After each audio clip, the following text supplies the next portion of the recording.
Good evening, good morning, good afternoon, good wherever you are in the world. We got another day of the LPL Unofficial English broadcast brought to you by the broadcast staff and crew here. My name is Rafa. I'm back in the booth with Mr. Cubby. Unfortunately, he's still not shadow banned from games involving WELNG or FPX, and now I'm in the shadow realm with him. But they're going up against NiP, who did drop their first series of the split, so we'll see if WE can rise to the occasion or if NiP are going to go back to business and look for a big smacking.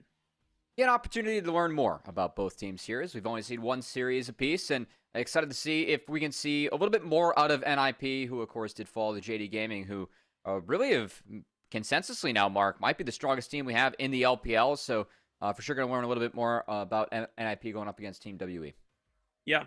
JDG, definitely the hot team on the block right now. Everyone is talking about the only team undefeated. Why don't we go ahead and remind everyone how the rosters got here in the first place?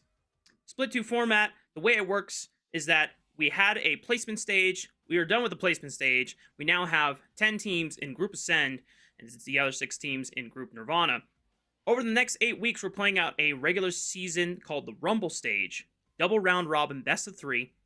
And then after that phase, we have a play-in stage where, as you can see, the bottom 6 teams of Group Ascend will play alongside the top 2 teams of Group Nirvana, whereas the rest of the teams in Group Ascend, top 4, immediately into playoffs. Other teams in Nirvana, bot 2, eliminated. Their season is done. That is probably the biggest thing that everyone, if you are tuning in for the first time, looking at this format and going, holy moly, that is harsh. Yeah, it's crazy, right? I mean, that's end of April gap to early January is something that we really haven't seen or heard of in League of Legends, and that's a scary gap if you're a bottom 2 team in the LPL. So we're going to have to see who ends up finding that in Group Nirvana. Of course, do find ourselves in Group Ascend today as Team WE, one of the teams that did a sneak in here, joining the 8 other playoff teams that we had from Split 1, as it was, or no, I guess, yeah, WE and FPX were the 2 that snuck in here, Rafa, and Team Yep. WE looked pretty good going up against those 3 seeds, and haven't seen a lot of them so far, but still expected to be a bottom team here, given they were one of the last teams to qualify for Group Ascend. Yeah, I think the overall expectations for teams like WE and FPX is you are grateful that you escaped Group Nirvana and you Yeah. get to guarantee playing for the third split of the overall season. Whereas everyone else on Group Ascend, they are the ones who have more realistic expectations of trying to punch their way into playoffs and eventually trying to make a run for the title. Now, there have been some teams that have clearly set themselves up as, title contenders and favorites. Other teams still need a little bit of work. Ninjas in Pajamas, after Split 1, we thought in the group stage, oh, maybe these guys are, legit. These guys are going to, be huge title contenders. And then we get to playoffs, Matt. Back-to-back, best of 5 drops against Anyone's Legend and Top Esports. Top Esports, respectively. The Miracle Run kind of ended there, and now Ninjas in Pajamas still strong enough to be, tangoing with the best teams that we have in the league, but not quite consistent enough in terms of star power that they can be confidently in that top bracket, right? Yeah, I mean, this is a team that when Split 1, the game slowed down a bit. We didn't see NiP able to find the same leads in playoffs and the same victories on the map. And just curious to kind of see what they look like. Again, we've only seen them once here for Split 2 proper. They played well in their group to actually make it to Group Ascend, right? Yeah. But they are no longer that 1 seed that we saw from Split 1. It does feel like a team that we expect to be middle of the pack in this group. And they would have to get hot or have to really up their play to be in that top 4 to make sure that they are the safety net for playoffs later on. We expect to see a lot more games from NiP, and frankly, need to see some of the members step up here on this team, Rafa, because especially for me, looking at like PP God down bot, I feel like he's really been outplayed in a couple series on support, and the Doin B buff only can take you so far in terms of what this guy does to bring your team together. Yeah, and for what it's worth, the game plan and the way that their team is structured makes sense on paper. Doinby, very vocal, very charismatic leader to have, and just trying to elevate a lot of journeyman and sophomore talent in the lineup for Ninjas in Pajamas. And we have seen some standout moments from players like Leave and Aki in some of these games. Being able to put on big jungle carry performances or big AD carry performances, right? but the consistency is still lacking. And I think when we look back at the JDG series specifically, there's some strong things going for them in the first game, but then just dropping a lot of these fights where I think sometimes when they commit, they overcommit for a lack of how should I say this, Matt? Sometimes they fall into their sword a little too fast. Yeah, this is a team. It's going to be right. We're looking to make plays, looking to play fast, and when that goes well, it looks good. Sometimes when that goes bad, it looks ugly, and you got to play your way out of a game where you're down, and that's something that is difficult to do. So, again, just curious to learn more about this team. I feel like a lot has changed in terms of the patch and priorities. Of course, we do have the standard lanes from Split 1, but even just thinking about, where teams place the Gwen on the priority list, where teams place Nefiri now, that he's not really, it feels like a must-ban or Game 1 play. NiP, I think why they were so good in that Split 1 was the fact they did have such a unique read in the meta, bringing in champs like the Rise, that Galio that played really well in those swap scenarios, that WBG was always always able to pilot at a really high level, but I'm just curious to see what their prios, where they are at in terms of the meta picks, and then what other non-meta picks we want to see from them, because I know that Lissandra didn't work out this game, but I am a little bit of a fan of Liss right now. I feel like she's a champ that's a little bit forgotten about. Yeah, I'm definitely in the same boat with you. And I love that Ninjas in Pajamas is one of the few teams that we have that is consistently trying to venture outside of the metagame and looking for niche picks or specific champions that we haven't seen in quite some time, but are able to find their way as an answer to some of the top pick champions in the metagame right now. Lissandra, you mentioned one of them. I still am a big fan of WBG's mid Pantheon. I think he finds a way to pilot that one really well and just use it as a great tool to roam to the side lanes and trying to snowball the game and play a very fast game. And like you said, Ninjas in Pajamas, when they are on form and when they have a good snowball going, they do not stop the gas pedal. But when they fall behind, well, that's their only way of getting back into the game. And then games tend to just go from bad to worse very fast. Yeah, things go haywire with this team. But hey, that's part of the fun of NiP and why I think they have a lot of fans that want to see this team do well. The combination of just WBG being such not only a successful player in LPL history, but also an entertaining player. He plays with a style, with flair that you cannot deny, regardless of where his form is at. So we'll see if, again, this team is able to really hit the form we saw early on in Split 1. It feels like some teams have caught up in terms of the ability to play together. And with the lack of what we've seen from NiP lately, I'm just really curious to see what kind of read do they have coming into this split? And what kind of read do they have coming into the series against Team WE, another team that we've only seen once so far in Group Ascend? Yeah, and WE on the flip side, they are not boasting the same type of charisma or kind of big expectations that NiP could have for themselves of being able to, rise up against the best teams that we have in the league. Some would even argue before the placement stage in Split 2 that WE were going to be one of the few teams that were destined for Group Nirvana, that their season could have ended. The fact that they were able to miraculously just play well enough to get through the last qualifier stage of Split 2 and then get into Ascend, that is just a big win for them. And I think for this team overall, every series is just going to be an uphill battle. That's just the reality. So if WE are able to find any small wins, any meaningful progression in any of their play, that is something that you can take away. I mean, it was pretty crazy, the fact that Team WE, this was a team that I really, again, Vampire has been struggling on this team. We've seen Taeyun, I feel like, be the real bright spot on this roster, but we just were not expecting that to be enough to actually make it out of the split, or what was it, the 3 seeds, Rafa, right? That little tournament, and to actually make it into here. The fact that they were do that, they 2-1 Ultra Prime to get in the easy way was a really big deal and something that we just were not expecting to see with this team. But now, kind of like FPX, who, frankly, I feel like we can't really call them a fluke team now that they have 2-0 to Weibo and have taken games off of anyone's Legends. We're looking for this team to scale, looking for this team to utilize Group Ascend to get better, to close the gap against some of those top teams by the end of this group stage. We've only seen WE play once, and it was also against JDG and also didn't go the way they really wanted it to go, as JDG have the hot hand and WE kind of fell apart in that game 2 where they actually had an angle to win. Well, hey, look at that. Both NiP and WE have something in common going in today's series. They both got clapped by JDG. And you know what? Considering JDG's current form, that's nothing to be ashamed about. JDG are probably in the best form that we have seen throughout the entire season so far, and who knows where or that level is going to cap off at, or if they're going to plateau, or if they're just going to continue bursting through the ceiling. That's going to make them, obviously an exciting team. But for now, it's about these two teams who have only played one series so far in the split, and we're going to, as you called it, we're going to learn more about them as we get ready for draft later on. We still have to do a side select at some point.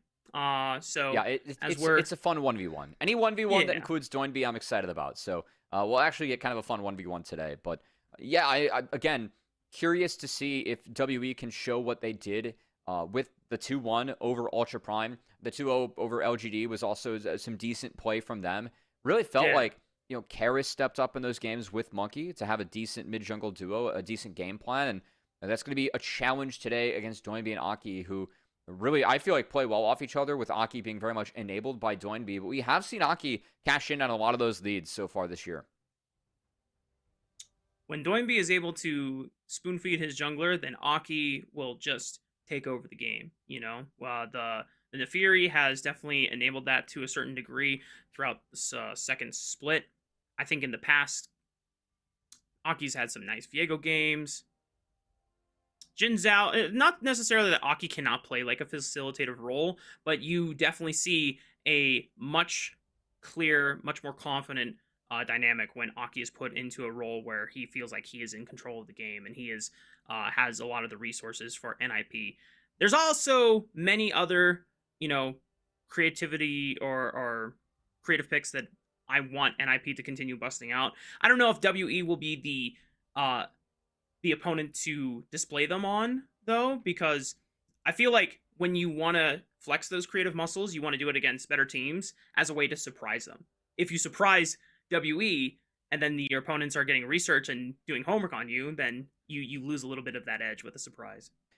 Yeah, a little bit. I don't think Doinby and NiP carries, and I think that's the fun part about this team. So you know what? That's valid. Really curious. That's valid. I am really curious to see what they end up busting out, and hopefully it ends up being a pretty fun series. Any series that involves NiP and Doinby, you're going to be in for a little bit of action, a little bit of fun at times, a little bit of goofiness at times. But it is a team where Doinby came back into this roster to see what he could do with this group, how far they could go as a team, and it feels like it's a team that does have potential, does have upside, but kind of like Weibo, they haven't hit it. It's just that things look a lot brighter than they did for Weibo for NiP, quite frankly. So a little bit more faith in this roster to maybe do something as the season goes on, and maybe do something in this group stage where, of course, aiming for that top 4 in order to make it out of the soup that involves the bottom 6 teams of Group Ascent, the top 2 teams of Group Nirvana, to really define that final bracket. Playing stage could definitely get interesting. I have not really checked in on the state of the Group Nirvana. I know you have been casting most of those games. Not a lot of games been played. Yeah. Not a lot of games been played. Yeah. I imagine just from what we saw in placement stage that I feel like RNG and Ultra Prime would be like the favorites to get out of that group. Before Split 2, probably. I was thinking that LGD was going to easily clear that and actually join us in Group Ascend. I don't know what happened. They dropped the ball and they got gapped a couple times in their own games. FPX and WE rising to the occasion. Turns out they might have been a little bit of a lane swap team in the end. LGD has been trying to figure it out a little bit. So Thunder Talk and LGD have a lot to learn and exchange notes with each other. It's like, hey guys, how do we get through a world when we can't lane swap anymore? Well, hey, Hoya and Thunder Talk have been figuring it out more and more, so we'll see if they can do the same in Group Nirvana. But for this one, Team WE, I know that Cube was someone that I felt like really stepped up against Ultra Prime. Going to have his hands full today with Shanji, who played Kasante and Poppy in his first series. Got to say, 2 really tanky champions. Was a little bit surprised about that. Does feel like it is a meta where you can see those carry tops, and we are seeing more teams leave up that Gwen to play either get a Rumble, which they're prio picking over the Gwen, or to just play Ambessa into it and get other picks, which I think has been quite curious because Gwen for me is still a little bit too strong on this patch. Now, here's my question. As both of these guys get ready for their 1v1, do you think Yorick is a real champion right now? Ooh, yes, teams just have to get better at playing it and figuring out like how to use it. I just think it's really hard to completely split and win the game with a champion, but what that champion brings to the table with the E now giving you move speed and that percent pen and the pets being able to scale with your items on any stat you get, it makes some of the builds that you have right now as Yorick really strong. And we're seeing like E hits, 3 or 4 pets jump in, your ult's going, and someone's already like at a quarter HP, right? It can be a 3/4 chunk. So I think that there's use to it, but teams just have to figure out the matchups they want it and get used to playing it a little bit more themselves.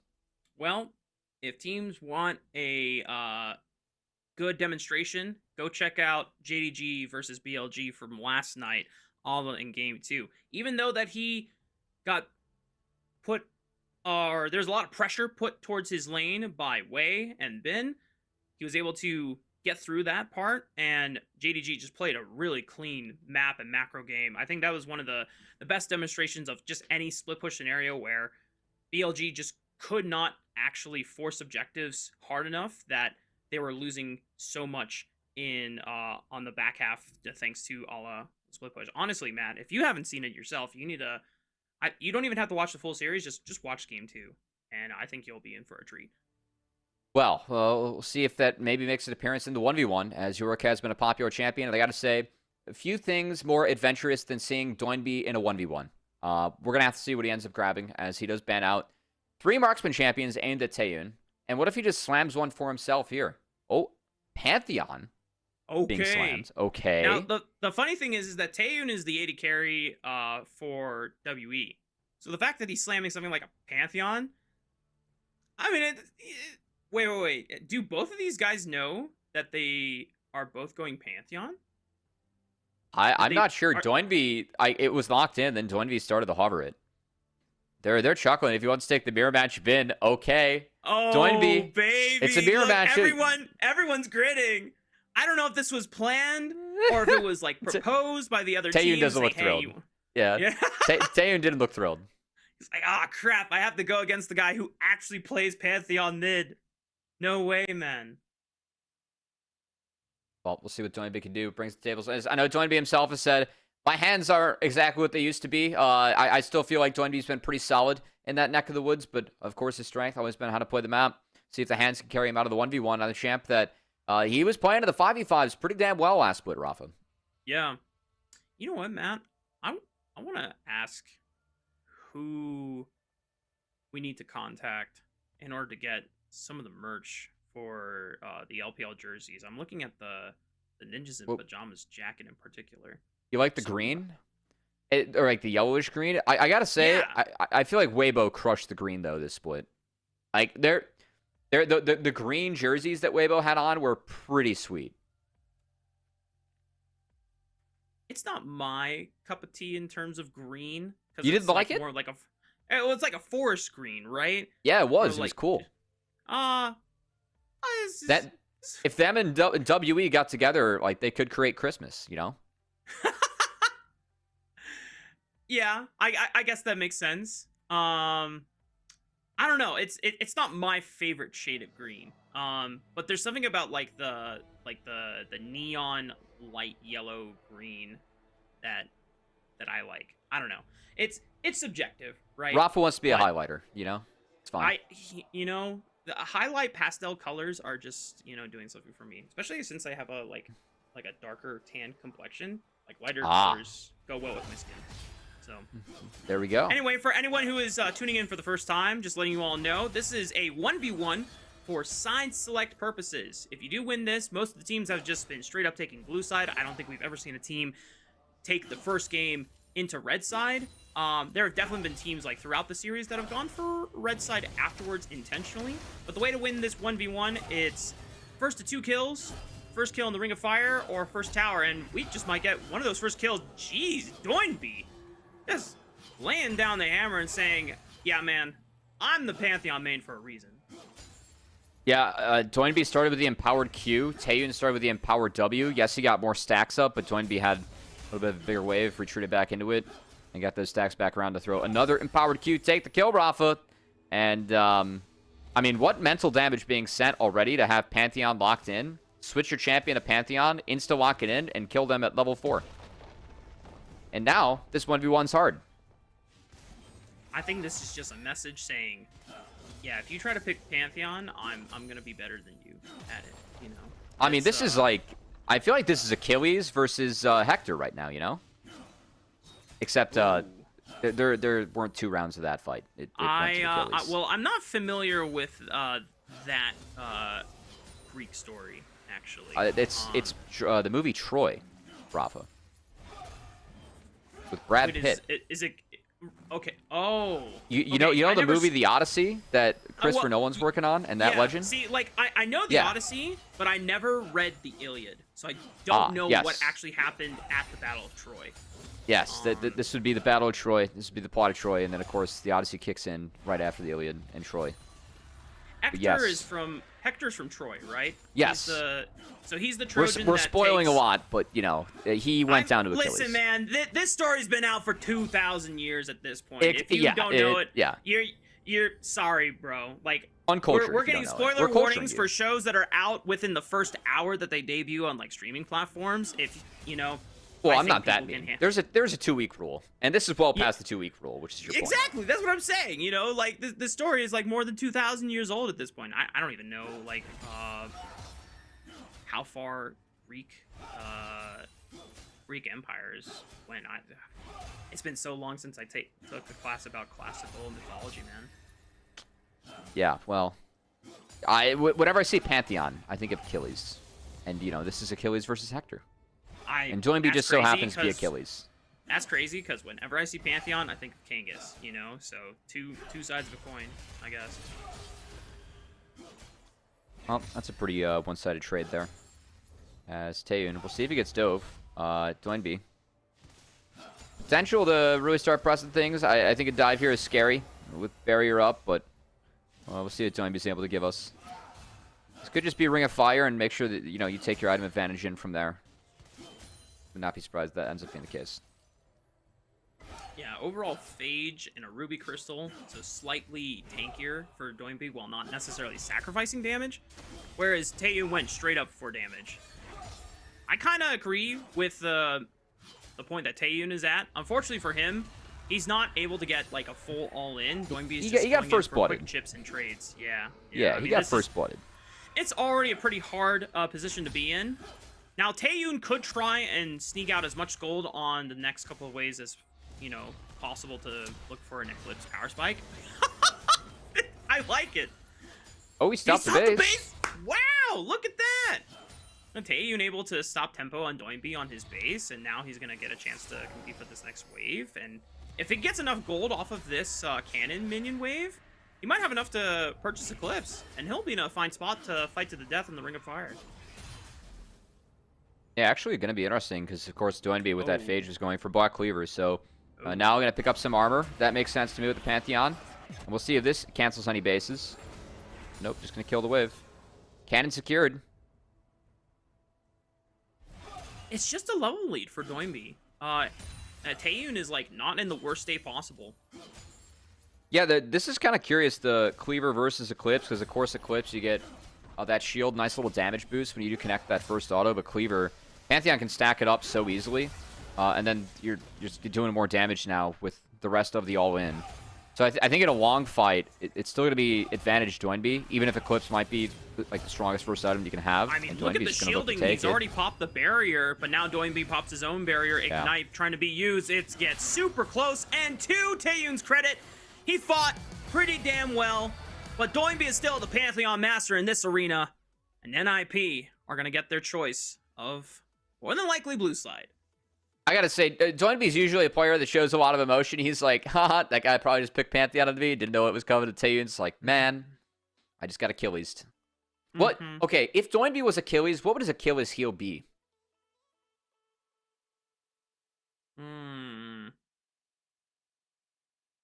We sin mid? No, I'm kidding. Anyway, You know, that might be the closest thing. I mean, if we're gonna talk about Achilles' heel, Doinb said himself, his hands aren't what they used to be.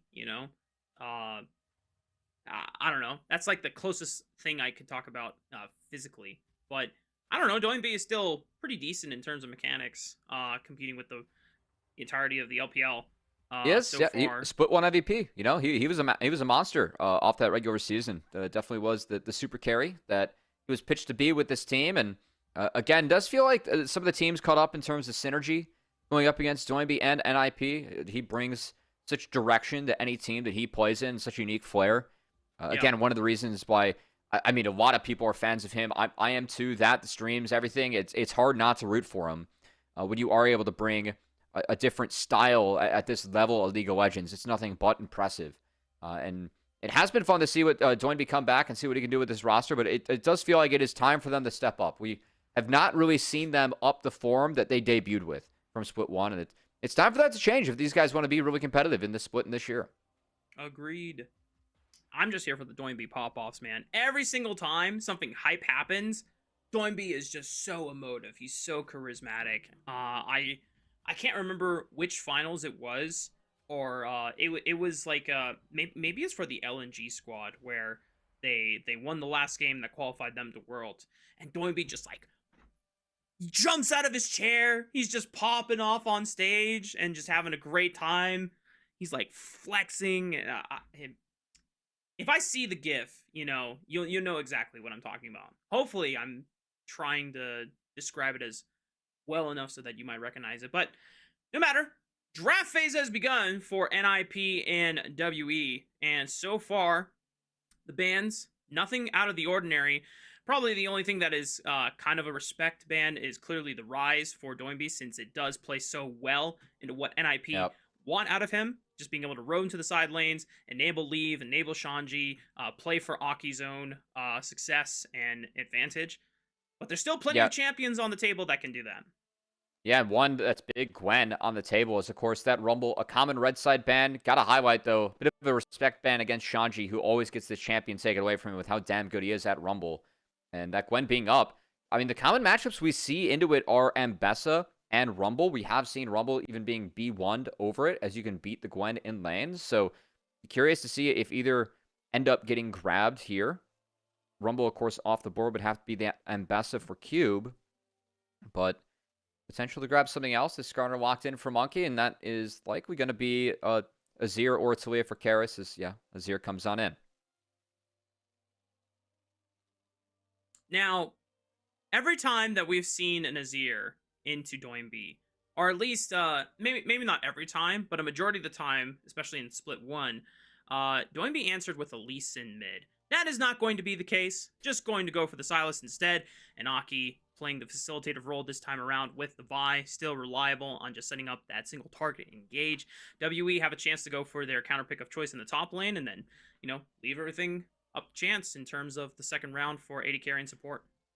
Yeah, I mean, Jax can be nice into the Gwen, but this is a matchup that I think really changed with the changes that came into Gwen. A lot more power was given to Gwen in terms of just early game, with them taking power out of her late game R. This matchup used to be, for me, really Jax-sided, where you could play into this lane and really set Gwen behind. I still think that it's a lane that you have to play into, but if left to its own devices now, Gwen wins harder than what it used to be. So for me, really important that Team WE is already going to be able to get involved and attack this top side. And frankly, I don't see a lot of priority yet for NiP, because that Azir is going to be getting pushed into the sideways. At least the first few waves will be a bounce for Doinb. So wondering if we get a bot lane that might be able to roam and support this this Jax for Team WE or even for Team NiP. Is if they don't have a bot lane that has push, I think they're going to have a lot of trouble impacting this top lane and trying to protect this Gwen. Yeah, I'm not sure if NiP want to force priority by going for something like a misfortune once it gets to their turn to pick. They're banning things that would play very well into Super Dive, which is the Sion. Here comes the Ezreal. Kaisa. Yeah, It can't be Kaisa. Kaisa has been banned by WE in the first round. Oh, crap. Oh, yeah, it's on 3. I saw Ezreal's Aya bans. It's like, oh, they won Kaisa, right? Kaisa already being taken away from Leave. Might just be range to boot and to help set up this Gwen, Vi, Silas in the front line here as Yep. Jin. He's supportive from, yeah. Also, you already have that Gwen and Vi that have some decent tank busting too, so I think it is a decent game for Jin, trying to create some more space. You're gonna have the blind support here for PP God. Now, it would be nice to have some type of tank engage, and since Alistar is banned, fine time to walk in the rel and set things up with that Magnet Storm. Yeah, of course, Alistar. You don't want to pick Alistar into a Silas, give that one away. I would really like a Braum here, as I think that the auto attacking between the Azir, Jax, Corki, decent to enable that, but we haven't seen as much Poppy support with this laning being a thing. Nice. Poppy, not a strong champ in lane, but I gotta say, you can play at this game into the Rel, and then you get Poppy later on into Gwen, Vi, Silas. I think this pick has been really dropped by the LPL, still getting a lot of play in the LCK, but I like the fact that we see it here, Rafa. I feel like this is a really good scenario for it for Vampire. Steadfast Presence blocks so many of these champions on NiP's side. Pretty much every champion outside of Jin has some type of dash that you can cancel. Yeah, we just really haven't seen Poppy support again once the lanes went back to standard. It's a pick that can be punished in lane, but see it right side here. I think this is a great get for Team WE, and frankly, if NiP don't get off the races early, that's a pretty easy comp for Team WE to execute later on. Yeah, you have solid front line between your Skarner and your Yeah, Poppy. you got to get through a Skarner? Yeah. The Jax can kind of play either dive or additional front line, and then you have, really solid backline damage in Nazir and Corki. So really standard composition from WE, but for a composition or a team that got in through the third seed qualifier stage, these are the compositions that are totally fine, that you just want to routinely practice over and over again, because these are foundation comps that are basic and very easy to follow and just practice team synergy, which is kind of frankly the kind of things that a team like WE would benefit a lot from going throughout this Rumble stage. Yeah, again, second time we've seen both these teams. Both teams have dropped to JDG, and curious to see what, honestly, just to get more looks at them, to see what they're pulling out onto the Rift here, Rafa. As for Team WE just being here, a surprise in the first spot. Not expecting this team to do great in Group Ascend, but of course, FPX surprised us early on yesterday. We'll see if Team WE can maybe do so again today. All right, game one between NiP and WE. We hit the Rift, and God, that skybox is always so damn cool. I think they're in the NiP home stadium in Shenzhen. I was about to guess. So yeah, I think it's a home game here. That's the only reason they give them that home skybox. As Dwayne be at the helm in that photo too. We'll see what he can do on the Silas this game, Rafa. As I will say, Ignite here for Shanji, quite interesting. As looking to maybe drive home like a bonus lead onto this Jax. I'm just concerned about really NiP getting up into this lane, because I think that when you take Jax, you have to go towards top lane. You have to play into this Gwen, because if you don't set the Gwen behind, then Jax will just lose later on. Yeah. So I'm wondering, just with the lack of prio in mid, and a bot is going to be pretty even to like a handshake. Rel can kind of beat Poppy, but Corki should have plenty of push too to contest the Jhin. But how can they get involved in this top side? I think this would be really, really important this game for both teams, with the carry via carry matchup, and a matchup where Jax needs help and needs to get ahead in order to set that Gwen behind. Yeah, and both of these solo laners are so good at using the power of grubs. So you have to imagine that it's going to be... Already, grubs are kind of fought over heavily by all teams in the league, but because of the compositions that have been drafted, I like this. Oh, but Aki gets spotted. They pinged him. They pinged him. Really good ward set up by WE, knowing that Aki trying to go for a cheeky red steal right after blue. So now Monkey can take this information and just attempt to cross into the bottom side and look to either go vertical, or unless Monkey just wants to contest him straight up. So I think this is partly the top side matchup, right? Because if you go straight vertical, then Jax, who was already pushing, can be put in a really tough spot. Monkey going to get the bad news on his blue, and his spot will try and chase Aki up north. His smite looks like it's coming up just a bit earlier. And Aki's level 2 and now getting collapsed upon. Forced to use a cube back over that Baron pit just in case. Cube finished the collapse, and at least he's able to push him away from taking other camps. And at the end of the day, while yeah, Monkey doesn't get a red buff. I think that's like not the end of the world. You're not playing a heavy skirmishing jungler early on. You're not trying to look for early ganks.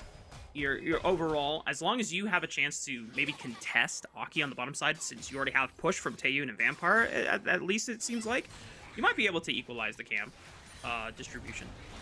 I just think the big thing for me is, like, yes, Aki gets the red buff, but you also just get info on where Monkey's at as, oh, level 3-2 bot, flashes, going to be traded out.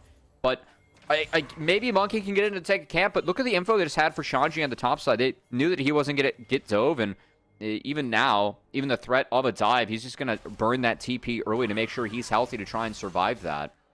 I think that Aki finding Monkey just created that space for this Gwen to try and survive this early matchup, because, again, if you get going on this pick, you do not slow down in this matchup. So I think it is really important that each team gets involved in this top lane. Jax really needs the help in order to punish the Gwen, and Gwen really wants a safe lane scenario just to scale on up. So I really think that Aki was able to successfully do that by just finding those camps for Monkey and dropping the wards to track him. I feel like that's a big win outside of just getting that red buff. Is there a chance to punish bot lane, though? No flash on PP God, but he's not walking back to lane. Leave could be in trouble. It's slammed by a Vampire, and the E actually connects onto the wall. Leave still has a barrier. He's going to pop that first, then the flash. Now it's both summoner spells gone off this Jhin. Yeah, I'm also a little bit surprised I got all the way to the wall, but a nice win here for Monkey as he will return to his camps as try to rotate those out, but still, it's going to be Aki that will have a really nice first base, going to end up picking up the red buff at the back half, and should get a lot of items. So, again, the first grubs, as you were highlighting earlier, Rafa, I think that this is kind of a hard fight for NiP to take. Like, Azir can be really scary at that point. If you overcommit into the Sand Soldiers, Azir can do so much damage at the first grubs, but you do have a bit of a lead now on this Vi. And Silas, of course, with the 6, you can take his Emperor's Divide, take a Skarner ult, and really look to make plays around this objective. So just curious to see if NiP wants to play the first one. I mean, if Doinby wants to take inspiration from the way Scout played Silas yesterday against Knights Azir, then Doinby should know that you can absolutely do some disgusting things and schmooze through the Divide and buffer it through. Now, a repeat visit in the bot lane. Unfortunately, Monkey does not get a chance to get behind Leave and actually put him in a spot where the rest of WE's bot lane can punish, but just a little bit of force to try and spook him. Still have 25 seconds to get back over to the top side and try and contest for the grubs that are spawning. NiP, though, they have, at least for the most part, their jungle in position to look for it. I was actually a little bit surprised that Aki didn't try and yoink the Raptors here. As seeing Skarner, I think that was a pretty free take for him, but also, you do put yourself at risk to maybe take some damage from Azir, and Silas needed to get the TP off. So Aki will be a little bit late and will not give these a love tap quite yet. Still a little bit scared of that Jax topside, and of course Vampire did beat PP God here first. So it looks like Team WE is going to be the first one on the grubs, and we'll see if Aki can split any of these with a potential smite, which he... Okay, well, it's coming off cooldown. I think he's just completely giving it up. Okay, he's bailing. It's dragon time. Okay. Yeah, I was a little curious about that. I feel like you had options. I don't want to fight into Jax that early when you have the Gwen. But Vi was ahead, and as you pointed out, Silas into Azir. Like, Azir can do a lot of damage to the grub fight, but if you are able to get on top of Azir and take him out, that can be really big. Feels like whatever conditions were going on for NiP, just going to be a trade, and if they want any grubs, we'll have to look at the second spawn of them. You know what? On the one hand, it seems uncharacteristic for NiP to not just say, yeah, we can take this fight, see what happens. But on the other hand, might be a good thing for them to just take it a little bit slow in the early game. You have conditions that get better for you later the game goes on. You don't have to necessarily push the tempo of the game super fast and then, make a mistake. I think it's one thing to try and do that against a top team that you're not expected to win against, and you're like, okay, screw it. Let's see what happens. But against a team like WE that you are expected to win, I think there's a little bit more pressure to make sure that you're performing and not disappointing fans at home. Yeah, quite literally at home, too, for NiP today. So, even more reason to make sure that they put up a good performance here on the Rift. I will say, I really like that choice, too, just because it kept the game stable for the Gwen. And with steel caps now in the inventory for Shanji, more levels going into this queue, things start to get a lot more stable for the Gwen, and there is potential now for Shanji after next base, as you get close to what we expect to be the Riftmaker, to actually take it to the Jax, and shouldn't be impeded in getting his farm anymore. So I do think that a lot of the steps we've seen early for NiP, like that checklist for Team WE, we haven't seen the Skarner go towards this Jax lane and punish the Gwen. Shanji is at even CS. That's great for where you want to be in this game. So I do feel like we're getting a lot of positives for NiP on this top side just by making it stable, and Team WE going to look to change things now as Monkey has 6. Monkey fully aware that Oh, could be we're something dead. top lane, just goes immediately in. The Impale is going to grab one, but the cease and desist buffered through the Impale allows him to get the knock up in the Cube, but Shanji's just taking so much damage, it ends up being a 1-for-1 with Cube getting the first kill. Yeah, nice setup there from Team WE. Again, the Skarner lockdown going to be an advantageous trade. Trading jungle for a kill onto Gwen. I think Team WE will take that. Good answer by Aki to even just be up here to contest it, but Team WE is stronger at the moment. Shanji burned a little bit before that play started off, and he ends up going down. Aki trying to pull the wave over so that he can give as many of the CS experience and gold back over to Shanji's pockets. Allows him to at least... I don't know if it's like the best freeze in the world, but at least he's able to hold the wave in front of his tower for now. Cube has the TP. Yep. Yeah, Cube has the TP. It's a 4 creeper, so it's fine. But again, W burned here. No way to get out of the Skarner R. And this is a nice lockdown. I will say a little bit of disynergy there. Misplay from Monkey and Cube.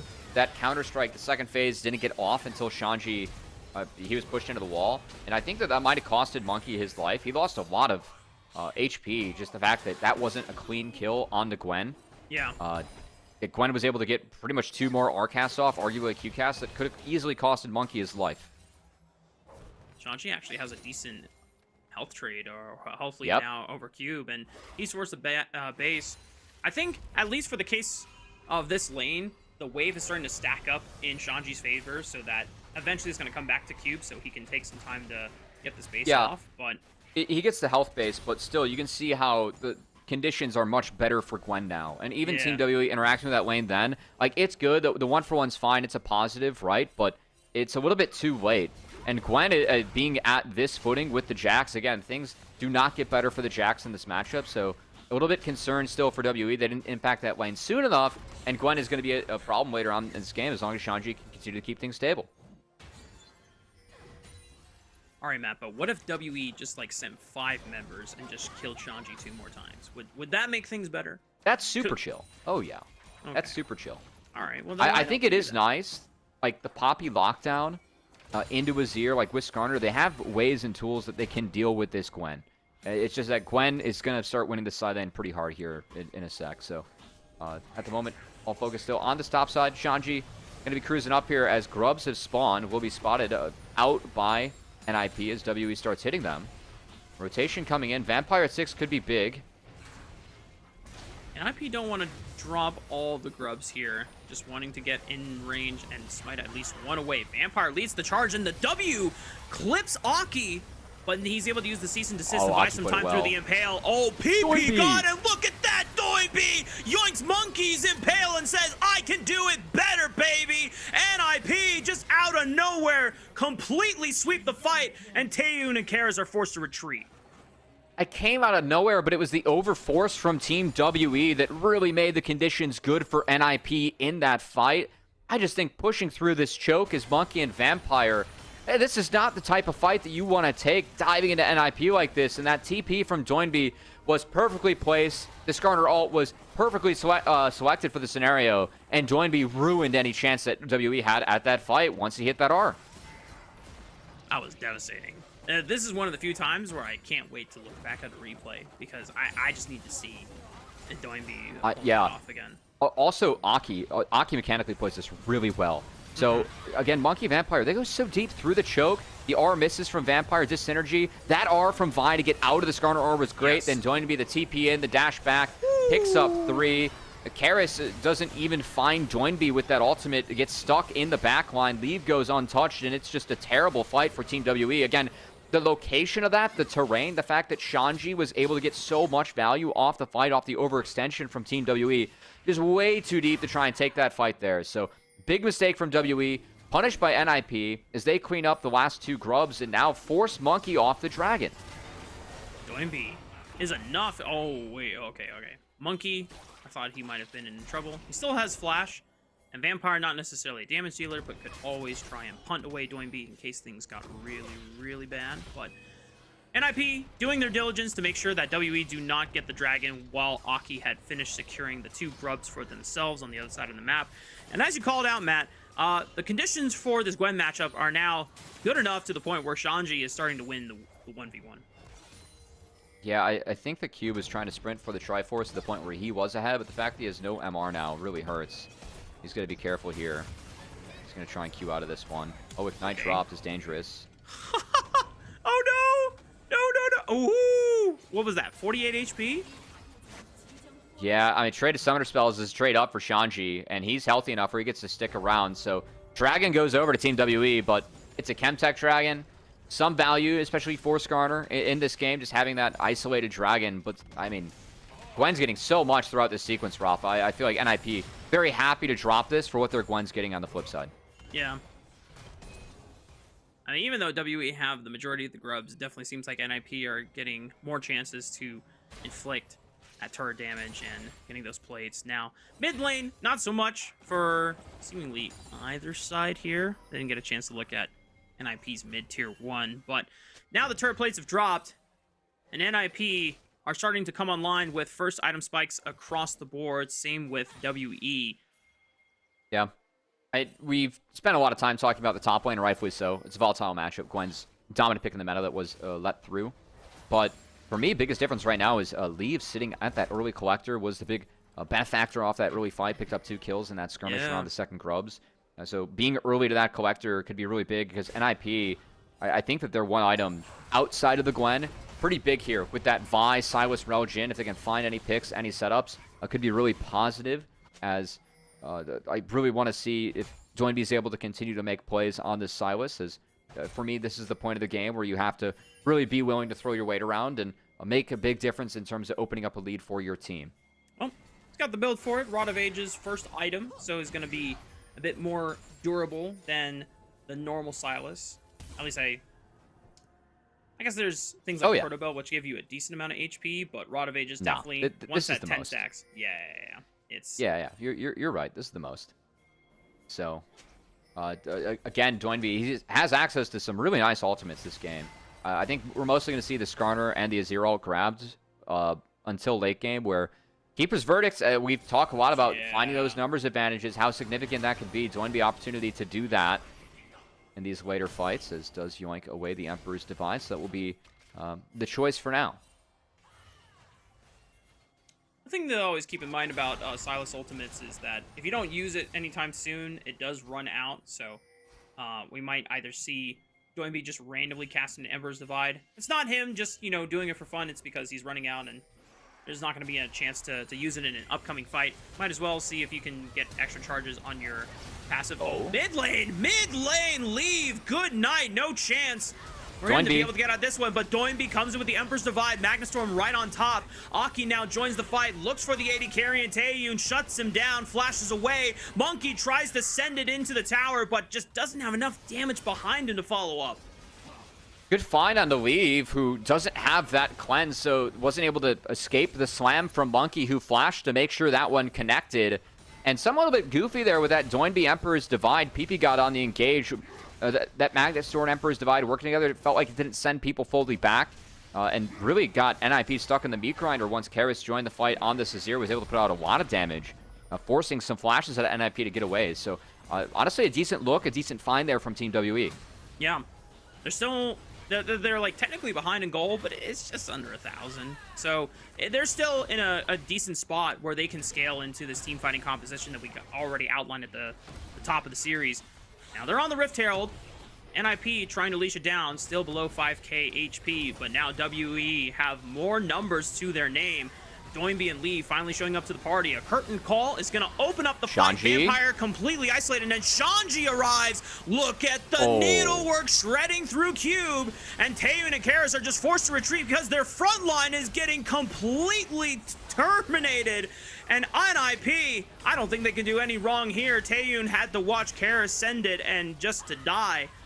And now, WE, the goal deficit has ballooned to about 2,000. NiP, with this Rift Herald, can get so much more off the map. I like that take from NiP. The ultless fight truly from Team WE. I mean, it was only the Emperor's Divide that was really available for them in that one. Made a huge difference. When there's no Skarner R, they have to fight through. As we're going to get a second look, it's the initial pick on the leave first. As again, Monkey, a nice flash here just to guarantee this one off the back of Oh, sorry, it was Vampire's flash into Monkey. Making sure that this happened. That's really well done, not reacted to by Weave. And here's where a little bit of goofiness happened is, yeah, that Emperor's Divide didn't get the full pushback. Kind of a big deal because Aki ended up having to burn Q and R in order to get involved in the fight. He just wanted the Q to where people hit the Emperor's Divide. Monkey overextending here a little bit. That was an unwarranted flash for him. And again, no ults here for Team WE. It's only Karis that has that ultimate. That's significant, right? And Shanji with his, the angle that he takes and the lack of threat that he's under just ended up being a huge problem for WE in this one, as Karis was never really able to set up, never really able to auto, and when he goes in at the end, too late, as the damage has already been done. Yeah, the Flash Emperor's Divide, just to give a brief moment of CC from Taeyun to maybe shred through. Meanwhile, back to live. It's the Dragon. The Keeper's Verdict sends not the right target, as NiP still have a jungler to smite away that objective from WE's hands. No other members go down in the fight afterwards, and it's just back to a normal state on the map. Yeah, the Joinby Keeper's verdict being a little bit of that upgrade. Silas one there was able to find Monkey, sent the right person back, whereas Vampires did not. And this Rift Herald crash is going to come with a fight being forced. Aki is sending it. The Deadly Flourish connects on the Taeyun. He's forced to pop the cleanse, but now he's got to dodge the Sniper's bullet from the Crow's Nest. Meanwhile, NiP have isolated Monkey and Vampire in the middle, but they don't have the damage dealers to really follow up, but they're just creating space for this Rift Herald to get another charge into the mid lane.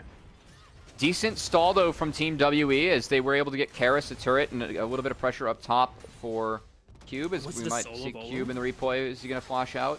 Okay. Yep, burn flash. So, nice pickup for Shanji, who, again, is... Hey, we talked a lot about the early game, these decisions from NiP to really set up that Gwen well, whether it's Aki walking into the topside jungle of Monkey or dropping those first grubs.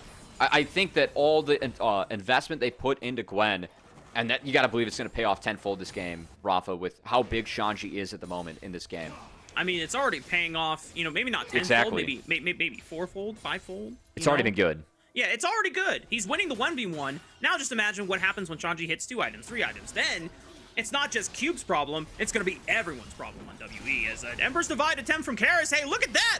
A nice shuffle on the Shanji, but they just don't have enough damage because PP God has arrived to the party as well. They finally take him down, but it came at the cost of almost all of Karis' HP. Yeah, that is a good find there. I think that NiP, there was a potential for Shanji and PP God to turn that one if they had a little bit more synced up.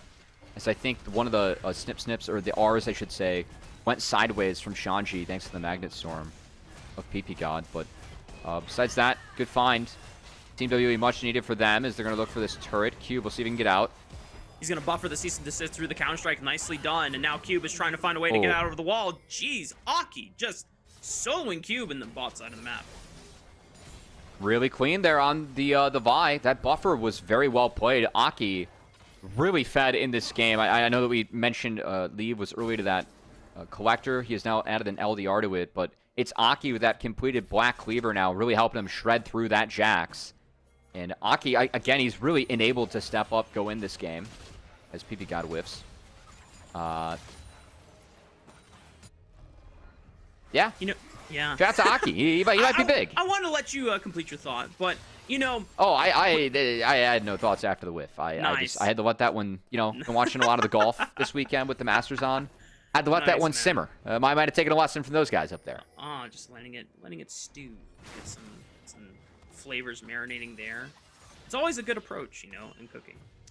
But for NiP's sake, I think one of the cool things about when a Vi does get fed, it does go from hang on.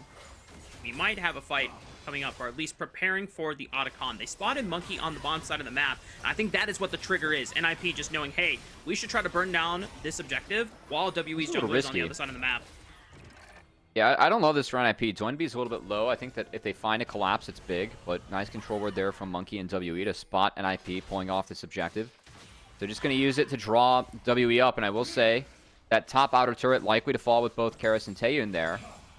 And NiP, they're actually going to go play defense, so not really able to, or willing or able to push anything else down. Just going to lead to a top outer turret falling, so we'll play WE.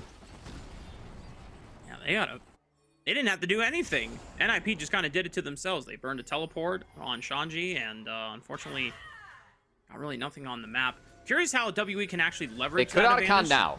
Yeah. Yeah, they just saw Vampire base. It might be Otacon time now. I think that's the potential consolation here. Okay. That turret was not low Karis. enough for NiP to just send it as a dive. I thought about it. You know, if that turret is like, it's maybe down now. If Shanji wants it, okay.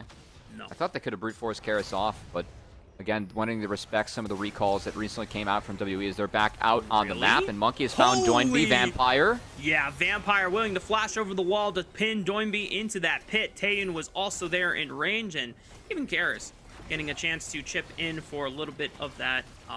He actually got the kill credit as well. Well, now that's a 5v4 guaranteed on the map. Otacon started up by WE. Azir can rip through this. Doinby doesn't have TP to join to, and he gets back. So again, a 5v4 for WE. Do have Cube approaching at an angle. We'll see if NiP can spot it out as current call. There is no Impale anymore from Monkey, but Aki just can't get through. PP God is doing everything that he can to hold the front line. Otacon has been stopped, but Taeyun flashes forward to finish off the support. Karis tries to swoop on in, but cannot close the distance against Leave, as he's able to sprint super fast backwards. But he doesn't have a curtain call. He's super low on HP. It seems dangerous. I'm concerned for WE. I am concerned for WE. I know Doinby is still coming up and coming out of the Death Chamber. If he's able to get here and get here in time, there is no Skarner ultimate. It's really only the Emperor's Divide and Jack's ultimate that can be big for WE. They also don't really have a way to keep Aki out if he is able to buffer that Emperor's Divide. It does help that he's spotted, and does help that Otacon was burned through. Only the GAs for WE. No flowers to stick around and take. Is now NiP going to try and retreat and go play this dragon, which if WE were to play for, that'd be quite the overextension on the map. So I mean, the best thing this dragon goes over to NiP. Yeah, the best thing that NiP can do is just try and brute force mid prio and then just steamroll the dragon, but they don't even do that. It doesn't seem like they're that confident to try and rip the objective right off the top. Yeah, it was Cube no TP. It's a little bit interesting to me, as looks like Aki and Doinby, we saw Aki just take the reset. Doinby, though, wasn't synced up or grouped up with his jungler. Ends up meeting his demise as the other jungler finds him. Good flash to guarantee this one from Vampire, and led to a really positive sequence for WE. I feel like at the end, they actually got quite a bit out of that, and maybe even more. Shanji's in trouble. 1v2 again. It's Monkey and Karis working together to sync up, not even needing the Emperor's Divide this time. Shanji just a little too far forward for Monkey to be able to easily huge. Lock him down. I mean, and now WE, they're just ripping through Baron. That TP for Shanji to play for the Otacon was so bad, because that's why we see Doinby bot now and not Shanji trying to stretch the map. So he just melts at the hands of Skarner, and now it's pretty easy to keep Vi out of the pit with Poppy on her heels. This is Baron going over to WE. Yeah. No way that Aki can actually get in there. Wow, WE just in the mid game off of one mistake by NiP's top laner, and they are just cruising through multiple objectives. More than one mistake, too. And it's one thing for the TP to get burned. Another thing, though, to still get caught out for that sequence. And both solo laners now of NiP getting caught and leading to good sequences for WE, who, with an Azir, you'd scale nicely. And we have seen their ability to deal with Gwen if Skarner is able to get on top of Gwen. And again, I think that NiP, like the last few minutes of the game, Shanji's been overgrouped, overforcing. Like, the fact that he's down a level to Karis, I know it's from a couple lost plays and sequences, but that should not be happening. Like, there was so much focus put into Shanji, making sure that he was healthy and had a good game state in this game, for them to then pull him away from the game state that he wants, to overgroup, to burn that TP for Otacon, which led to really nothing and only positives for WE. That's a pretty big mistake for NiP to be having in a game like this, and WE continue to punish as another inner turret gonna fall. Bot has already been taken, and WE, the push continues. Shanji trying to put some pressure on the top side of the map, but cannot push it far enough to start affecting the second tier turret. Cube has now matched him on item parity for now. Sundered Sky plus that Trinity Force, and Aki was trying to look for a flank, but is spotted out by Monkey. Flashes exchanged. There's still a cease and desist. Vampire's gonna find him with the slam into the wall, and Aki has no choice but just to send it. PP God now following up with the Magna Storm. Shanji, great TP on the backside. Now it's all about seeing if Karis can survive, but that's not going to be the case here. Cube arrives, Counter-Strike right into the back. It's up to Doinby and Leave to carry this fight through. Cube head with the Grandmaster's Might. Does he have enough damage? Doinby tried to live to the very end, but the Counter-Strike survive as long as Leaf still has got another bullet in the chamber. What a wild fight on the bottom side of the map there. I know how much was burned for Aki early. I really feel like it could have been winning for WE if Cube's there early. So when we get the replay, I just want to see what caused Cube to arrive late, because this is a good start to the fight for Team WE. Yeah, again, Cube, it looks like he's cleaning up this this top lane. Again, I think if we're going to take this, throw down a ward now, have Cube TP now. Because if Cube enters the fight here, look at how good this start is for Team WE. Karis, that's a really nice Zanyas to dodge out from the Emperor's Divide. I know when Shanji gets in, it's big, but imagine if Cube is here on time to actually contest this, to prevent this big combo that came down from Shanji. Because in the back half of the fight, yes, he's able to clean up. He gets quite a bit, but early on, they were the ones to find Aki, but because it was then a 4v4 with Shanji joining so much earlier, being so much more effective than Cube, the fight goes NiP's way. I think if Cube's there on time, it could have been a 5v4 in their favor, where we've seen how effective the Jax is at keeping down this Gwen with the teammates, right? Bring the CC is really important for dealing with the Gwen. So I really feel like Cube being late really cost Team WE what was a really good angle there onto Aki. I mean, imagine if Cube is actually there on time, and then WE... Exactly. There's a chance that WE just win the game off of that play right there. They're already set up right outside the bottom lane inhibitor tower, but, you know, that's an alternate timeline. We're not living in that reality. NiP still in it, only 1,000 gold down. And the consequence of that fight, look at all the economy on the Leaf now. He's the one that ended in the back half of that, wrapped up the Infinity Edge, working on what we assume to be an RFC for this Jhin, who, if Jhin does stack up these items, can be a problem later on. NiP off the back of the fight are able to at least brute force their way through the mid lane. Karis did a decent job of shoving out a wave on the bottom side of the map. I imagine that someone else from NiP will have to answer it. Doinb has teleport. Shanji no longer has it available, so it's going to be on Doinb to correct side waves whenever they have a chance to.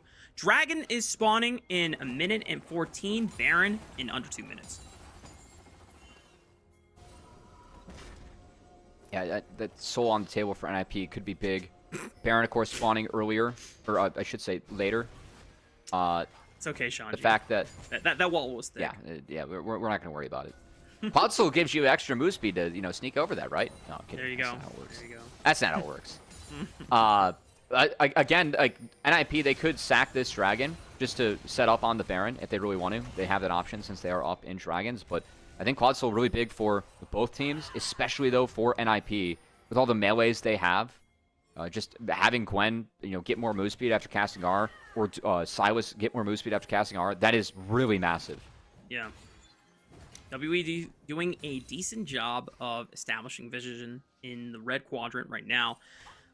But the fact that NiP are trying to sneak the fact that NiP are trying to sneak their way through, it's not working as well as they would like, because they have been spotted on that backboard. WE challenging the Tribush, looking for Doinb. Good sidestep on the Impale, and now he has his own Impale, and he's going to bring the Scorpion right back into the waiting arms of NiP. And no one from WE wants to step up because they fear that the consequences would be too great. They've lost their jungler seemingly for free, and NiP should just be able to take Cloud Soul. Yeah, that was way too deep from Monkey. We've seen how big this Skarner is in the fights against the melee-heavy composition. I mean, these RZs have been really impactful in slowing down NiP. But playing directly into them like that, and Karis kind of took a weird E over the wall too, wasn't exactly able to follow up. I think that your read of them wanting to just be cautious about that was accurate, but that's a really expensive dragon to give over, because that is now Cloud Soul secured for NiP. They have a comp that can really abuse it, and you lost your jungler right before Baron for no contest on the dragon, and now a Baron where you have to fight into this smiteless, and it's just going to be given over. So for all the good things that Team WE were doing, things really have kind of come collapsing down now in the past few minutes, the way it was kind of collapsing down for NiP in the mid game. Yeah. Is Team WE were really able to punish them. It was a game of throws between both teams in the past 15 minutes, and the other team capitalizing well.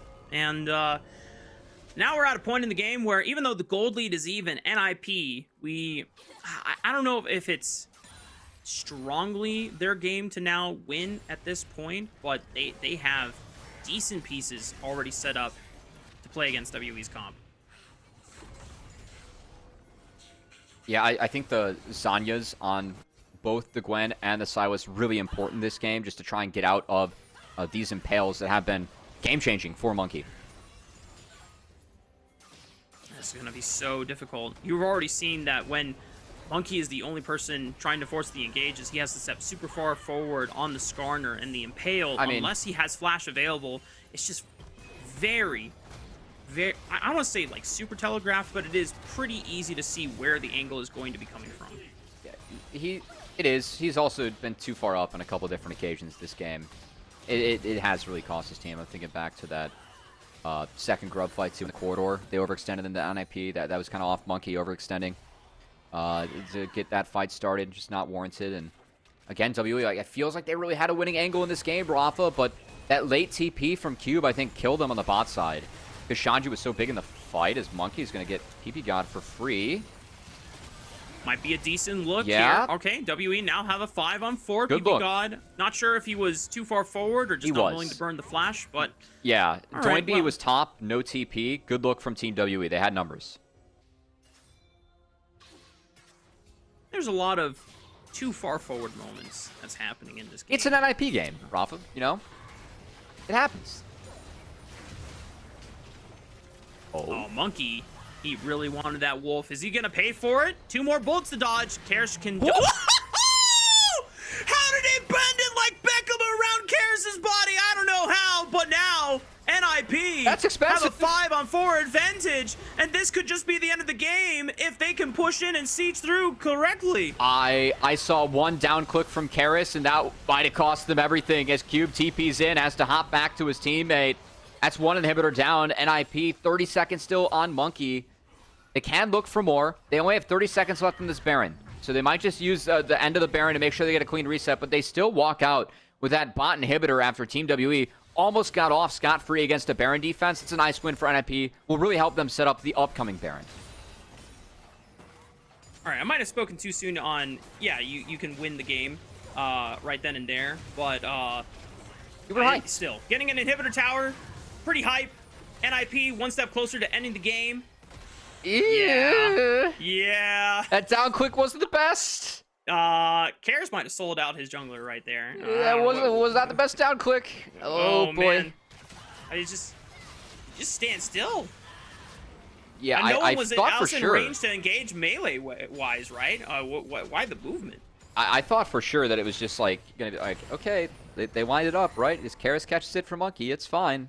But no, Karis just I guess wants to be that elusive, you know. Needed the practice going Matrix mode in those bullets. All right, well, Cube, he's got no one to stand behind to avoid all the curtain call bullets, and the lockdown from NiP makes it so easy for that final bullet to connect. Another 5-on-4 for the next 53 seconds. No objectives to take during that time here, since Elder is spawning in 1:30 and Baron in 2 minutes, but at least NiP can still continue to hold WE hostage in their base. Yeah, and they're yoinking some camps too as they respawn on the bot side. Should be the look for NiP, but man, I again, things just kind of come crashing down here for WE. I really felt like after that first Baron, Team WE, they were in good shape to win this game.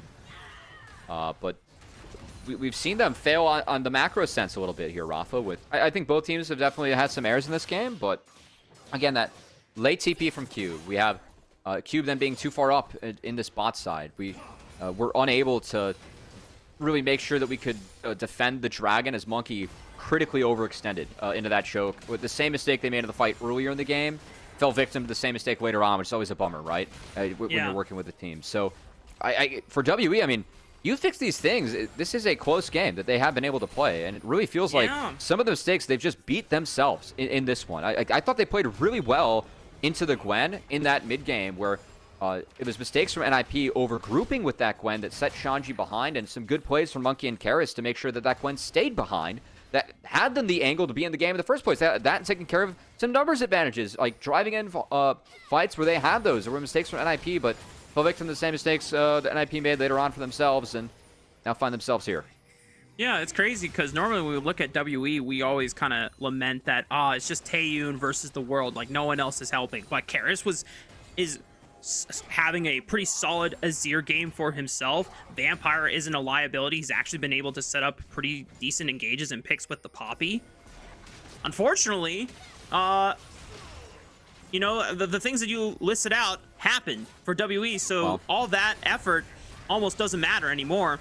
Now Vampire getting chunked out, looking for another curtain call. This third and final bullet. This time it's not, doesn't bend around. Cube. But meanwhile, on the right side, Cube is isolated, and I think there was a keeper's verdict used by Doinby to punt away Monkey. Cube runs to the safety of his comrades, and Vampire gives his life to try and give the rest of WE a way out. But PP God is going to isolate Cube once again. He jumps to the safety of Karis, but Aki's looking to lock them down. Karis slides onto the right. Leave getting interrupted by Monkey, but the Impale misses on Leave and only grabs the other two members here. Taeyun still trying to put as much damage as he can, but Leave has all the damage in the world. Taeyun is just trying to do it all against three members, but this fight doesn't matter here because you called it. Shanji had teleported into the base, the Nexus exposed, and WE damned all their efforts. It was so close, but NiP still in the end will take game one.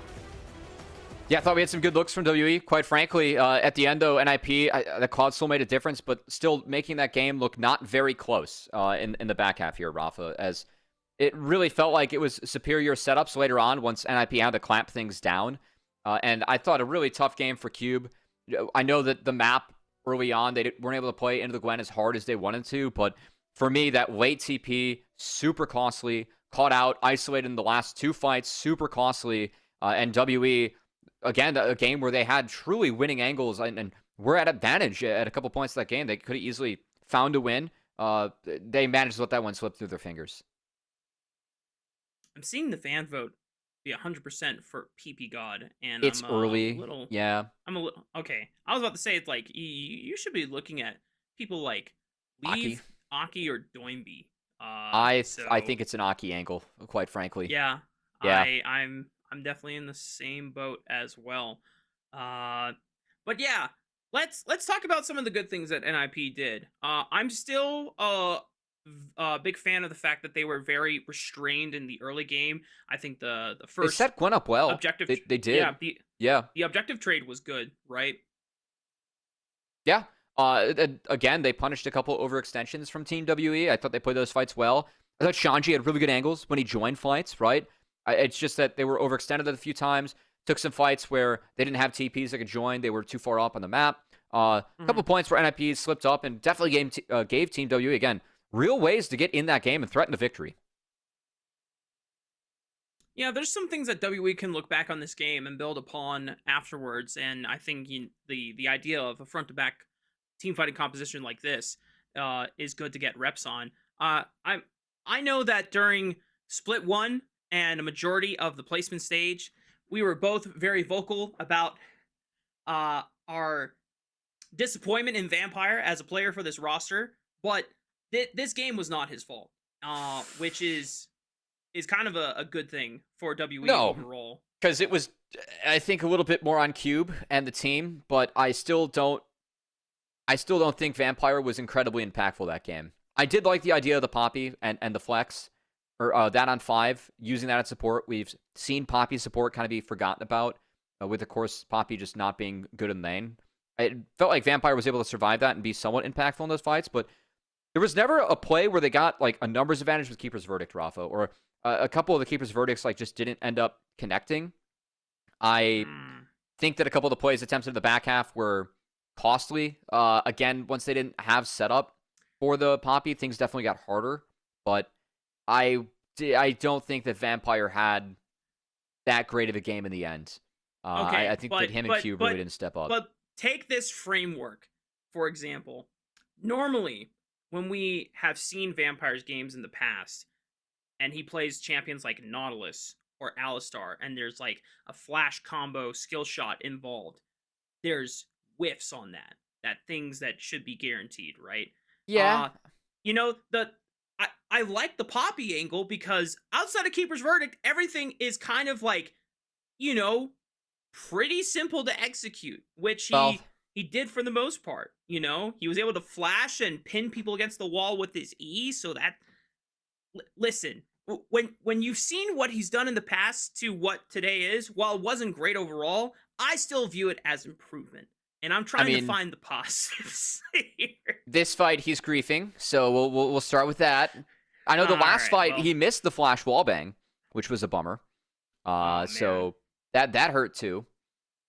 I don't know. For me, I felt like the strength of WWE is that Karras had a couple decent fights. I liked how they played into the Gwen in the mid game, and I think the fights that went well. It was good fights from Monkey. The fights that did not go well, it was very poor fights from Monkey and Vampire.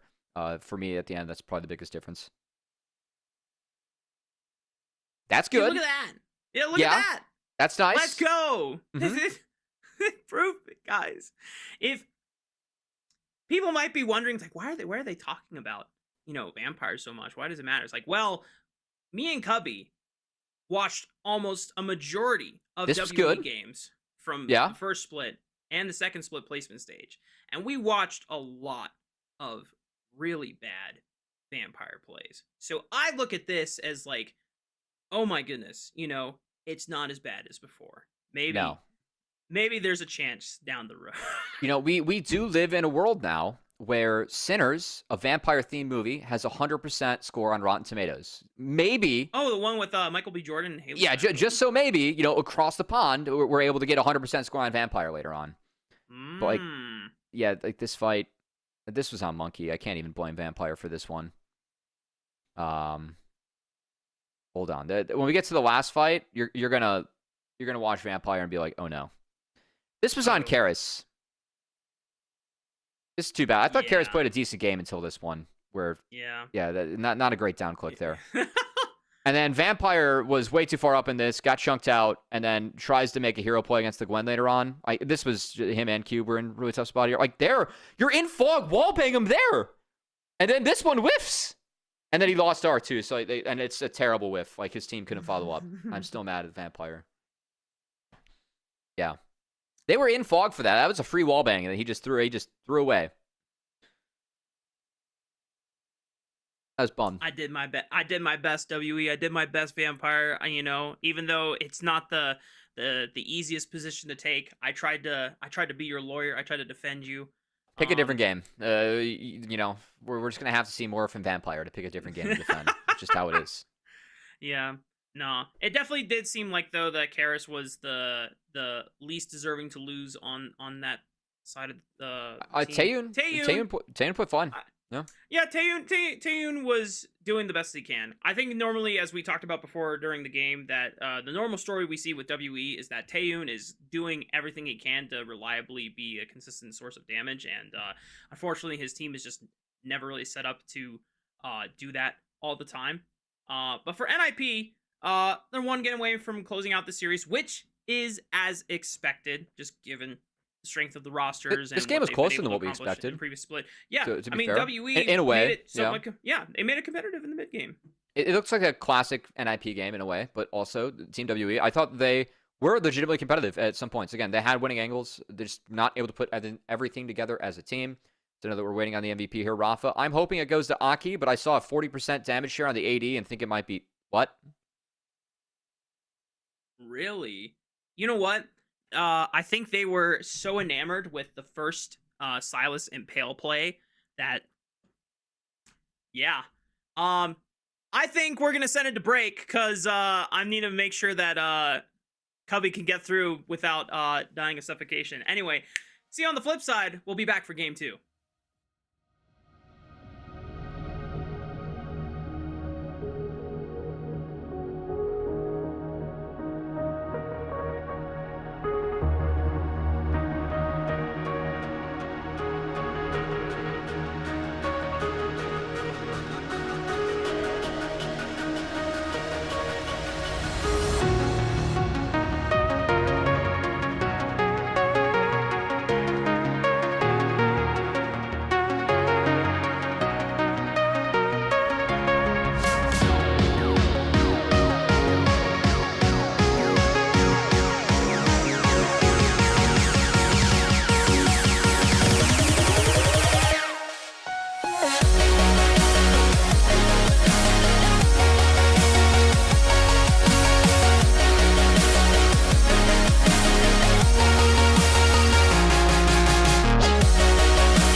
Welcome back, y'all. We're getting ready for game numero dos between Ninjas in Pajamas and Team WE. The first game was actually surprisingly competitive. There was a couple of mistakes that NiP solo laners made. Team WE did some solid punishes. Unfortunately, they made some mistakes as well, and NiP punished right on back. And we went back to the usual script, so nothing out of the ordinary so far for us here tonight, Matt. Yeah, again, a little bit more competitive than what we thought. I feel like Karras had a decent game. Taeyun consistent as always, but NiP, I know that we were looking to see what kind of form they were bringing to the Rift here in Split 2. Again, only the second time we've seen them in this group stage, and it's not exactly what we want to see in terms of if this team wants to be considered a top team in the league. We still need to see them play a little bit cleaner, so really hoping that that changes. Yeah. Even though they haven't dropped a game to WE, there was a moment where we definitely believed it could have happened. We're already all through the bans in the first phase of the draft. You don't need to talk about draft until like R1, R2 anyway. That might be a bit of a hot take, but the Galio and the Aurora bans, yeah, that tells me we're gonna just see Taliyah for Karras. Taliyah been a really valuable pick here in the LPL. I want to say this champion is like 10-2 right now in the league. Oh, never mind, 9-4, 9-4. Lost some games yesterday. Powerful. Still, yeah, it's been really good. So curious to see what kind of answer Joinby has into this, because the book's open for him. And we have seen like the Akali, the Ahri, stuff like that. Definitely an answer if you want it. I like how whenever Gwen and Rumble are both not on the table, some top laners have just immediately gone for the straight up blind Scion. Now, JDG's answer into Bin Scion yesterday was the Yorick. Although Flandra was the first person in the LPL to bring out the Yorick here. I don't know if he was the first person to play it globally. It might have been actually Bwipo that did Yes, it was Bwipo first, yeah. Still, Yorick. Yorick saw a lot of changes, so definitely someone that is actually kind of viable here, which kind of fun. So we'll see if we get it later on. Yeah, you're already having primary engage from this Alistar setup for WE alongside Varus, which normally is a hotly contested AD carry pick, but the fact that they were able to get it on the second round, pretty solid stuff for WE. Decent backline damage. If this Varus goes poke, though, I'm looking at the damage profile from WE. It's very bursty. I'm not sure how you kill this Scion if this is not an on-hit Varus. And I like having the Ezreal behind the Scion, as Scion can buy you so much space where your positioning is always just solid. On Ez can always pump out that damage behind. I think that curious to see what other pieces are put together for the comp for NiP, because I think what you're talking about, Rafa, with the poke Varus versus on-hit Varus, really valid. Taliyah and Alistar is decent at creating some space, and frankly, at the moment, I think that you would go on-hit Varus, because if you go poke, then that Scion's never dying. So interested to see. There's no Camille takeaway for WE. It's an old answer that you can play, or you could see something like Ornn come out here, as you are into an Ezreal AD carry. So tank, really good, really valid on your side of the Rift too if you are Cube. Couldn't match frontline for frontline power here, and with something like the Crescent Guard, you become a pseudo frontline for the duration of that ultimate. NiP, don't play with my heart. Yeah, I didn't think you were gonna lock in the Bone Skewer. I like this guy himself. I think this makes a lot more sense. You can go for those non-committal engages with the Solar Flare, and if it's a good look, then everyone can, go right on in. But they're actually leaving up counterpick for Doinby this time around. Oh, Olaf could be a scary one in the top lane for Cube, as I think that the comp right now, if Olaf gets picked, he feels really good into everything showing. You can play the lane against Scion. You take a little bit of time to get going and get the economy. Aatrox also pretty solid here. Going to be a little bit of a safer pick for Cube. But going into this Scion, Xin, Leona frontline, then you have an Ezreal back it's not super bursty. The lack of burst could be really big for Aatrox in terms of trying to find these big fights and big combos, which there's good setup for. And I still think that the odds we get on-hit Varus a little bit higher. And so Doinby going with that Victor. A lot of range being taken for both Ezreal and Victor. I'm really curious to see what the setup is for Taeyun in this game. I think it's going to really say a lot about this one. Yeah. It's not like you are, really pressed for damage, at least, since WE went for basically 4 damage threats in their entire top side and just the one dedicated frontline engage tank for Vampire's Alistar, whereas NiP a little bit more in the front to back fighting for having a big super tank like Shanji on the Scion, and a lot of scaling factors when you think of things like the Victor. Ezreal gets pretty big on 2 item spikes, but still becomes even more and more potent the later the game goes on. Yeah.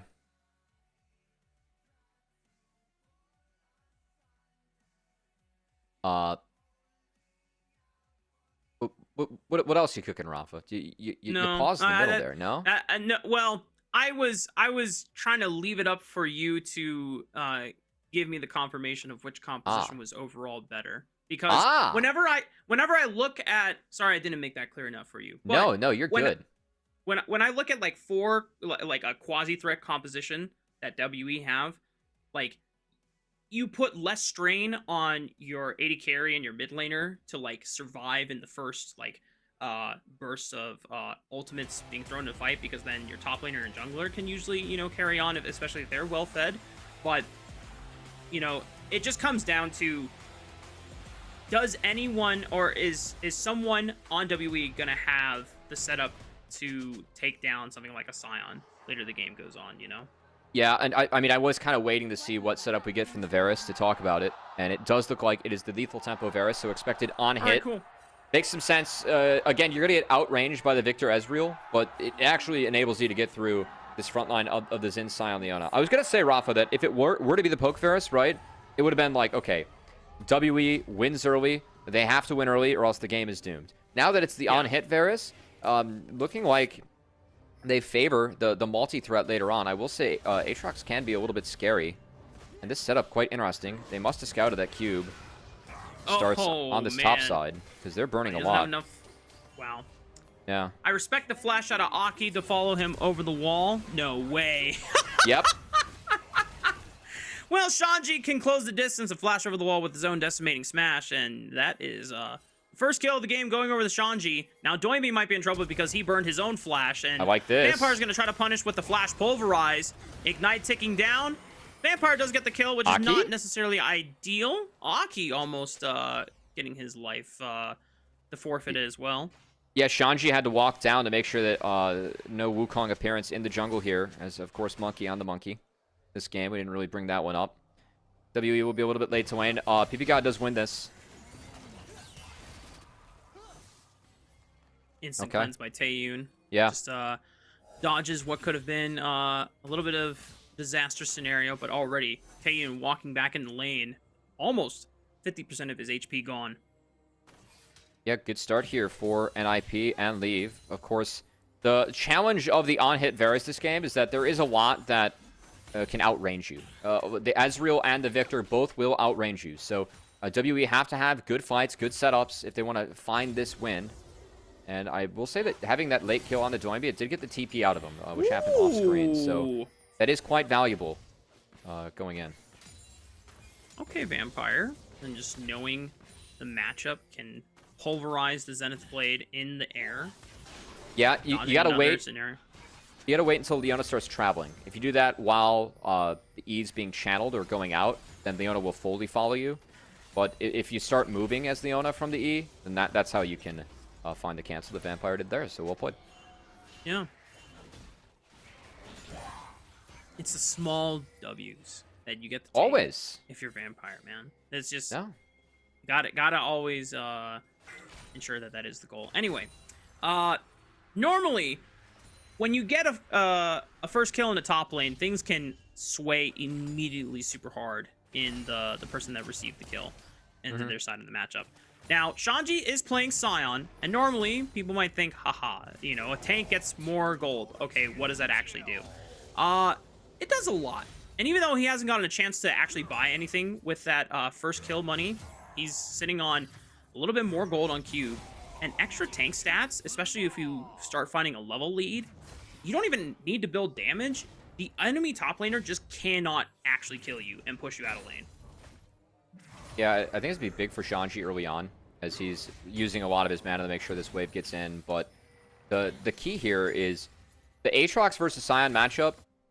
It's You can get to the point of sign if you get big early, where you cannot die. But Aatrox makes it really hard for you to walk and to charge up these decimating smashes that we have seen. So I do think that like it just kind of stalls out some time, buys more time where Shanji actually is winning. And speaking of buying time, I love what Monkey did here. Because Shanji was going to base with really good conditions. Not anymore. We're actually going to have to stay and catch this wave. Which makes sure that Cube bases with good conditions. So a nice help here from Monkey to really give his top laner a tip assist. Yeah, what was a pretty nice advantage for Shanji feels like Monkey just bailed out Cube out of a losing scenario there. Still technically ahead in gold. Meanwhile, PP God might have found a good roam timer. Kara still has flash available, but he's slowed down by the gravity zone. The seismic shoves, good sidestep from PP God. Gonna throw out the Zenith Blade, and that's all is needed to burn Karis' flash. Yeah, nice flash pickup here. As I will say the swap did come in from NiP, utilizing some of their bot Prio. He's gonna go back around. The return game flash Zenith Blade. The seismic shove is all the way in the back, but Aki can't close the distance quite yet. Tries to take up wood turret shot. Aki's gonna send it, but he's gonna pay for his life. And at the very least, NiP can say, well, it's only Alistar getting kills so far. Yeah, that could have been a little bit cleaner for NiP. That Wind Becomes Lightning was thrown out before the Leona Q. If you sync those up, then you can guarantee that it's clean. Even then, would have a little bit of difficulty dashing through the rocks. But regardless, nice. It's a kill that goes down onto Karis. So you'll take that. Karis did have to walk back to lane, and Doinby maintained this freeze. So that is something where if Victor does get more resources than this Taliyah, this 1v1 is very Victor-sided later on. It really is about how Taliyah can impact the map, because you get outranged by those lasers, and Victor shouldn't put himself at risk to get flicked. So it's really tough to deal with him later. The fact that the lanes like this is good, and I like the fact how they're camping this Taliyah. I really like this game plan. Sign and Ezreal really self-sufficient. Just set up on Taliyah. In solo queue, Karis would be spamming, nice tent, or other things that I've made enemy mid laners, taunt me with. But this is a pro game. Everything is fair, and if the strategy is just trying to camp the hell out of a mid laner that has no flash, damn be the win condition, Now, first grub rotation, WE, whoa, Vampire immediately pulling the trigger, finding a nice seismic shove follow-up on PP God. Aki's trying to get into the thick of things and goes after Vampire, gets a decent kill back, but it is a 1-for-2 in favor of WE. Yeah, Taeyun got that wave in on the top side. It looks like Leave has it frozen. So was late to rotate over to the objective, trying to keep the wave where it is. And Taeyun will be the one that helps his team secure the first 3 grubs. There's a nice little skirmish there. And a good engage from Vampire, Rafa. See, that's a good one right there.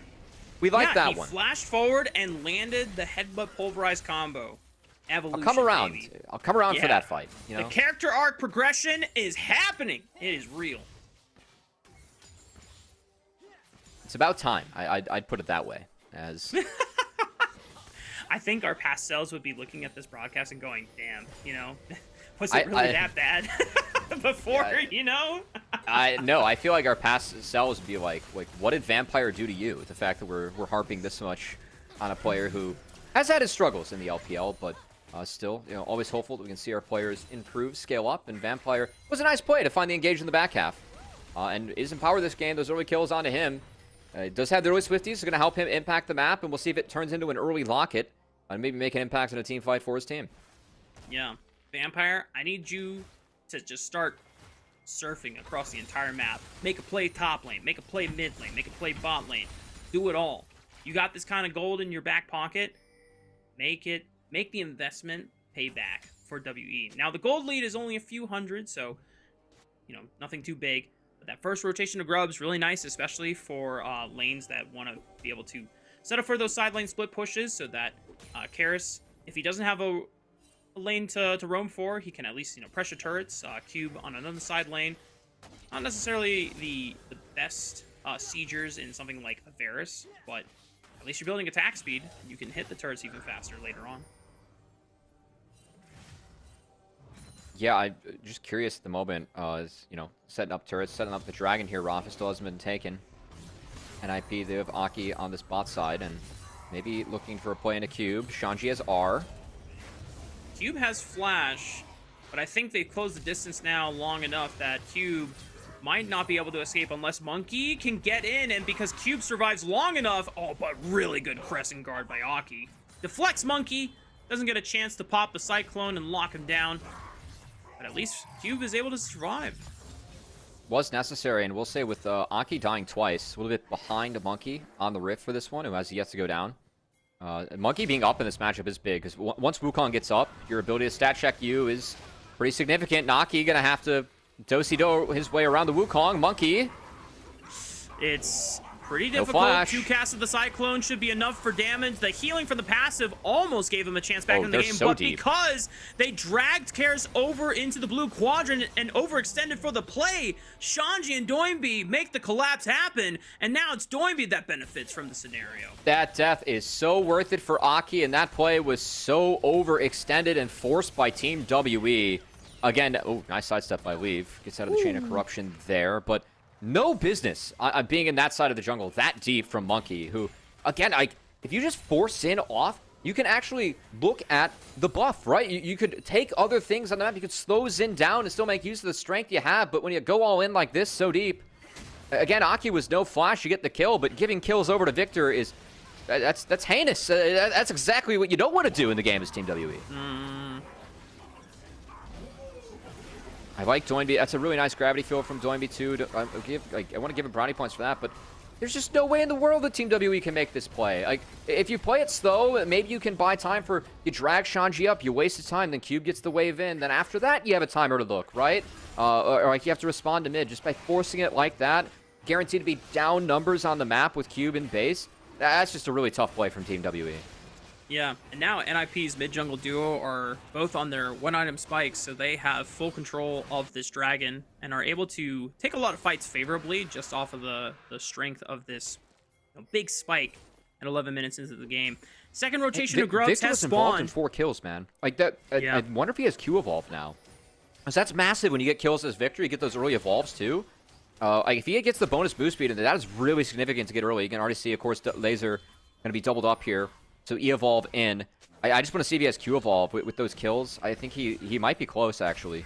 Yeah, he does. Yeah, you can see the Q move speed. So that is really significant, the fact that Victor has that. I mean, Doinby is pretty much 2/3 of the way on the Victor full evolution arc. Arcane Season 2 has come at last for NiP's sake. And WE, unless they can, spot in an Echo and a Jace on their composition, I don't think the chances are going to be good. Nice, at least for WE, to... Actually, they haven't been able to deny any Krubs so far. Shanji gets flicked. A lot of burst damage onto the Mega Tank. Already 50% HP, but now NiP send it on the right side of that fight. But here comes Q. Massive engage from Vampire. 4-man pulverize. Stuns up NiP in its tracks.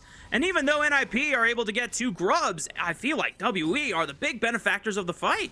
Okay, Vampire, we were asking for you to do something with this early lead, the early Swifties. That was a great Q flash from him to make sure the fight went WE's way. Is this the same Vampire? I think someone else logged in, or Vampire went through a hyperbolic time chamber. Someone paid Page Aragon with those Q flashes, but Page he's Aragon, here to this play, guy's back. Yeah, Vampire's here to play as Shanji really stuck against the Vi and Talia. And yeah, this engage from NiP doesn't really hit. Vampire gets knocked around, crescent guarded in a little bit closer to find a Q flash. That's real damn clean. Finds 4 as his team finds 2. Gets 4 Grubs to his own name, and now we'll see what else WE can do. Gold advantage is still just barely under 1,000 for WE. They have 4 Grubs, so anytime they get a chance to walk up to a turret, it's going to be a lot of damage in their favor, and the sieging potential of this team is boosted ever so slightly. NiP not out of the woodworks, though, so far. Even though there's a big turning point in that fight for WE, none of the major carries for NiP went down. Doinby still has a shutdown bounty that has yet been claimed by WE. Still scaling on the Victor, working towards that Leandry's Torment on the second item. So this is still a scary Victor that WE have to be careful of. Yeah, again, someone where you got to make plays into him and bring numbers, because if he's left in the 1v1, it's tough. And even in like the 1v2s or the 2v2s or the 3v3s. Like he is one evolution away from having access to that slow on everything, right? And 2 evolutions away from having that thick R. Man. As Cube, he's got flash. Probably gonna have to burn it. Yep. The funny thing about that pocket of vision is that there was a ward, I think, in that tri-bush previously before Vampire put another one down, and he thought that there was a chance that they had loomed on over, but I would have to like look back in the replay to describe it.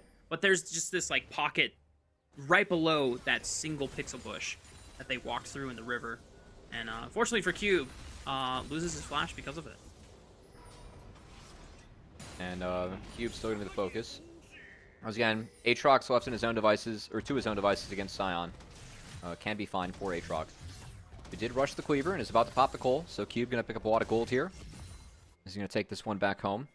So he ends up going next. I've seen a lot of Shojin on Aatrox. Can really abuse the reduced cooldowns on his Q, the E dash, the W.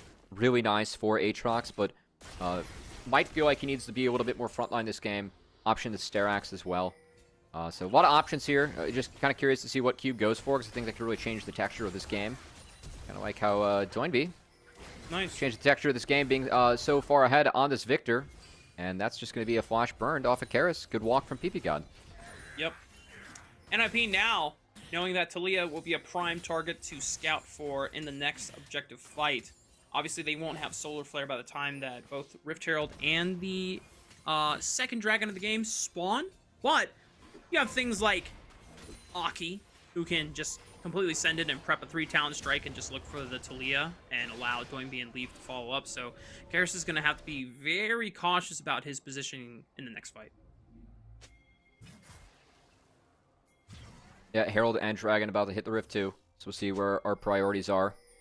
It still really feel like the Cube and Karis both missing their flashes. You gotta believe that's something that can be punished here by NiP with both these monster objectives spawning, but it looks like it's actually just going to be a handshake.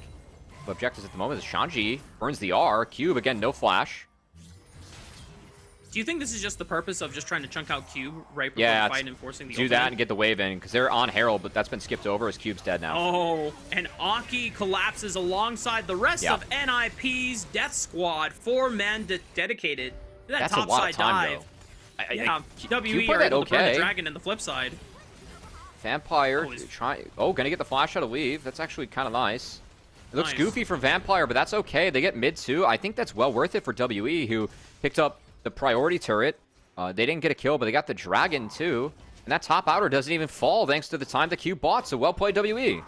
Yeah, that's There's no Herald either. It's an overall map trade for WE. That's crazy.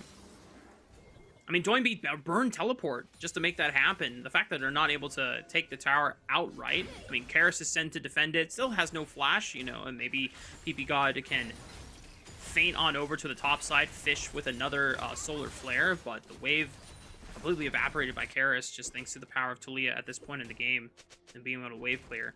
This is still a fairly decent map game for WE so far. It is. I'm still concerned about the scaling later on of like this 2-threat comp of Victor Ezreal and the range they can pack. How difficult it might be for Taeyun to play later on in the Varus, who has gotten off to a really nice start in this game, sitting at 2-0-3, right? But quietly been going about his business and doing quite well. I do want to highlight the Zeke's Convergence coming in for Vampire.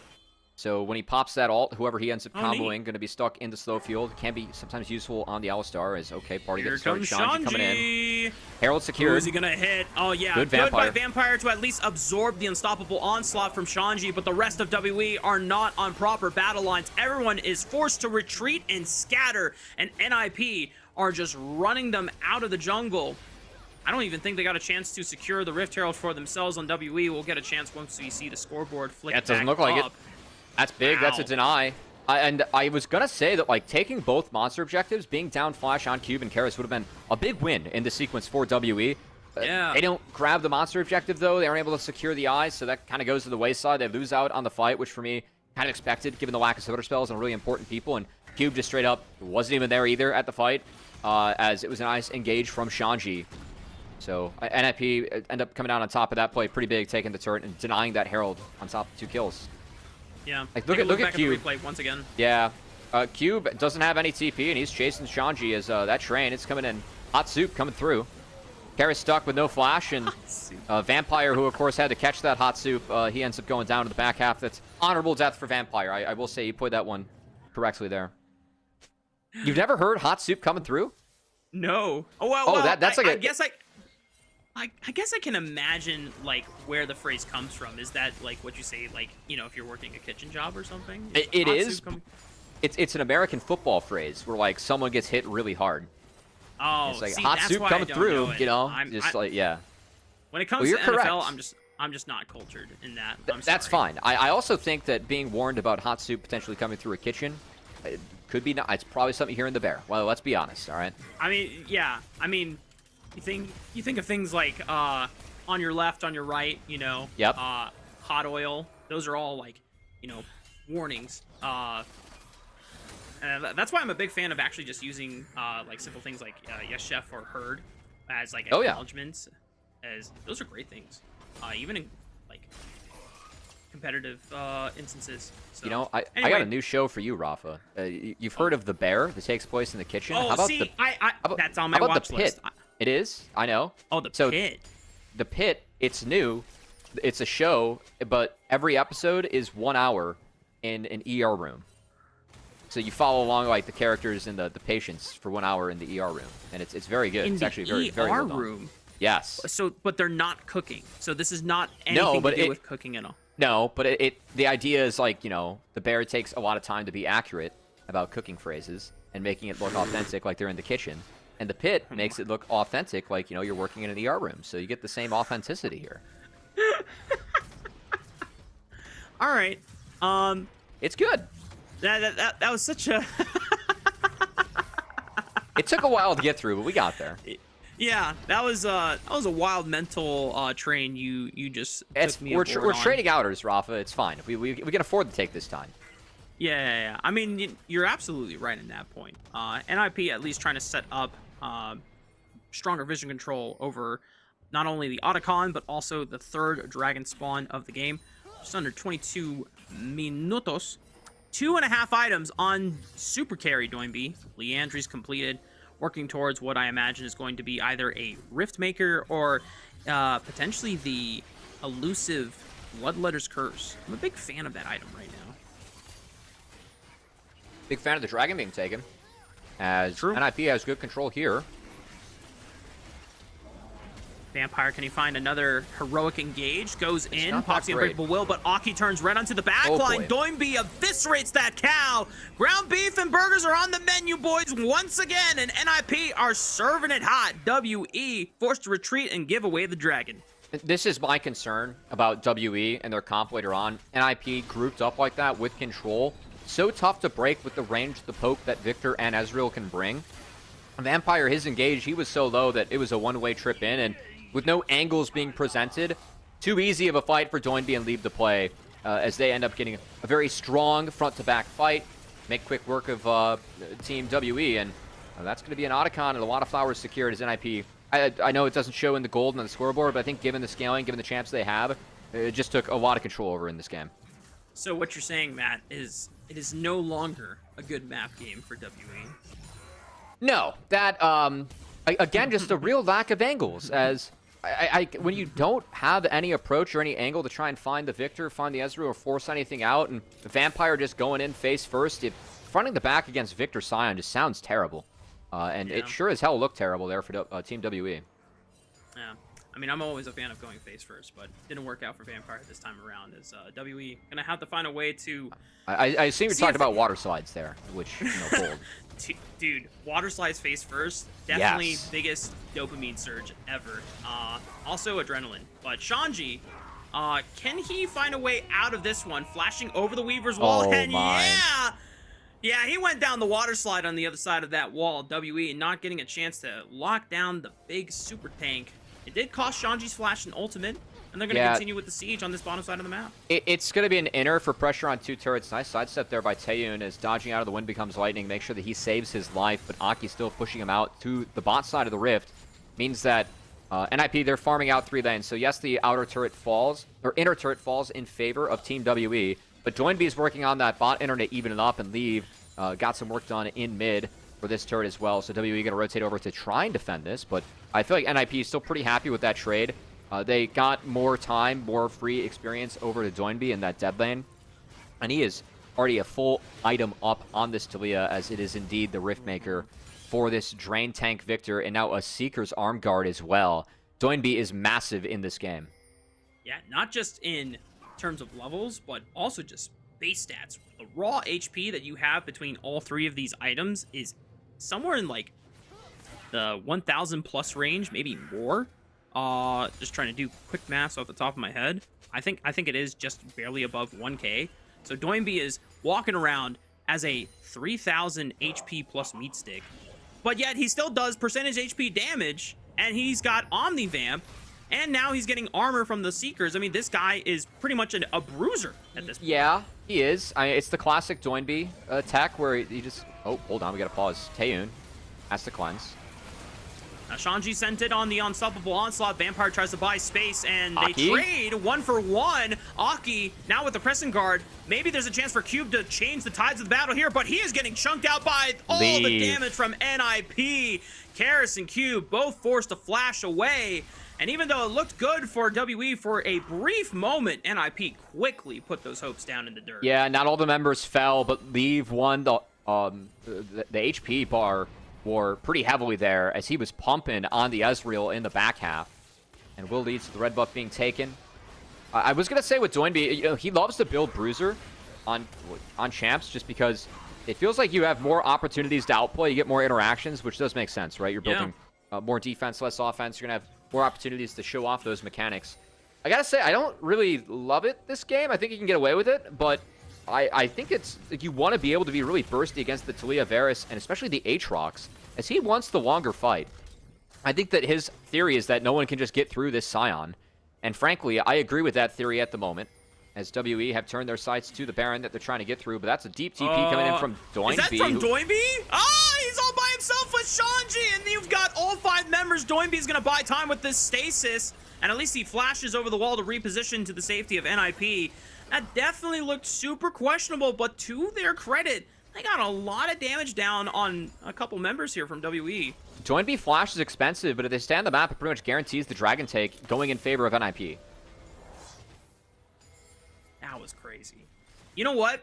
The Bruiser build works in that particular instance. It did work there. It did work there, as, again, Shanji going in buys so much space. I know he gets melted by this on-hit Varus, but him and Aki, just the combo, bought enough time to...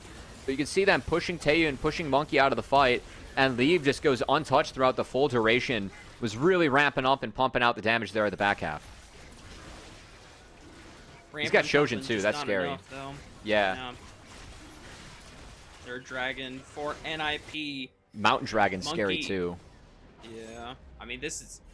You are just adding more resistances to a super tank in Shanji, and then Doinby just gonna get more benefits from all of the resistances that he's stacking up. I don't think he has any MR naturally in his build, but nope, not he's yet. At least got a little bit of armor, and it's mostly HP, but it does have the armor. It's going to help, and of course when you do stack up a lot of HP, those bonus resistances, that's getting more mileage out of it, right? So yeah. Do you think he builds like an Abyssal Mask or something? No, but if Scion did, I would not be mad. That seems like too low on damage. Yeah. Yeah, the Scion definitely should build this mask. I'm just curious, like, if Doinby wants to build magic resist, like, if the ideal item is just Banshee's Veil, or if there's, like, another cook you can go for. No, maybe a Void later on, too. It just could be nice. He's really close to the Zanyas here. It doesn't, but I think he needs it against the Treads and the Hex Drinkers that I'm looking at. Yeah. So could easily be an option for him later on. Actually, quick question. Are we concerned about not having Grievous Wounds for NiP? I like, you have Ignite from PP God, but not really. Like, I'd rather on the Aatrox for him? I'm fine with it, man. I'm seeing a Shojin and the Ezreal's inventory. I'm seeing 4 items to 3, not even 3. in my mid laner's inventory. If I'm NiP, I don't care what you're building. I think everything's pretty useful. Is Vampire trying to be useful? Pretty good pick set up by Vampire into the seismic shove. Okay. That's a 5-on-4 guaranteed now. Vampire is going to be probably taking a base. What? WE have a chance to try and force an objective turn here at the Baron pit. We'll say Karis needs to likely be on this Baron, and then they could look to Weaver's Wall to turn. But I think with Vampire being in base, you can't really hit this. And Vampire with no ultimate yet. Karis doesn't have flash from before. Oh, Leave, no. does he send it the shift forward? Yeah, this Ezreal is cooking, baby. 3 items, you called it. That's the big spike, and Leave is making do with it. Monkey and now Monkey found. finds himself on the other side of the fight. Isolated for now, but there's no follow from the rest of NiP. The Decimating Smash might buy some time, but Monkey's able to flash forward after Aki. But Doinby and Leave have completely done away with Vampire on the other side of the fight, but now Leave is isolated, and he's getting a little bit in trouble, but he's got more mobility over Taeyun and Monkey. Ooh. And True Shot Barrage Snipe will take out the Monkey King, and it's just Taeyun left on the field for WE. I mean, the forever fight for NiP works out because they found Karis right off the bat. And I didn't exactly see how Karis got caught there, but what a fight from Leave just to hunt down that Taliyah, take advantage of some of the range on Ezreal, and then when he goes in to wrap up the kill or try and defend Aki, was able to sneak out in the back half and even found the snipe on the Monkey, and the spine of the map guarantees this Baron is going over to NiP for free. Will be up for the duration to set up for this Mountain Dragon. That is Mountain Soul on the table, and oh yeah, just spotted on a ward. Love to see Leave getting aggressive here. Again, flashless Taliyah. You can get out of the flick. Even if you get flicked there, it's fine if you're Leave. Love the aggression. That's the right time for it, and no chance for Karis, who didn't walk with his team and gets punished. Yeah, I know that there's a lot of attention put on the top side of this fight, but I'm curious what happens. Okay, Vampire stuck did his between best, Doinby honestly. and Leave. Yeah, he's just trying to buy as much time as he can. No, I think hitting Leave that far away was actually kind of okay, because it didn't enable the top side of the fight to be okay. Even that flash from Taeyun, I know it looks a little bit goofy. It's not bad. At least he's trading down against Leave, but I think that was a real opportunity to at least try and get the Ezreal. It was a quick reaction from Leave that got him out of that one. As any free time with the Varus, how fast he's auto-attacking can be deadly here. But no flash on Taeyun for this next fight. That is significant. I'm just fine with him flipping it there, because I think that if he kills Leave, that prevents the Baron. But Baron going over to NiP, that kind of dooms Team WE for this game, because looking at that Mountain Dragon timer, 55 seconds, Baron up, all the waves going to be easily pushed forward, Rafa. And I don't know how Team WE plays this next fight. I really don't. Yeah. It's 4.5 items on Doinby. Zhonya's fully completed. He's going Bloodletter's next. The Bloodletter's Curse. Oh, Mass Tech, baby. Exciting.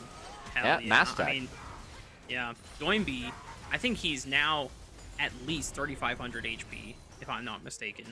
Maybe it's less, but this is a thick victor, man. NiP, 3,000 gold ahead, but the advantage feels way more than what the numbers show. Yeah, and I would love to see, I think, any chance to have is a Karis ult. Karis did die with ult up in that last fight too, so things kind of going from bad to worse. We really haven't seen an impactful Weaver's Wall so far this game, Rafa. On a pick that, again, Taliyah, really strong in LPL, really strong in this meta. Is sitting at 9-4 in the league right now. Has gotten high priority from a lot of teams. Priority seems to be rising throughout the split too, and just haven't really seen that same game impact that Karis has been able to have on the Taliyah compared to other ones across the league. Yeah.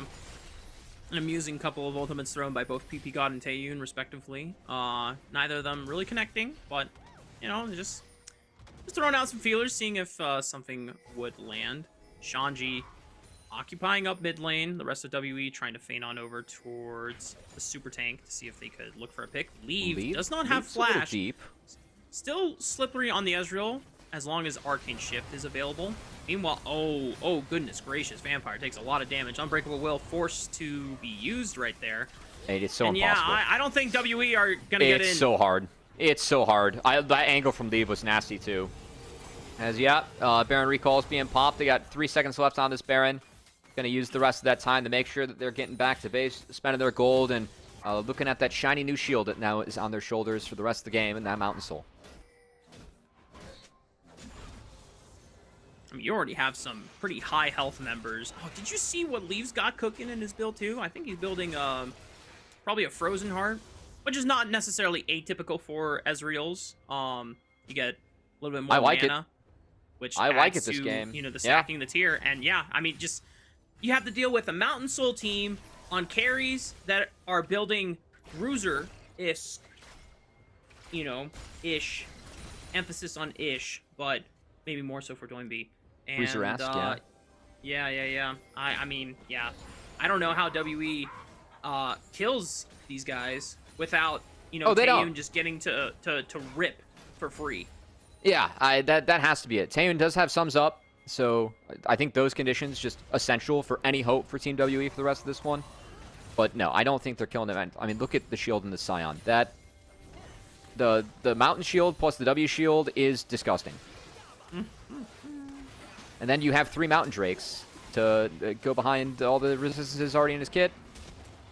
We have seen Taeyun be able to melt him a little bit. Again, it is Varus, so it's not going to be enough, Rafa. Well, you know what, Matt? I think the clear answer is WE needs to build a Serpent's Fang fast, ASAP. Yes. I mean, Aatrox is probably the best candidate. Not the best at applying it, but I think Serpent's Fang might actually be necessary against Victor Scion and Mountain Soul. I agree. I'm with you. I was being sarcastic to the point that, I'm trying to take it seriously. Wow. I know one item's not going to solve the game. I'm with you. Yeah. It would help. That was, yeah. See, I'm a Serpent's Fang merchant, but even I don't think that it's going to pull off miracles in this kind of game state. I appreciate your merchantism for that one, though. It's well warranted, It changes every season, when Gore Drinker was around, I'm a Shojin merchant. That's totally valid. And what's also it's valid OP. is Monkey might be caught out here, forces the Cyclone, tries to buy space. Aki is taking up a lot of damage, pops the Crescent Guard. Vampire flashing forward, tries to set up another CC engage. Shanji will split up the fight. And look where Taeyun is. He cannot get into the fight. It's not even close. The rest of WE's front line is just trying to buy space, but there's no space to be bought since the carries can't step up. The entrance to that fight from Shanji and Doinby, Taeyun, he saw the entrance and pretty much quit playing the fight. He's like, nope, that's not happening. I can't walk through that Storm. I can't walk through that Scion. No chance. As honestly, the attempted pick on the Aki, I didn't hate the look. Like, the Ethereal Chains actually yoinked him back post-flash.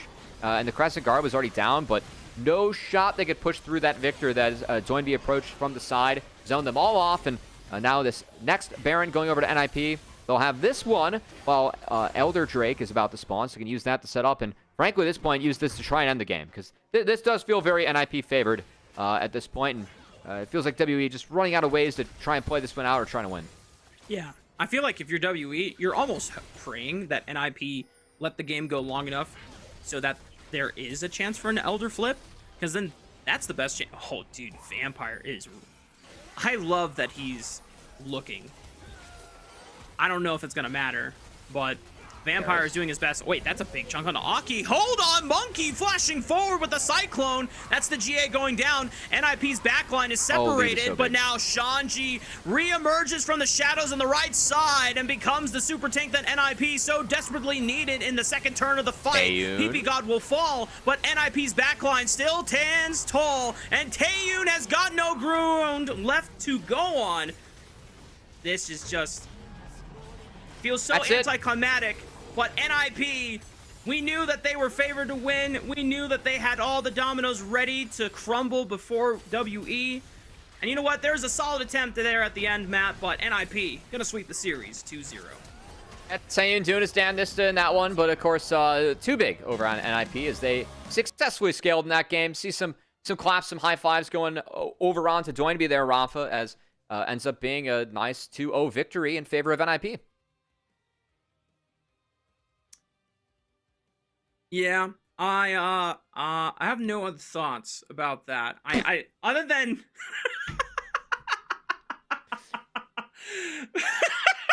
Rafa, I feel like you're quitting that fight the way that Taeyun quit the fight before. You're just like, I got nothing.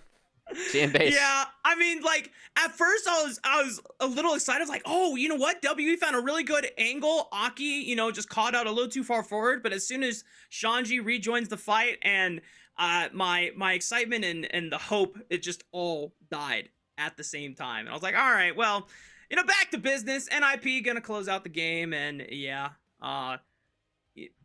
it, there is an attempt by WE, and that's all I can say in their favor. And you know Yeah. what? Hey, Vampire actually looked tried okay. his he tried his damnedest, so it wasn't his fault this game.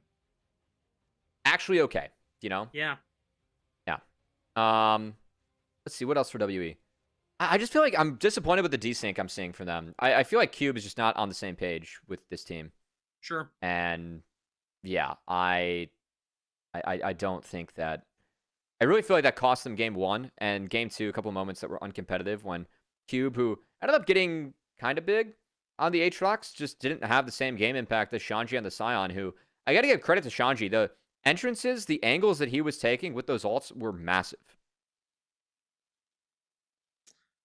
Yeah, the Scion proved to be super invaluable, and I think we're gonna. I mean, we've been seeing it picked more often by other teams, but it's definitely not like in the tier in the echelons of like Gwen Rumble, right? You have to wait for those picks to be off the table before you even venture into blinding that Scion. But it's got so many good uses. There's so many scenarios where just having a giant Omega Meatball like Scion that has access to on-demand CC like the ultimate and the Q is just so powerful. And how do you move something like that later on?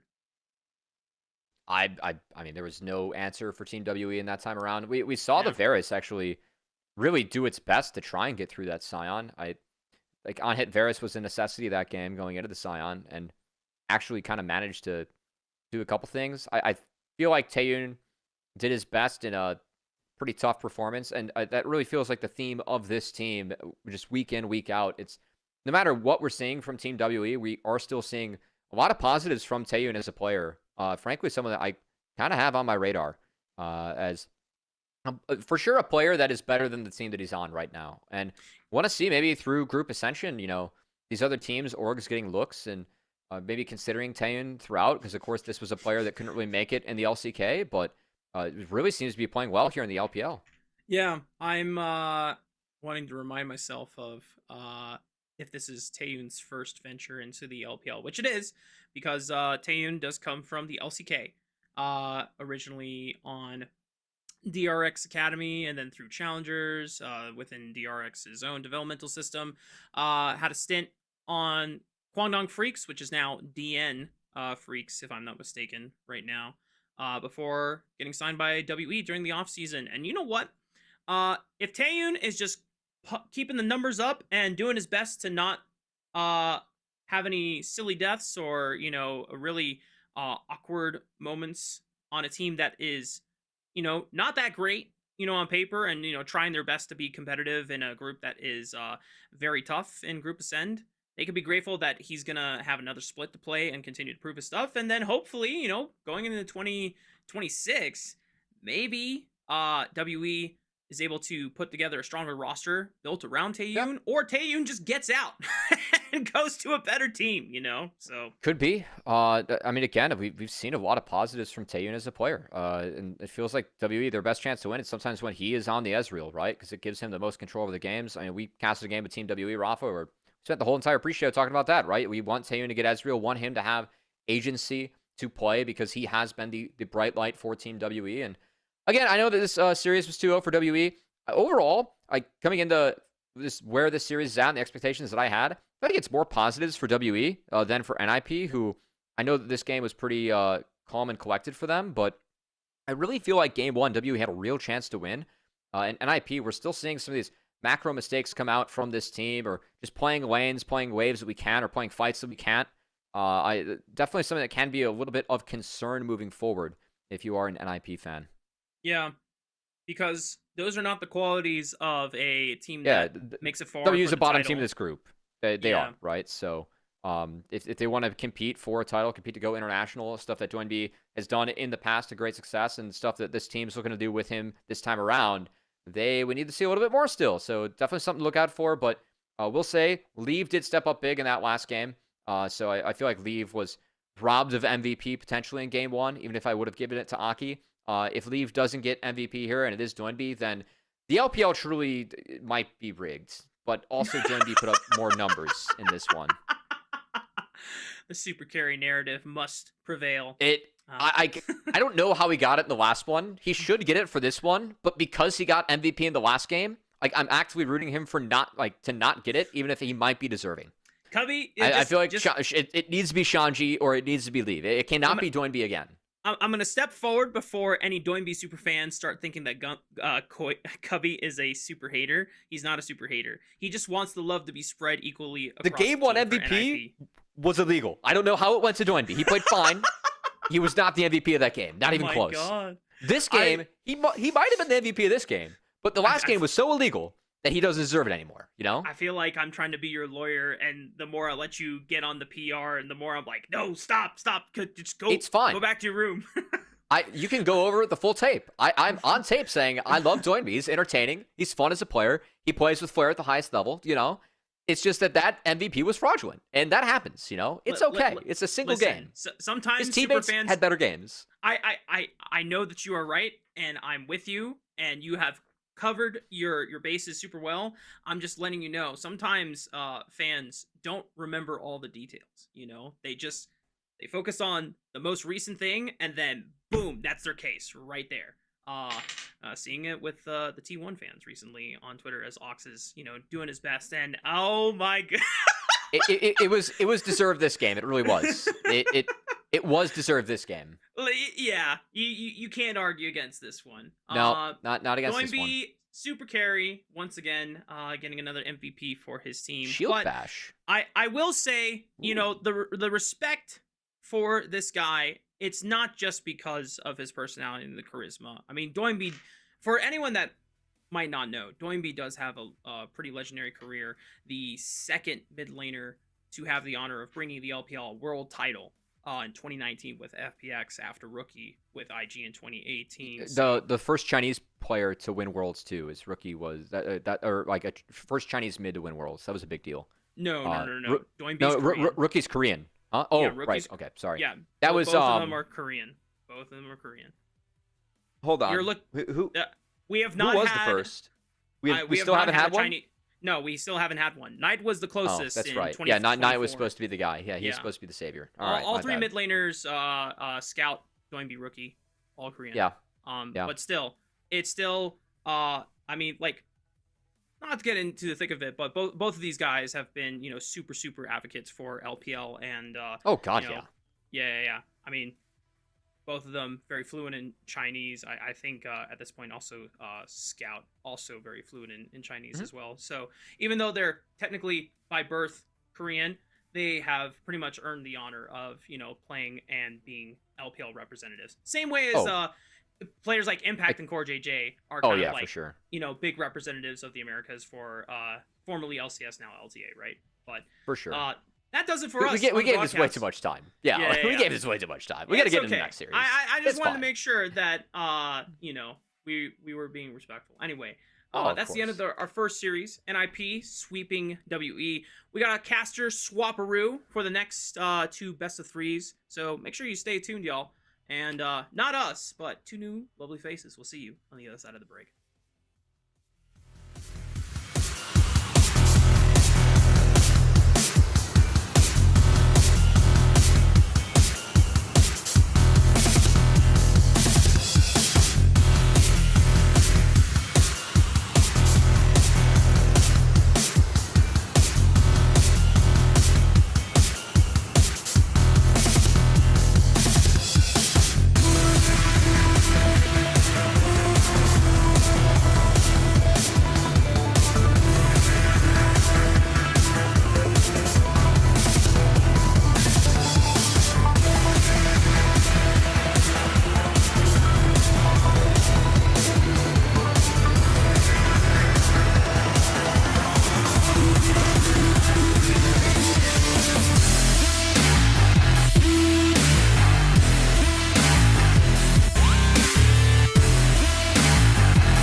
Welcome back, one and all, to LPL English, your unofficial home for everything LPL. I'm Mazel. I'm joined by Alk Battery. We're taking over from Rafa and Covey. Shout out to the guys for covering that first series on the day. It was a quick 2-0, not going the distance. Maybe not going to have the 9-game day that is dreamed of on the Super Saturday. Slash Super Sunday, I guess now. But I'm excited for this one. We're going to be getting into Thunder Talk versus Top Esports. I know we're expecting some fireworks from Top Esports tonight. Please just 2-0 them. I can't take it anymore, man. I go out into the threads, I go and look at the Twitch chat, and they're all making... Devin Booker Truther has to fight for his life in chat. I mean, to be fair, sometimes deserved for what he's been posting in chat sometimes, but please, man, no more TES. Don't do this to me.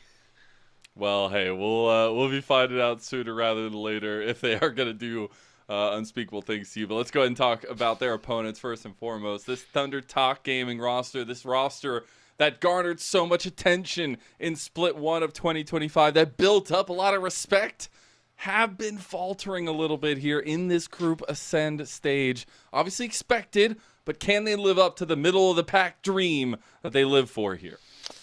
But even you look at, their former results, they weren't really middle of the pack. They're kind of trending down towards like 8th to 12th place here in the LPL. I just feel so bad for these guys because there are some really exciting names when we've seen their performances so far in 2025, but haven't been able to really string together wins here so far. And it's just that Split 1, that just single series versus BLG bought a lot of good faith from the community. But hey, they made it to playoffs, all right? Sure, they made it into playoffs and then did what? Yeah. Exactly. They bombed out. Immediately 2-0, two series loss back-to-back, out of playoffs. And we need to see them perform here because this is another series where double round robin, yes, you'll have another chance to fight, but we really do expect a lot out of any team that is going to make it into Group Ascend. Yeah, I know we're going to be taking a look at some clips from them here and going over a bit of their gameplay in terms of that series against IG. It was really just tough to watch because, there are some exciting things. Again, we're talking about 1xN and Feather as a bottom lane, but as you can see here in the clips, just why are we fighting on opposite sides? The cohesion and some of the coordination in this roster, who we should expect to have higher levels of synergy, considering the fact we've seen this roster play together for so long now. I just am kind of baffled at seeing this as a possible result for, again, a team that has good pieces, man. 1xN is one of our all-pro AD carries from last split. Yeah, I think it's such a stark contrast to what we were seeing work for them, and obviously a lot of changes in the meta.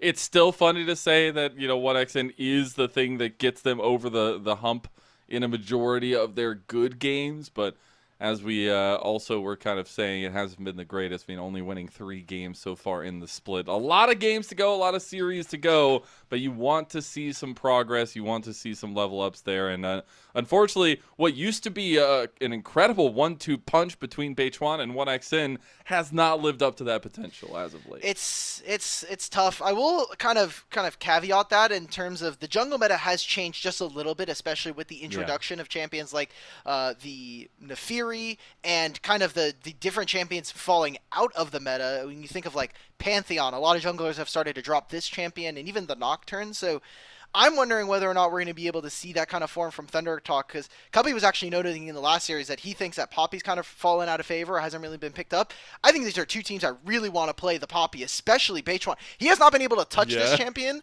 in a couple of series. Even the Vi has been gone away from him. Yeah. A lot of focus towards him because he's a big leaping off point for the team. Yep. But on the other side of things, and maybe the elephant in the room, it is Top Esports, a team that is hit or miss as of late, but looking to be that domestic dominant team that we saw them be in Split number 1. And to not only just mention, they are, at the very least, infamous here in the domestic league of the LPL. Good. These guys... Bad. They come home, they immediately smash a bunch of teams back-to-back that we have at top of the table. They'll just randomly lose games, but it's kind of the level of consistency that they have here internally that has kind of led them to be top dogs, at least for the past couple years. Maybe not winning championships like the BLG of last year, but was still able to contend with them in so many series. And I don't know, man. BLG is tripping up. They've lost 2 in a row. Everybody can vie for that top 4 spot. You want that top 4 because you have to remember from earlier in the show, top 4 automatically makes it into the playoffs. So you definitely want to be in that grouping. And I know Top Esports are looking to cement themselves right there at the top. We're going to be hitting the stage, getting ready for Thunder Talk versus Top Esports. I know a particular focus, at least for me, is what the bot lane 2v2 is going to be looking like, what kind of setup we're going to get between the two of them, because it can be very important if they want to try to get those early advantages from bot lane. Yeah, and 1xN and Feather have been at least somewhat solid in the laning phase. It's just for Jackie Love and Crisp. I think Crisp, his way that he kind of moves around the map and especially moves with Kanavi has been so influential to their series. So we'll see what that kind of comes into. We have our 1v1s here between our 2 top laners, and we're already getting Yorick bans. I love it. I know we saw some of it last night, but I want double Yoriks now. God, that would be hilarious. No. That what would if they're be using the same skin? chaos. You're going to be like, oh, cool. That would same be skin, even better. Can't see anything. I can't tell what's going on. Did you see the level up that AL gets when they pick Yorick with the skin? I mean, he's okay. I'll just say that in the 1v1 because in the games, Yorick's still they not lost. winning I wins was for going them. to say Anyways, they let's go lost ahead and look at this one because we finally get a top lane versus top lane 1v1. At least I do. I haven't gotten to see a lot of the same lane 1v1s. We get a lot of bans out. Immediate pickup of the Gwen from Hoya. So what has 369 got cooking up? Because he's always been someone that has, some unique counters, unique pocket picks. I like the Mordekaiser as kind of a shout towards him individually. Am I really going to have to watch 369 play an 80 carry? Now, I'd be okay with Varus, but it's already been taken away. It's already banned. So, no. Don't do it. Cream's even looking over like, don't pick He's this like, champion. bro, what are you doing? Are you sure? Are you sure? Are you Hey, look at me. Are you sure? So please do something a little bit different. Please not the Corky. I like the idea that Cream is telling a player but the 369 do something else. Please. Hey, we got Lucian. Okay. Cream, thank you. Whatever you just said, I know you probably didn't say anything along the lines of what we want you to have said, but just know that you had influence here. Okay. It's going to be the Lucian into the Gwen, though. Yeah. Terms of burst, this should go in favor of 369. I just worry that the fact that you start 3 levels ahead, Gwen's going to be able to hit at least her boots plus first item. That's going to be a little tricky, especially with the hollowed miss. So, going to be interesting to see how Hoya plays this. You gotta get the 2 kills before the Ring of Fire. You gotta get the turret, get the demolish proc on Lucian. That is now. I'm not co-signing the demolish Lucian build ever. We're gonna let that go. But we have seen our marksmen in particular be very focused on trying to get these turrets, especially the Varuses that we've been seeing, some of the Corkies in the past. So wouldn't be too off the books if necessarily 369 is going to be going for maybe a turret win here in this one. All right, well, we'll be getting into it now. If you're wondering why we're having a 1v1, it is all for side selection in this meta. It is do or die for blue side. And now we have a 1v1 going at each other to decide who will choose blue side, because red side is never chosen. It is going to be the top laners, Hoya versus 369. We get to have a little bit of fun before we get into the serious action that is this heavyweight bout between TT and Top Esports. Who gets to keep the continent? Who gets to keep their T? Somebody loses a T if they lose this series, and there's 2 of them. I don't know how Top Esports will lose. So Hoya can give it up then. Hoya, like TT's like, we've got an extra one laying around. Like we can just be Thunder gaming. Thunder game. Ooh, that's kind of banger. Okay, a little early trades. The early barrier. All right, from both sides. Hoya losing out on those trades though. Yeah, and 369 still has the flash. Hoya will have the ignite, but 369 showing off some of that prowess. It has been a while since we've gotten Lucian in some of our solo lanes. I know. True. Oh, I know we had it during either Demacia Cup or Split 1. I'm just trying to. The name is eluding me as to who picked our Lucian solo lane. I think 369 wins this, by the way. Flash from 369. Oh my God, he does dash away, so he's not gonna go for another double tap. And he's gonna be very dicey though. Hoya wants to dash in to get the slice, but it's close. We're close to getting the first kill here. I'm holding threes out, bro. Who's I'm backing? holding threes. Who's backing? Who takes? It's like should just chicken. be Who Hoya. backs? It should just be Hoya. I mean, 369 doesn't have a lot of mana. It's one more minion. So you're gonna be losing cannon. Oh, this might change it though. Oh. Okay. Oh! Oh! No! No! No! Oh, no! no, no! Okay. Oh, okay. Well- Hoya looks stunned. It is camera, by the way. I mean, he hasn't been so good. He has not been cooking on some of these carries. got Not in the flashbang 1v1, but coming. also in game. So, not surprised to see him also- get clapped by 369. 369. Something I've noticed of him, he used to be super emotive. He used to be like super like the funny, laughing, always smiling kind of guy. That man's been a stone cold killer recently. Like in all these pop off, like he's been having some really good games recently. Some bad here or there, but in those pop off moments, like the man is just not making any faces. He's just taking people out one by one. He's seen what Ben did to this league, and he's like, I gotta. Look, He's like, we still get look. Okay, So we I get say some. that, and then yeah, he just gets yeah. the laugh. Yeah, I would say that 369 has been at least a little emotive. You know, maybe not doing as much as maybe a player like Knight in some years past, but gonna be fun to watch here. I mean, 369 either has to get a single more kill, or we're just waiting for Ring of Fire here, Lennon. I don't think there's gonna be much here. Yeah, 100%. I don't think so either. So what I'm realizing now is we're just watching a warm up 1v1 between these two guys. Yeah. Like this is just a traditional. Like they're just getting some extra screen time to play on stage. Oh, we got the all in from Hoya with the needleworks, but I think he still loses. Let's go! Oh my God, he's going. One more auto attack. 369 for like the first time this entire year might win before the Ring of Fire. Oh, it's just not so close. 369, just go into the bush. Go into the bush. Do it. Oh. Oh. There's the oh my god, the hollow miss. Really close margins there. I'm not gonna lie. I kind of want to see 369 play this in Summoner's Rift now, because his mechanics are looking They're pretty nasty. quite sharp. I think some of them, we need some work. We had that flash earlier, and even there, I think there was some missed spells. But the fact that he's like instant canceling his culling, he's like almost perfectly weaving in auto attacks. I respect it, 369. Kind of banger, kind of banger. We did get backs from both of them, so unfortunately Hoya will not fall. And I'm sure we're just going to farm our way up to that Ring of Fire setup now. We are not full item, at least for 369 just yet, but definitely getting a little bit closer. He's got a lot of pieces. Oh, he's going for Blade of the Ranking for a Sag. Yeah. Does feel like he's been doing really good at getting good trades onto Hoya. I mean, he just wins right here, right? Like, he can just go in, just keep him Doesn't at have range. culling. Yeah.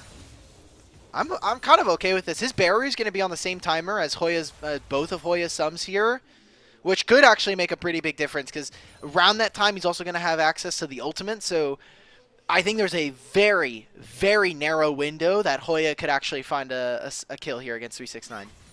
Am I thinking about it too deep that the coaches are fine with this because whoever wins this gets the mental advantage in lane in the actual games? Oh. Okay, 369 just dashed into Hoya's face. Gonna preemptively pop the barrier, looking for the kill. Here goes the flash, the dash, the kill, and that is it. A 2-kill spree for 369 to claim side select for Top Esports. What a bang. Making it look easy. Baytron's like, God damn it, Is that I'm the not getting by first one game. this year? No, we literally We just had one literally yesterday. Yeah. Yeah, we had that one. I know we've had a couple of them before, but yeah, it's fairly rare. A lot of players are like, I'll just wait out the 7 minutes. Wait till the Ring of Fire. I'll just play better than you in 7 minutes time, okay? I'll pray that I'm better than you in 7 minutes than you are right now.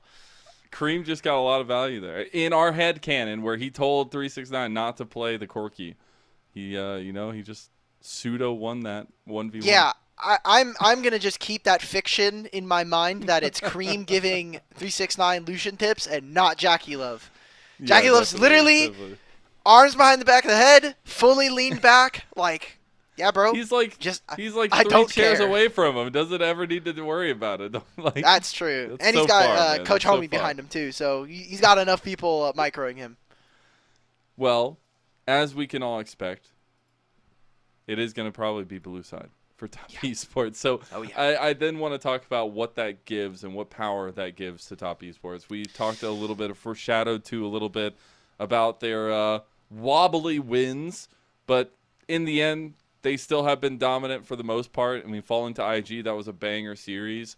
This team is still vying to be one of the most dominant in the LPL, and they've done so off the back of multiple different styles and multiple different carry potentials. Exactly. And I will say, like, there has been games where we really get Kanavi working with Cream, but I do think that Kanavi, by and far away, has been the biggest standout this year for this team, especially early on. So I know we were talking about the 2v2s in bottom lane for these two teams, but now that we're going into blue side for TES, my eyes would be, let's kind of use some of Kanavi's really big champion pool and kind of just lock down something that's going to be very aggressive, something that allows for some of our other lanes to maybe get counterpick. Let's see a little bit more of TT's draft, because while they have let Hoya play carries, I really do think he is much better at the tanks. And the meta right now is opening up in a way that there are a lot of them available to you, even with things like Gwen running around. So I'm kind of wondering how TES are approaching this and if they have a similar mindset. I do also wonder if we end up getting a little bit of pinching of the pools from bot lane and not trying to give any of those very strong 2v2s as well over. But there's still so many, like you talked about top lane being so flexible and having so many different choices. I feel like that is a little bit the same with AD here now, especially if you're the side of 1xN, who's played like almost literally everything under the sun so far in this part of the stage. Now, it is interesting because we have all that focus around the junglers that you were kind of talking about. Kanavi's been obviously feeling himself, doing his thing. Beichuan was a massive piece to the puzzle for TT all of last split and for the first part of this split for them too. We have seen a consistent fall off from him. He's going to have to live up to the potential here against Kanavi, or might just have to bow down to the king himself. Yeah, they've also dropped a couple of different champions, so we'll see. We're getting into draft number 1 here in this series. TES recognizing some really strong champions. You talked about wanting to pinch some pools. Well, Galio Yone, a very big takeaway from Setab in the mid lane. I wonder, do you ban away the Nefiri here? I feel like if you leave it open, it's going to be an insta-grab by Kanavi. We have seen the downtrend a little bit of the Nefiri, but in the hands of a guy like Kanavi, you got to expect that's going to be an auto carry there. So a lot on the table for TT to focus on. Just going to have a few moments to figure that one out. It will be the Nefiri, so respect paid over to Kanavi. We'll see what they want to go with B1. Yeah, especially with Vi gone, I just think you can't give both of them, and we are going to probably expect for Gwen B1 here, so we'll see if that's going to be the case. Going to be interesting to see if there's going to be kind of an adaptation, because I know we've seen champions like Skarner and Varus start to slowly, or Skarner and Kalista start to slowly drop off in terms of priority thanks to some nerfs, but they're obviously still kind of carrying a lot of these games, so TS instead decide they want to get the Rumble, and perfectly fine if Hoya is going to be taking the Gwen. Yeah, I think this is another pick that, like, if you're not banning away the Gwen, if you're not banning away the Rumble, you have to have gotten value out of other bans. I think they did this time around for TT, but you still give one of the premier top lane picks to the side of top esports, and specifically to 369. Xin Zhao has been another massive pick in the jungle as of late. Really good skirmishing power, and they're giving it over to Beichuan. So this is where I thought it was interesting. TS obviously hovered the Varus. It didn't end up going for the lock-in on that champion. I thought maybe TT would still respond with that Gwen Varus like we were looking at, but now it does mean, are they going to be picking up Gwen? We actually haven't seen Gwen from Hoya this year, so maybe they want to try to take this in a different direction. Maybe they want to try to pick up the Ambessa to maybe abuse that a little bit earlier on. Maybe there's a Gragas coming in through our future. They instead focus on the mid-jungle here. Okay. It's been a nasty comp. I mean, Talia has just subtly become, I feel like, a hyper carry in the LPL. Not all the time, but in the right hands. Say Tab definitely going to be looking for that one. Okay. So for TT, they have a really nasty setup around playing around Fog of War and seeing how they set up around mid lane. Side lane's obviously going to be something that we continue to look at as the draft goes forward. TES, although I'm kind of looking at this, while yes, we can see maybe a, different build styles of Varus, I think Poke kind of already shining through alongside a Rumble. You can try to outrange this Talia, make it very difficult for her to play the game. Very true. I like that aspect of things, and as well just being able to follow up on maybe some of the equalizer damage that's going to be coming down Yeah. Really nice pickup here, too, to provide some of that body guarding, provide some of that body blocking, and engage setup for Crisp in the Alistar. And also just getting rid of Zinzao, right? So looks like TT, they want to try to play the map a little bit wider, maybe playing a 4-1 or a 1-3-1 here on the map. Just means that topside grubs are going to be very important. Wonder what bot lane matchup we're going to be getting for 1xN and Feather, because you put a lot of focus on them, and it seems like they're going to be picking last here in the draft. So from TES, we are expecting to see a couple more AD carry bands coming on through. My eyes, I am looking for things like an Ezreal in particular. Maybe we get rid of the Ashe as well. Yeah, I think the Ashe could be good, not only because it gives carry potential to 1xM, but it also gives him utility to the team. I think anything like that, maybe even the Kai'Sa joins that ban table. I know Jackie Love might have some bad recent memories against Kai'Sa, looking back to that IG series. But in this phase, at least we're getting a lot of mid lane focus onto Cream. I think Cream's Azir deserves a little bit of praise there, and it will be banned away by TT, at least with their first ban. There's that Ezreal you were highlighting. I feel like you would want to invite an Azir in, though. At least from what we've been seeing globally in LPL, here in LCK, or in the LCK and here in the LPL, you would want to see the Taliyah versus Azir matchup. It seems like it's been more popular and people are more so favoring, even statistically, it is favoring the Taliyah. So quite weird for me. I think they might still want to go for another mid lane band. Maybe they get rid of Aurora here or an Ahri. Said they were getting rid of Tristana. Okay. I just don't see it, though. Ridiculous. I agree. I haven't been the biggest fan of Tristana, but he did have that crazy 17-game win streak on Tristana last year that finally got shut down in the playoffs. Give it a little bit there, I guess, and maybe some of the dual marksman carry potential. Second phase, though, at least for top esports, I'm sure will remain that marksman focus. Maybe go. Okay, it is the Kalista. I was going to say maybe some of the engage, but all marksman. Okay. So here for TT, maybe there's a misfortune. I know we haven't been the biggest fans, but in terms of being able to contest on mid waves, being able to move around the map quickly when we said we wanted to see them play around grubs, that strut passive does help. So maybe there is a misfortune here for Thundertalk. Maybe you have to pair it up with things like a Leona. I think I would like that for sure. They might go for that big Wombo combo setup, and it would give all that control around the objectives. So maybe seeding a little bit of that 1-3-1 kind of split map setup for more objective concentration, but still going to have some of those tools on the back burner for sure. So for TES now, I mean, we talked about Kanavi having a jungle ocean. What exactly are we getting from him? Because we've gotten things like the Shyvana, we've gotten the Karthus. This is his third game of Jack's jungle, we have to assume here. So have to assume. Big eyes on Kanavi, and even this top side here for TES. With a Rumble, we do expect for them to be able to contest for topside objectives. So, I mean, big level 6s coming in if that is going to be what we expect here from Kareem in the mid lane. He is going through every single different champion. I really want to kind of give it to. Oh, what is he going to give it to? Oh, baby! The classic. The 3 wins, boys. A lot of mid laners in the LPL have built their name off, but Kareem is something special on it. Literally 1v9ing all of OMG's opponents back in the heyday of his come up. And it's so nice to see him return to something good, something solid to pair alongside this Kanavi Jax. The answer will end up being the Rakan for the side of TT, but this top esports comp, I mean, they're looking to smash. Yeah, TT, they need to play very carefully on side lanes if they want to be able to play this game. I think the number of grubs they get will impact their ability to play fights. And I'm looking over on the side of TES. I think they are quite low ranged when you look at the mid jungle, but this just means that Chris really needs to be on point as to who he's hitting with headbutts, and then the equalizers as well, setting up for Jackie Love and the rest of the damage dealers of TES.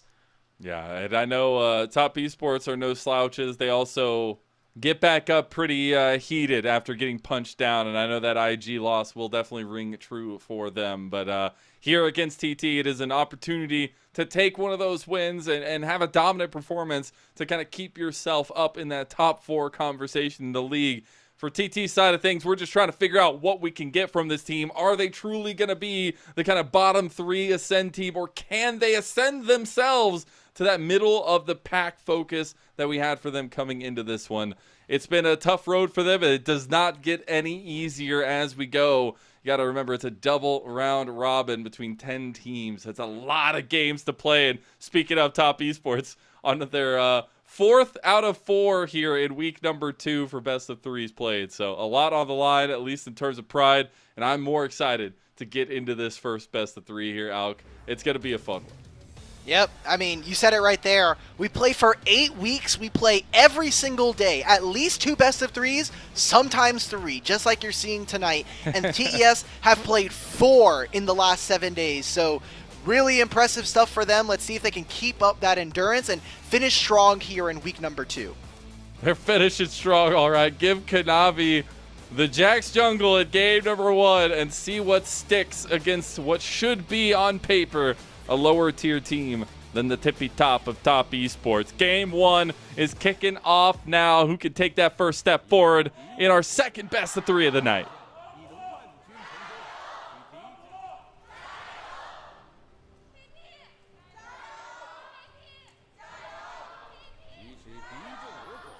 I'll take it. Let's go, TT fans.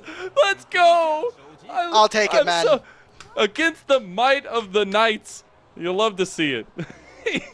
I just love like the shaky start chant, but still some fans getting in there. Yep. They held their own. Definitely. Top esports definitely have the better end of it.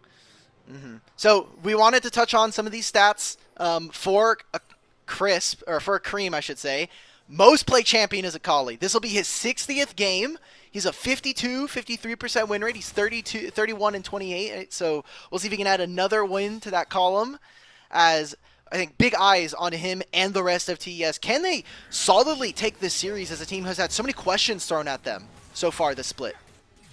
Yeah, and definitely going away from that bot lane focus. I know 1xN and Feather are going to try to make their presence known even more so now that top esports maybe want to try to go for something between their solo lanes. I do want to check in on the jungle starts here, as it is going to be the opposite side focuses right now.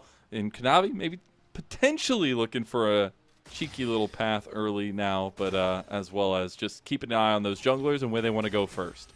I think if level 2 Jax ganks me bottom lane, I'm freaking out in comms. I'm just like, this guy is actually a psychopath. This guy's a sicko. Why is he doing this to me?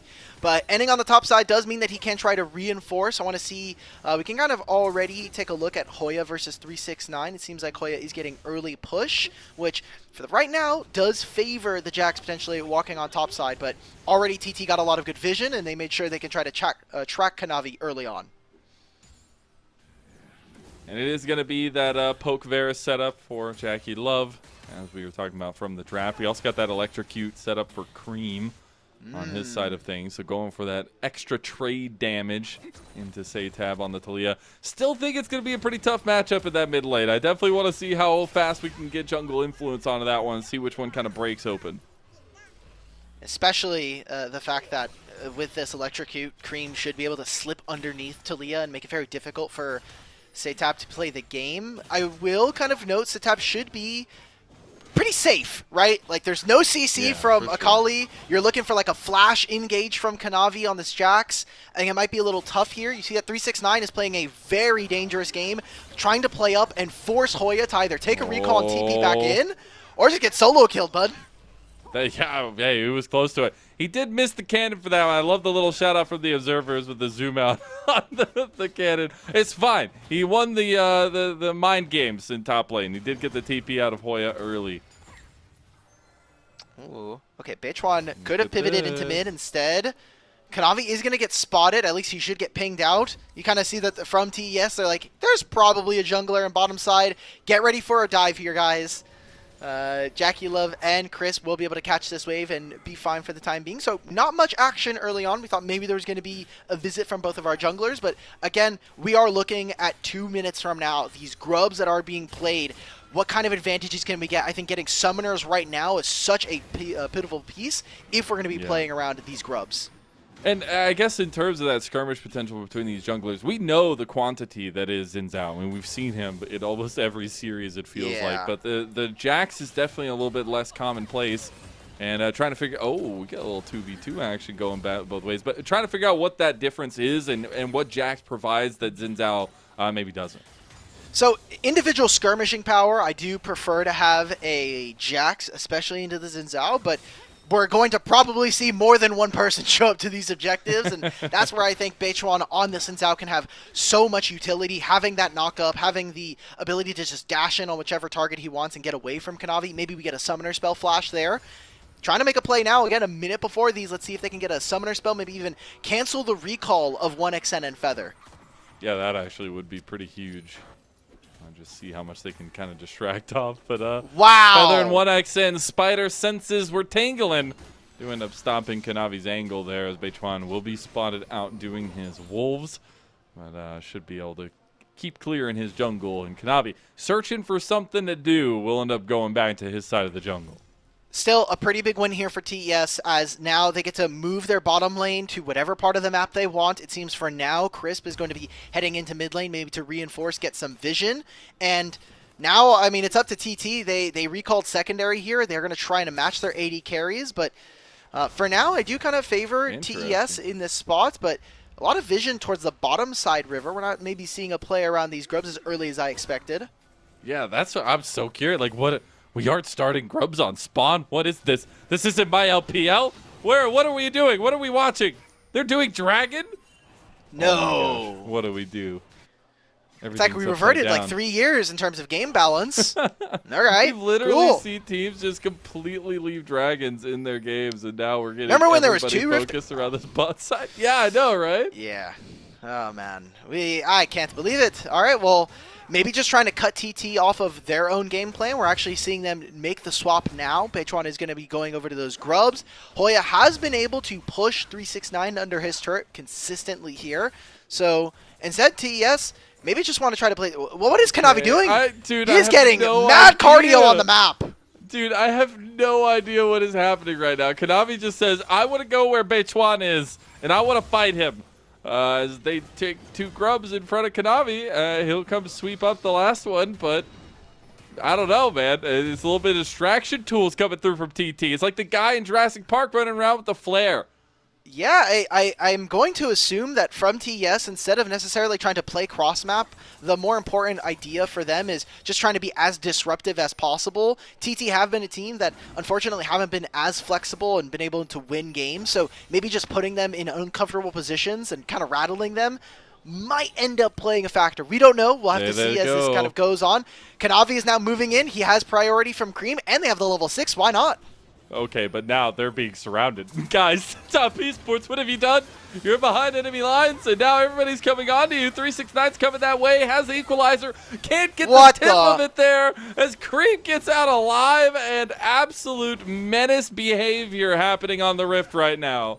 Okay, 369, the Rumble ultimate, a little sideways, and then we have like Kareem going over a bunch of rocks. That was a very close fight to not have anybody go down there. Only big win there, or only minor win for TES is the fact that Beichuan no longer has flash, but will still have access to his red buff. And now as is Jax, you're a little bit behind. I'm kind of seeing that maybe this is a win for 369 in the time being, but yeah, kind of weird. Weird. Well, back onto the map we go. Little bit of an advantage developed for Beichuan as he's been having a pretty fast clear speed on that side of things. Now Dragon can still be the focus as we are with both junglers on the bot side of the map.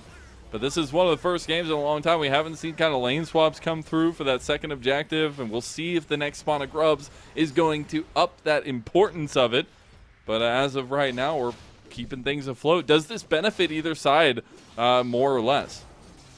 So in theory, I would say, like, nameplates off, I would really like to say that TT are actually really advantaged here in the fact that, again, they're going to be able to play side lanes a lot better than their opponents going forward, and their team fight should be a lot simpler. I think Setab on this Talia has a lot of work that he can do with the Unraveled Earth, but TES, I'm just worried about how much range they have versus their opponents, and if they're able to grab a dragon here, how many more can we get stacking? I am looking in a couple of minutes' time, how many more grubs can TT get, and if they can actually play on side lanes.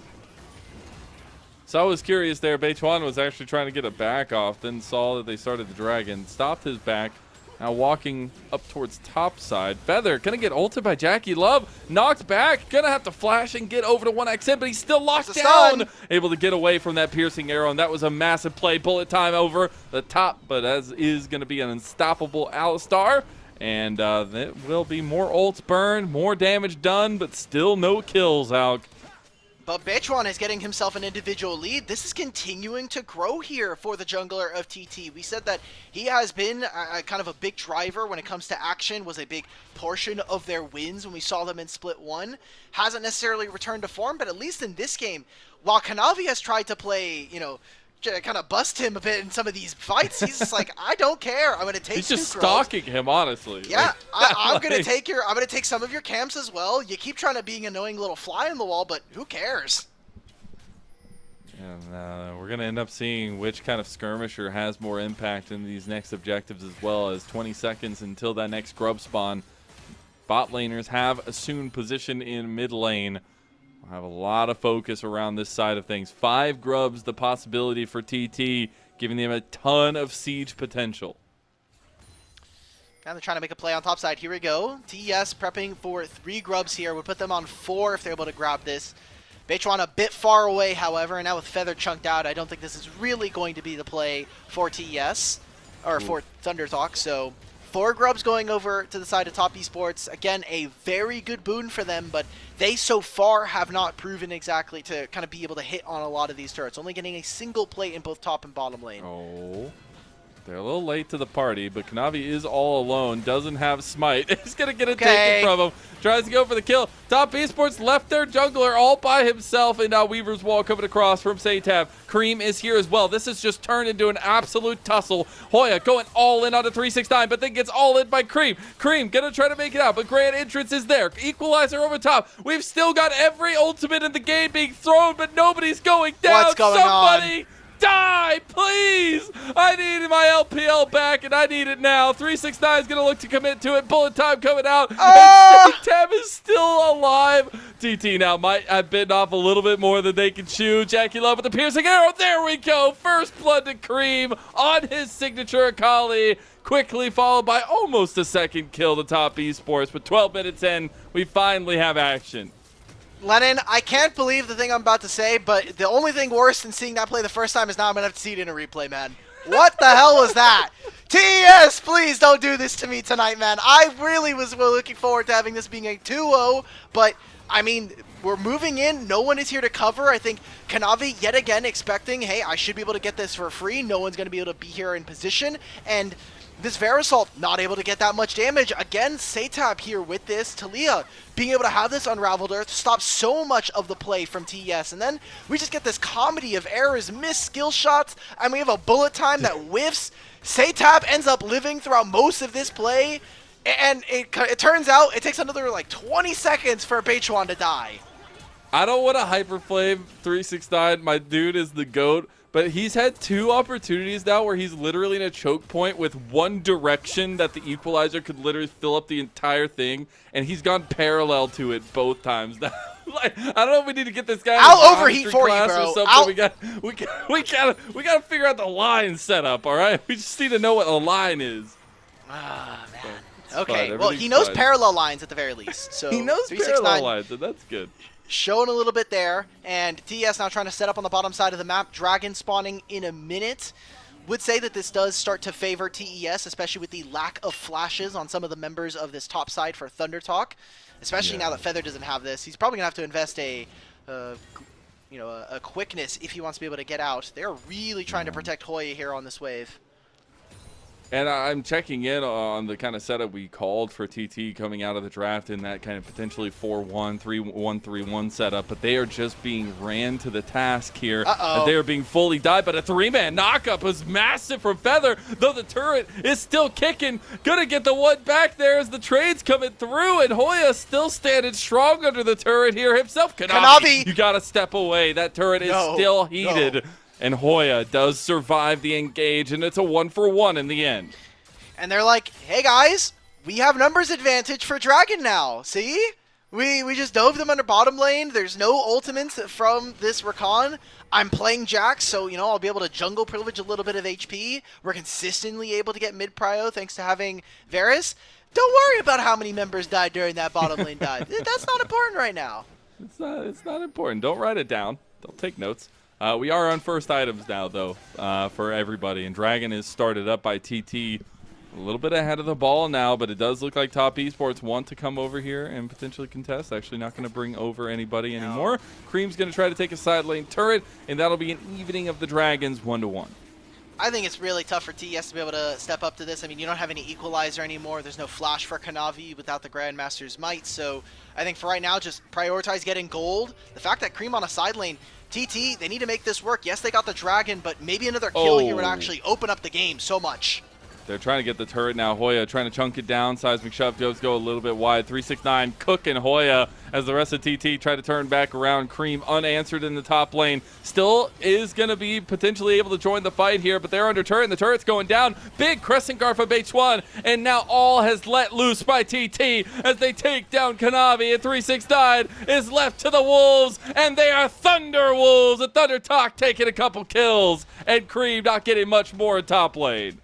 Good enough setup for me. I mean, we said, hey, you were giving up a lot on top side, so Cream is getting an individual advantage, but TES look lost in that fight. They already used the Leo wall. Let's just leave 369 by his lonesome. The fact that Crisp isn't willing to walk up should mean that TES are not looking to play for this fight. I don't know why we're staying for this objective and giving over 2 kills to Thunder Talk there. So now they get the first of 3 kills. They can now easily contest for this upcoming Grubs fight or this upcoming Herald fight. I think you're in a really dangerous position here as TES. You need to make sure that you're able to grab this objective. Trying to get back onto the map, get some control of it, but Rift Herald not going to be started up just yet. Still a pretty hefty advantage gained by Beichuan in the jungle 1v1. Also going to be hitting that level 11 mark, so almost a full level lead over Kanavi. And in a matchup where you said we wanted to see Beichuan step up, and especially against a guy like Kanavi who's been trying to get that crown on his head once again. It feels really good to see them at an even level here. Dead even game, 17 minutes in against Top Esports, who are looking to be one of the top of the table here in the group ascent. In terms of experience, we're also just looking at this top side from Thunder Talk to really lead the game. Hoya and Beichuan having different levels of experience. Beichuan only being here in the LPL and really making his name on FPX, but Hoya, you know, kind of moving around from Korea playing. He's been around the block a few times, and we kind of wanted to see him play a style or play a role on this team, being able to lead. TS now starting up this Herald, already half of the way down, and Cream is very fed here. Jackie Love maybe getting... Chris! Gets a massive counter engage, saves Jackie Love, and might have just saved the fight. Big bullet time on the back end. Cream trying to shut down 1XN. Will get one with the shuriken. Is going to look for more with 369 at the helm, and Jackie Love still alive. Saytap has to get out of there. Beichuan going to flash over the fat side of the wall. 369 trying to get a harpoon over, but Top Esports, they'll take more of that chunk, and they'll take a lead now in the game. And this was what we were talking about from draft, where from TES, it feels like there are just games where anybody logs in and suddenly has a heater. And Crisp so far, that fight alone might give him MVP if TES win this game. I can already feel it coming out from the media votes. I don't want to flame. I'm not flaming. Just come on, man! I had to say that. I'm just saying that might be the first time Jackie Love has experienced that in the last, 5 years. A support that puts his life on the line to save him? Oh, my God. Mako could never. Oh, my God. We get to see it here. 3-man knockup. Stops Feather from getting in. Even helps spread the chains of corruption. And this was the big turning point in my mind for Thunder Talk. We're getting out of the replay. Hoya's is getting absolutely Cream is getting schmoovs off onto Hoya. You put this man on his champion, his Akali, and he's going to make you pay.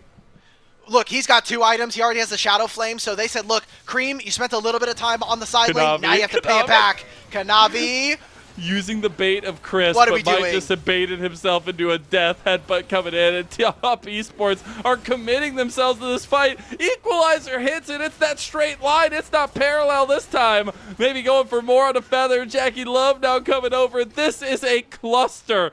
I don't even Chris? know what TT can do to stave off this craziness that's happening right now, but they will find themselves at a further deficit as time is moving on.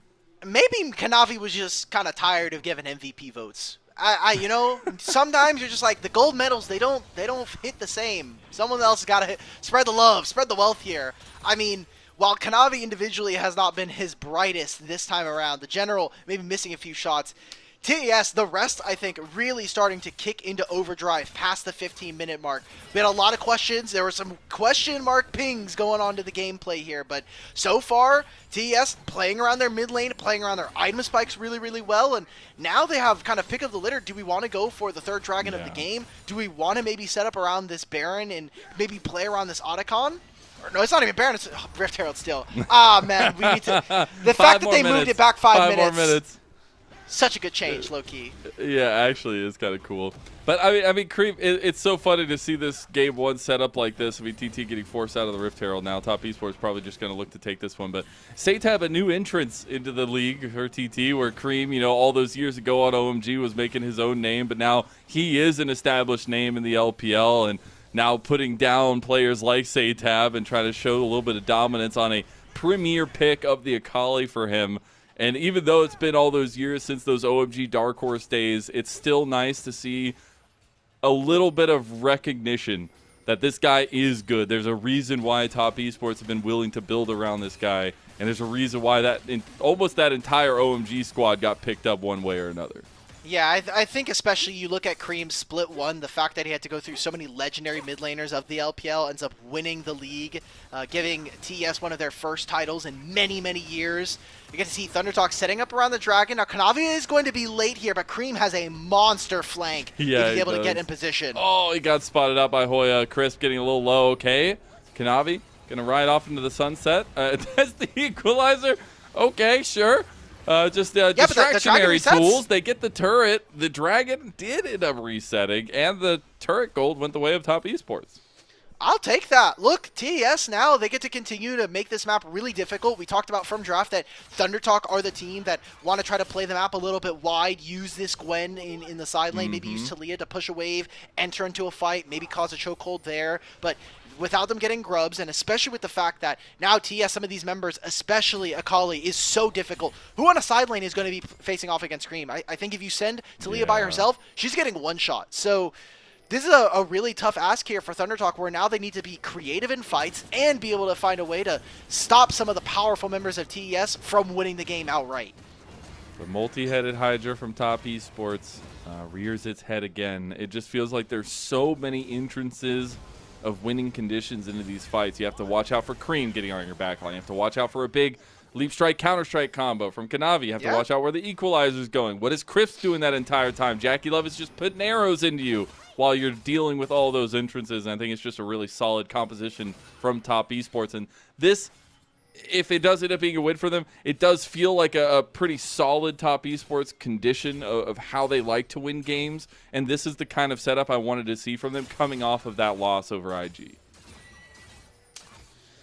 So for the side of Top Esports, I mean, they got themselves also a feat of strength now, so their boots are going to be that just more powerful. You know, small wins here, small kind of, you know, death by 1,000 paper cuts here for ThunderTalk, as they are, I think, slowly losing out on the map. I mean, we already have a massive gold advantage being sprouted in the mid lane, and we're constantly seeing, despite having this misfortune, Jackie Love just has a much easier time being able to push mid and then move into Fog of War. Now we get to see TES walk into topside jungle, completely choke out any vision from the side of ThunderTalk.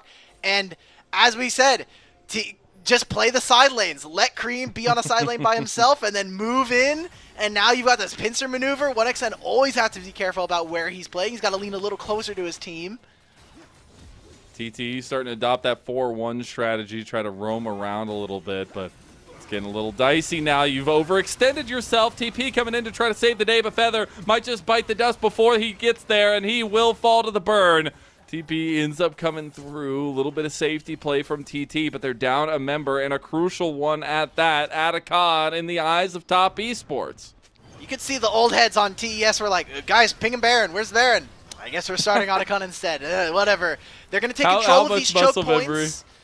Oh. Yeah, Chris tries to find something. They're down ultimates, though. I will say Hoya and 1xN still have the bullet time and the 1,000 cuts, so I think there is a level of play here. Satap throws in the wall. There it is. Cream still looking for an angle, going for it. He wants the pop-off moment. He wants to go ahead and posterize all of TT. Maybe looking to go down now. They have the Atacon GAs and gets the other one there. Peichuan goes down. Kanavi goes into the needlework of Hoya. Satap right there with him as well. Looks like Top Esports will back off here, trying to get back on Hoya. But those Atacon GAs will just enable their aggression as we move forward. Well, Cream is almost, he's about a third of the way through level 15. I saw Majai's Soul Stealer being right built. Kanavi's here. I think they win this, by the way. Oh my god! That's a 9 all day, baby! And a 1v2 finds the kill, and with the equalizer, finds a double! Let's just open it up. TES, now they get to start the Baron. They still have the Otacons for another minute and a half. And guess what? That'll even translate into the Dragon spawning in 2 minutes. TES have come to play here. They said, look, it was cute what you were doing in the early game. We may have stumbled over ourselves, but now we're in such a dominant lead. The amount of gold that they were able to get. And Cream going in again. Brother. Oh, you think it's disgusting. a flash preemptively from 1xN? You just can't stay up against this guy. There's a reason why we don't let him play Akali in this league. Yeah, and that's why I wanted to bring up that story, is because he's been on Top Esports for multiple years now, and I will say as a whole, things have not played out as great as maybe he would expect. This guy is still damn good. I don't care what the naysayers say, and there's a reason why Top Esports drafted him. Or got him. I mean, you say that. I mean, he joined the team last year, and he is, veritably a rookie compared to his peers at that point. So a lot of that year was spent. You're going to go to international tournaments, and we're going to try and give you as much experience as possible. I feel like this year, in a very similar way to maybe how international fans maybe look at a player like APA, he is now learning a little bit more of that mage play and more of that kind of side laning and how he can generate gold on the map. So this is a great play coming in from 369. He was trying to protect Cream in his recall, ends up getting more gold and getting them the Baron. So from this point, we're going to be seeing how TS are going to be able to close this game out, as they have such massive carries here with, amazing high power spikes coming through. Boy, okay, the life for the turret. Goodbye. And actually almost gets the counterplay there. 369 did still have the GA available, and Top Esports have now just gone into the building destruction business, as they are opening up a shop, getting an LLC, and that sign will be right in front of the door of TT's home base here, as they are absolutely demolishing things here in this bot side. Bullet time coming out of Kanavi. They do end up getting the pick on him, but they'll get this inhib turret in bot and in mid. TP coming in to join the fight for 369. 369, 43% damage share? Damn! Yeah, that's wild, dude. Okay. 3,000 gold. Yeah, Magi's, by the way. Yeah, now he's, oh my god, there's so many Magi's now. Okay, a lot of AP here.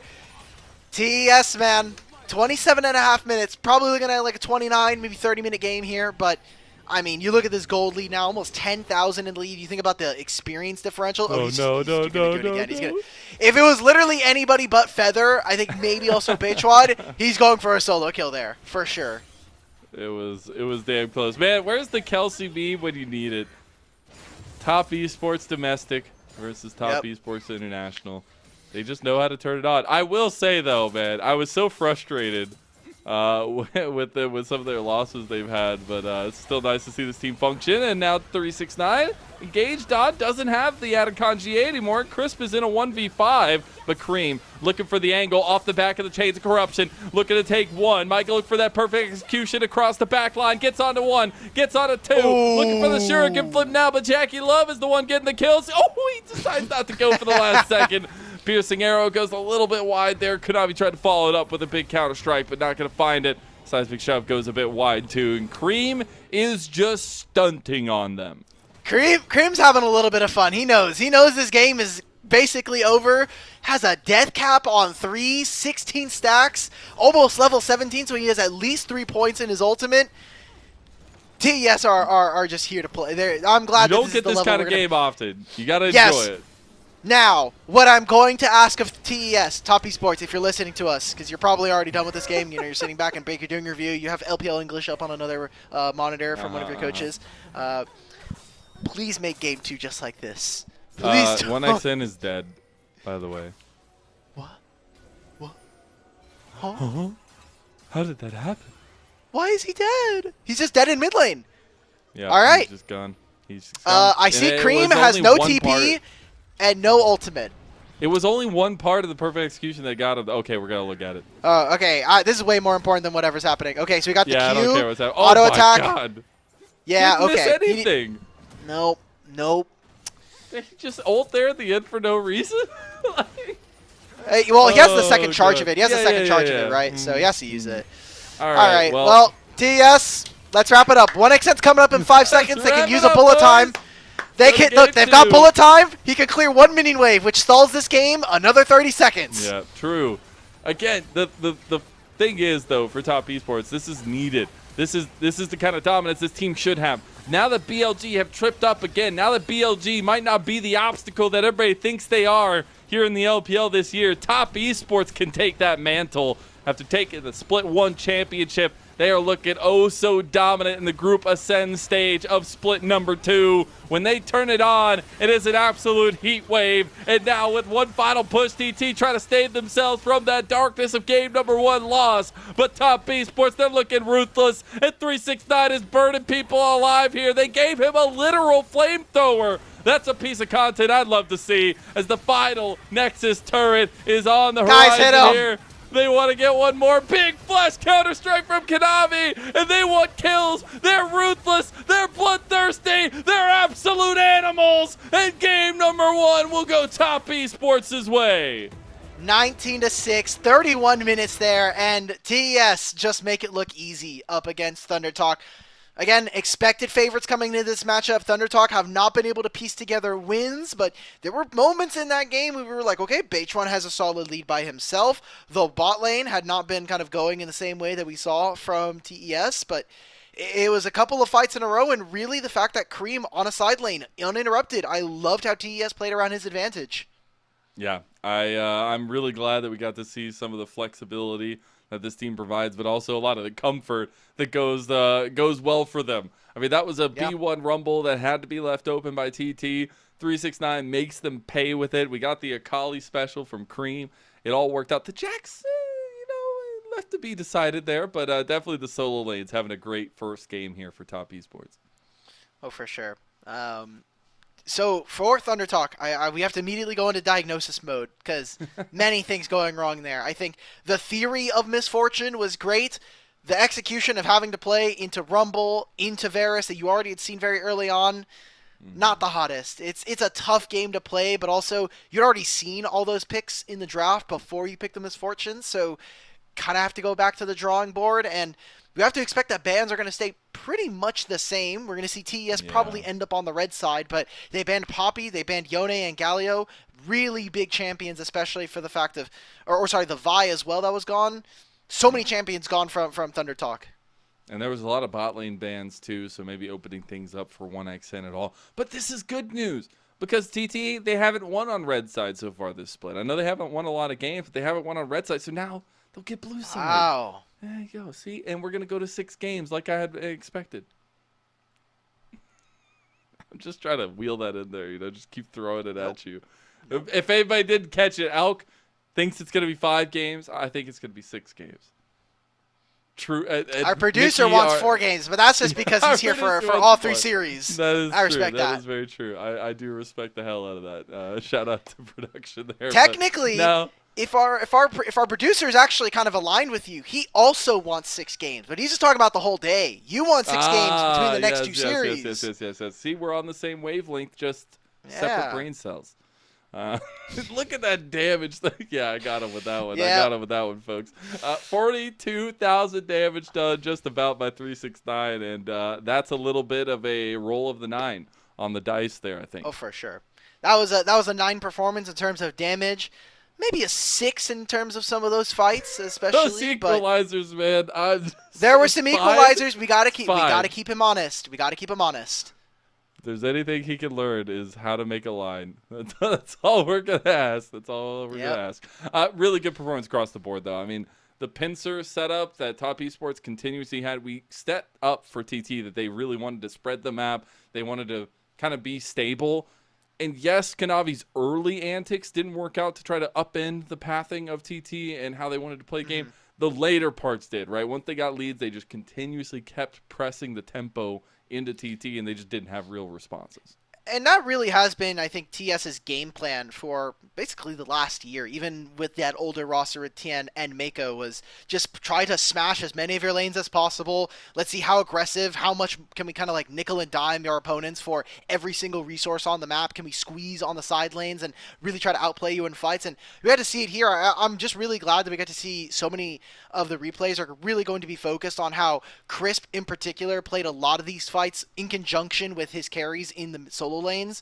So exciting stuff for TES. Again, we have so many hopes for this team, especially coming back after first stand. And while their domestic performance has been, I think, on par with a lot of our top teams. Yeah, you know, it's been on par with a lot of our other top teams. Now with BLG starting to slip, we are really trying to solidify who exactly is top 4 here in this league. And we even get to kind of figure that out even in the series following this. Yeah, and that's the fun part about getting all of our top teams in a single group against each other with a double round robin. We get a ton of games against these top teams. But we have to remember that the stakes are important. Like top 4 gets you automatically into playoffs. Once you're there, you can figure out if having that bye is good or not. I think in the track record of LPL, sometimes it's bad, sometimes it's good. But getting that automatic into the playoffs is important nonetheless. And there's a lot of teams that can vie for that here in the group ascent stage. Yeah.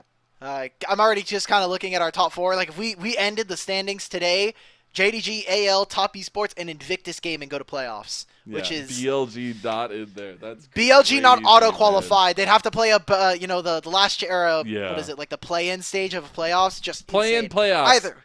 Yeah, we have a lot of games to go though. We're only in week 2. We still got games, 8. Man. We got at least 6.5 weeks left here in the season. So, like you were saying, double round robin. Best of 3s. It's just so insane. Who are we thinking about giving MVP to? Because I think Cream had a really great Akali game. You know, we had some question marks for Rumble. I think Crisp definitely deserves some shouts. I think it has to be Crisp or 369. I know those equalizers at first didn't look good, but the guy was hard carrying. I think Crisp had some really iconic moments, like especially that save where literally all of TT were going to kill Jackie Love, and he just stopped 3 of them in their tracks. Yep. I think that was a massive one, so I think it has to be between the two. I think this play right here, low-key bought him the MVP, though. Just killing 1xN, forcing him to flash. The 2v1 doing this, doesn't get 3. The 2v1, you know, he did do a lot of damage this game. He does have large damage He did do a lot share. of damn damage, bro. He did do a lot of damn damage. He's also playing Rumble. So, you know. I didn't actually check what the percentage was at the end, but there was that one point at 35. He was like 40. Yeah, but before that, he was 43% of the team's damage. It was actually wild. Nuts. Yeah. Wild. Either way, I think it's really important to note that this is another game, or one of the few games where TS, their MVP, is most likely not going to be their jungler. Kanavi, aside from this game, has looked by and far away one of the best junglers in the league, maybe one of the best players, 100%. bar none. So he has been earning so many MVP votes. So it's always surprising to see someone other than him, at least so far in Split 2. Rolling them 9s all day. 6-1 and 10, 42,000 damage done, and a wonderful Rumble pickup and B1 of Game 1. You leave these things open, and you will be punished with them against better teams, and they just show that outright. Yeah. Not much else to say. I mean, that game was kind of cooked after 20 minutes. We got to see an additional 11 minutes after that. Thank you, TS. Now, please, do not do this to me in Game 2. Please just close out the game. just win the game versus Thunder Talk. There's no need That's the for a third problem, one in Alex. this series. That's the problem, Malk. You believed, and that's what's going to make it not happen. Fell for it Anyways, again. everyone, stick around. We're going to have many more games to go. TT versus Top Esports Game 2 coming up next. A cigar in my mouth, maybe guilty but proud. Now I'm an outlaw on the run, dangerous but it's so fun. Running, running low, hold on, don't let go. Running, running low, keep running low.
Welcome back, one and all, to LPL English, your unofficial home for everything LPL. I'm Mazel. I'm joined by Alk Battery, and what a game one of the second series we had. Top Esports handled business, took down TT. Now we have to see if TT can bite back.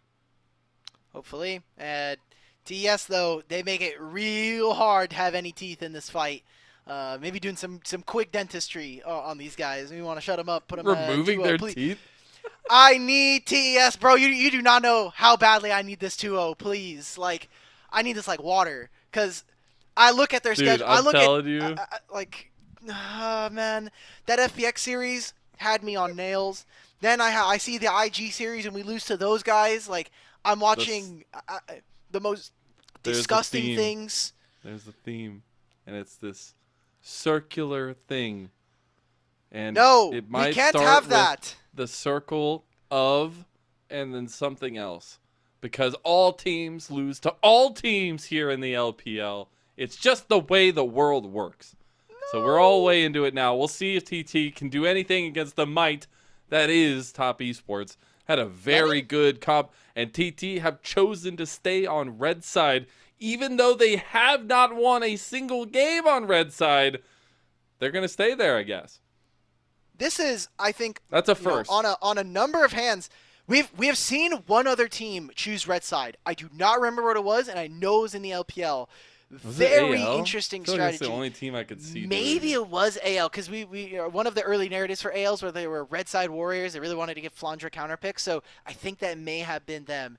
Really interesting. That's okay, wild, let's see if this pays man. off. This is a gambit here coming in from the side of Thunder Talk, giving over blue side to TES. So first pick, okay. I mean, Gwen's already gone. Nefiri's banned. So honestly, I'm thinking about some AD junglers. I'm looking at Xin I'm looking at maybe some of AD carries that have kind of gone throughout the wayside.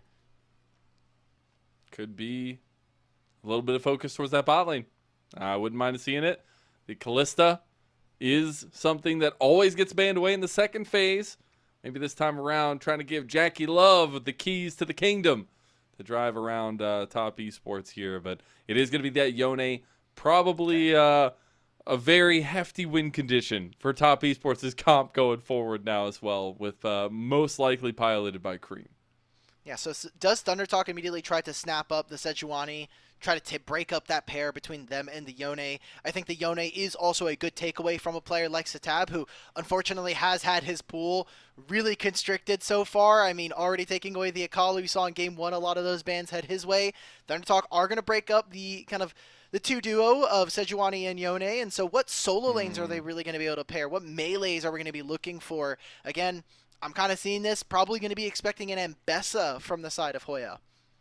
I'm just, like, when I come out of this draft, I'm just laying it down here for everybody. When I come out of this draft, TT need to have, by far and away, the better composition. You choose to be on red side against a comp like Top Esports, like, you better have a damn plan. Right now, they stole away that Sejuani, maybe adapting their plans a little bit to what Top Esports want. But that Corki is going to be flexible. Corki definitely gives them a little bit of ease. We haven't seen too much Corki mid. It has definitely kind of fallen to the wayside. Only a few of our mid laners still picking up this marksman. Okay. All right, TES. So we wanted to see a better composition from Thunder Talk. TS are going to say, well, we're just going to slam you in the laning phase. We do not think you're going to be willing or able to play a late game team fight up against us. So we're going to try and smash our lanes, play through our priority, and let Kanavi run the game. We came into this series talking about the veterancy of Kanavi versus the journeyman of Beichuan. And now we're going to be able to see it, I think, in full force in this game. I'm geeking out over here, man. We get to see this top lane dominance with the Renekton, the Nidalee, and the Yone combo. I mean, that is absolute solo lane heaven there. What can be the answer for TT? They're going to need something before they go into the second phase, and the Ornn is the choice here for Hoya.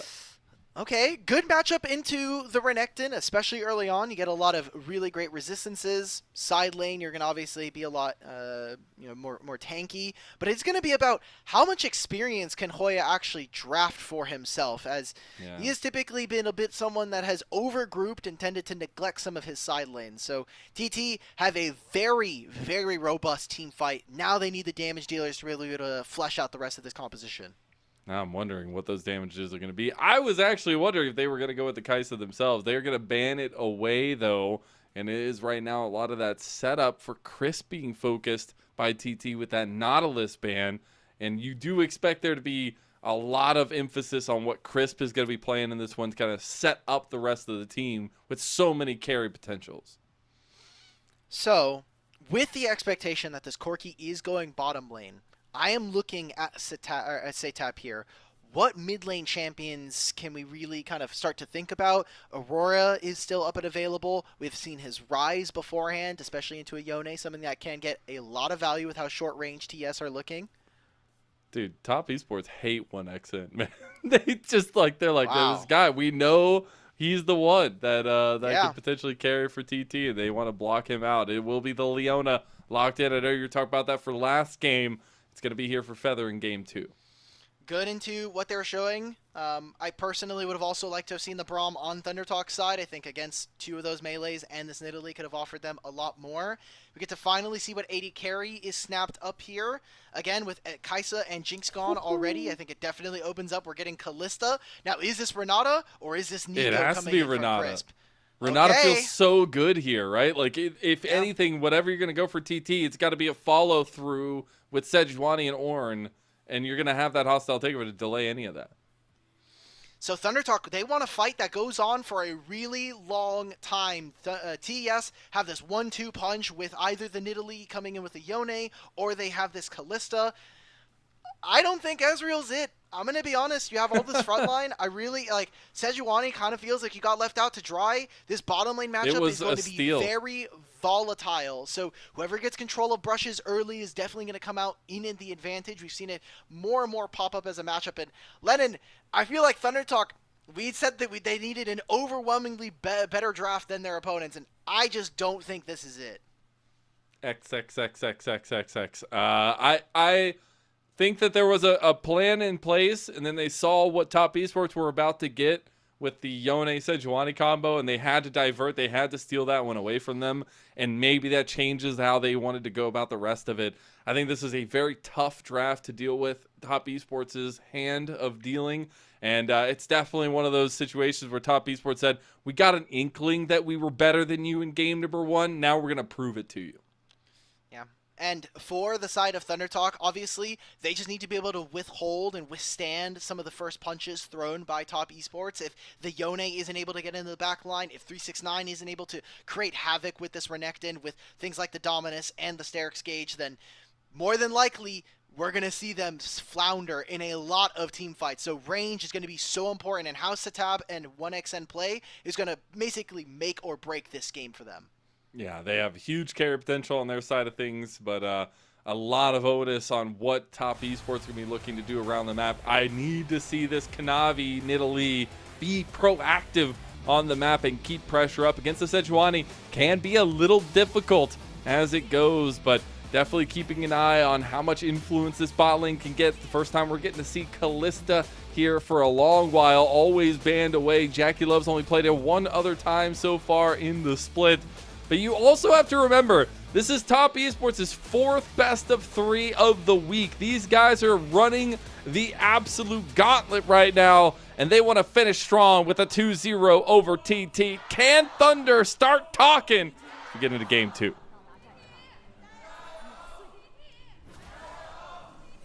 The rest of the Thunder Talk fans went home, bro, after game 1.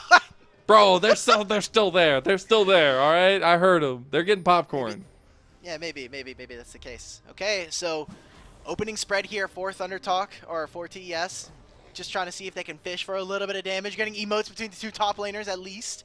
But we are going to be tracking Kanavi in this early game as this Nidalee needs to be able to steal away camps from Sejuani, needs to be very annoying in the side lanes. And how do the laners of TES augment this superstar jungler here in the LPL?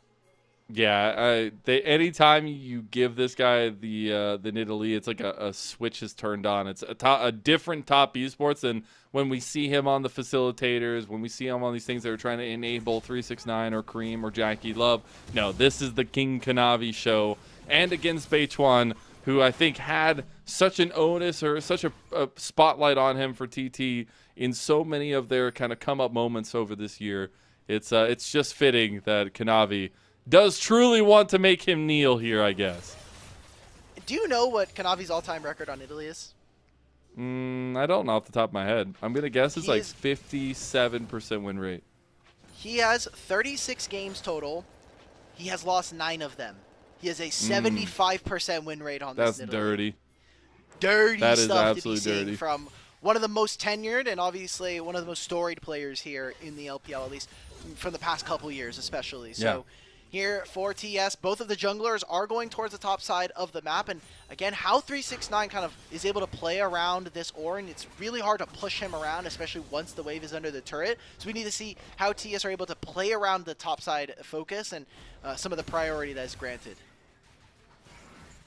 Again, we'll see what this evolved form of top esports can be. Again, just feels like a different beast when Kanavi is on the Nidalee. He's going to go for this aggressive path on the Beichuan, try to go for this level 3 advantage. Again, it is a Sejuani. It can be tough. He spots him out, misses the first spear, but still going with the claws into the piggy's back. Going to get about half health, get that burn going, and steal away the Krugs. He will be on vision for all of this, but Kanavi making some early plays. And excuse me, now he gets 3 quadrants of jungle to himself. Really good start. I mean, that ward on the Raptors did enough damage to ThunderTalk as it is in terms of information gains. But now, if he really wants, he can just go ahead, take his red buff, take his blue side camps, and then Beichuan's like, all right, well, I'm getting bot side scuttle, and then does anybody want a gank? I think the only way you're really kind of looking at this is maybe a top lane gank, maybe with bottom lane crashing. There's a possibility for Beichuan to answer for one of these lanes. He's going to need to find an answer. You can't just give 3 quadrants up to an Italy and expect things to be fine. Go into this bot lane. Maybe this is the play, but they've got the push. The wave is crashing, and now Beichuan by himself on the other side of the fight will have to back away and try to use the speed up from the scuttle. Satab under turret. Cream tanking an extra turret shot. Going to get the primal surge there from Kanavi. Beichuan gets the flash out of Cream. Cream's about to go down, but first blood goes to Kanavi. Cream trying to get away. Run away. No! He gets away, and Kanavi tries to follow up with his own kill. Spear will not connect, but Cream just made out like a bandit. Wow, insane stuff. And we know we were talking about the expertise, level of expertise that Cream has on these melee champions, on the Akali. Well, Yone, not all that dissimilar. And so being able to really squeeze all of that damage and getting 2 summoner spells out of Sitab and Beichuan, massive win there for top esports. God, the solo lane focus today has been immaculate for top esports as we take a look back at it. I mean, he just gets out of this. Kanavi kind of scaring me a little bit there with the turret, but this right here from Cream gets the Q3, 17 HP. Thank you to our observers for clicking Buffered on it. 3 HP. He gets away with the Fate Unsealed.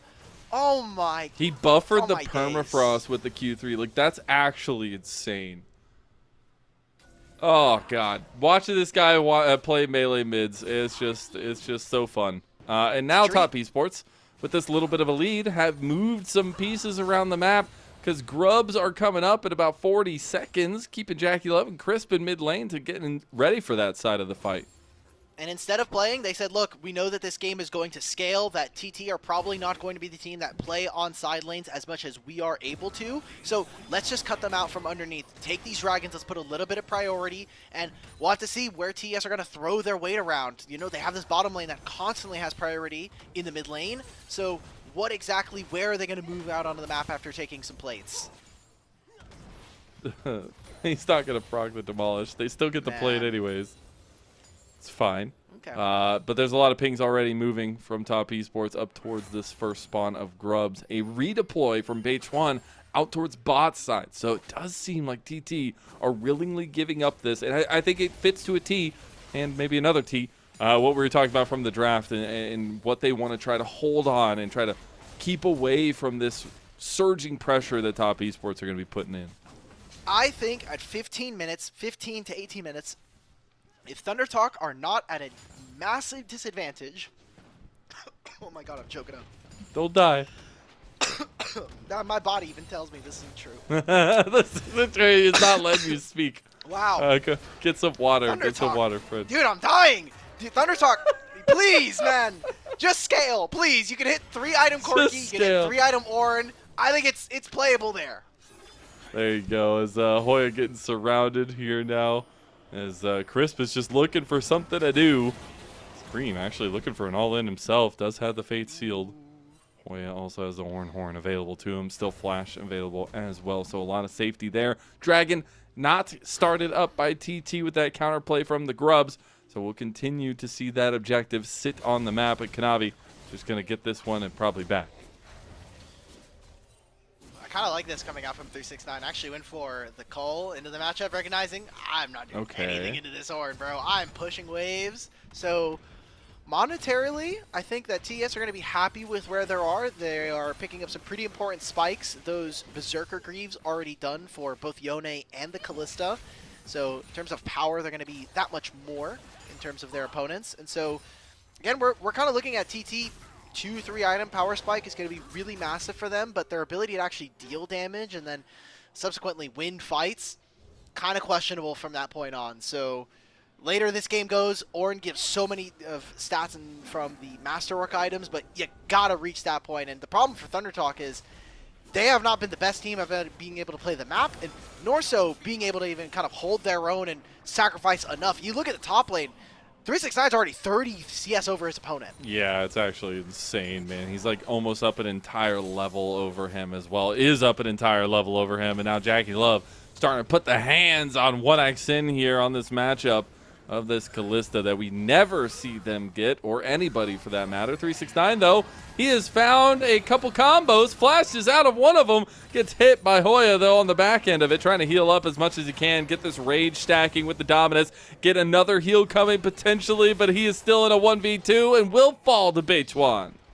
But look at this. This was just to try to bail Hoya out of a really tough spot. They're going to lose bottom side. They're going to lose access to this first Drake as well. So what does Thunder Talk actually get out of that, aside from just barely letting Hoya survive the matchup for another 20 seconds? You've now given up a lot in terms of objectives. As the team who wants to be able to scale, you still need to be able to at least contest somewhere on the map.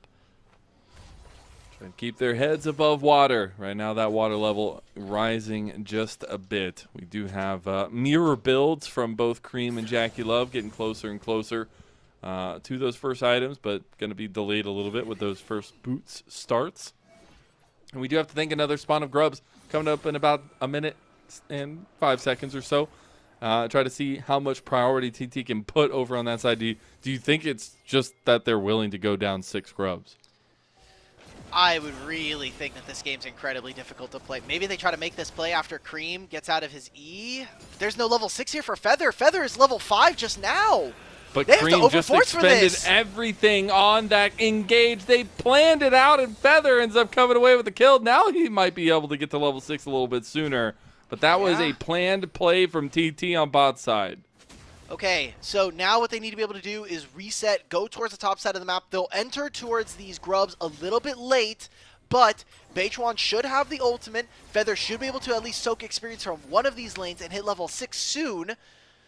But it seems like TES, they want to be here first. They want to see how much gold can they grab during this entire play. They will not have the Yone, so up to Cream to get as much done on the side lane as possible. TP coming in from Saytab. Feather coming up the lane. Still hasn't hit level 6. Double knock up there. Hoya trying to save this play, but oh my god, Saytab is just decimated by the Dominus Rex in 369. The turret's gonna fall too. Grub spawning in perfect synchronicity, and this is Top Esports at their dominant.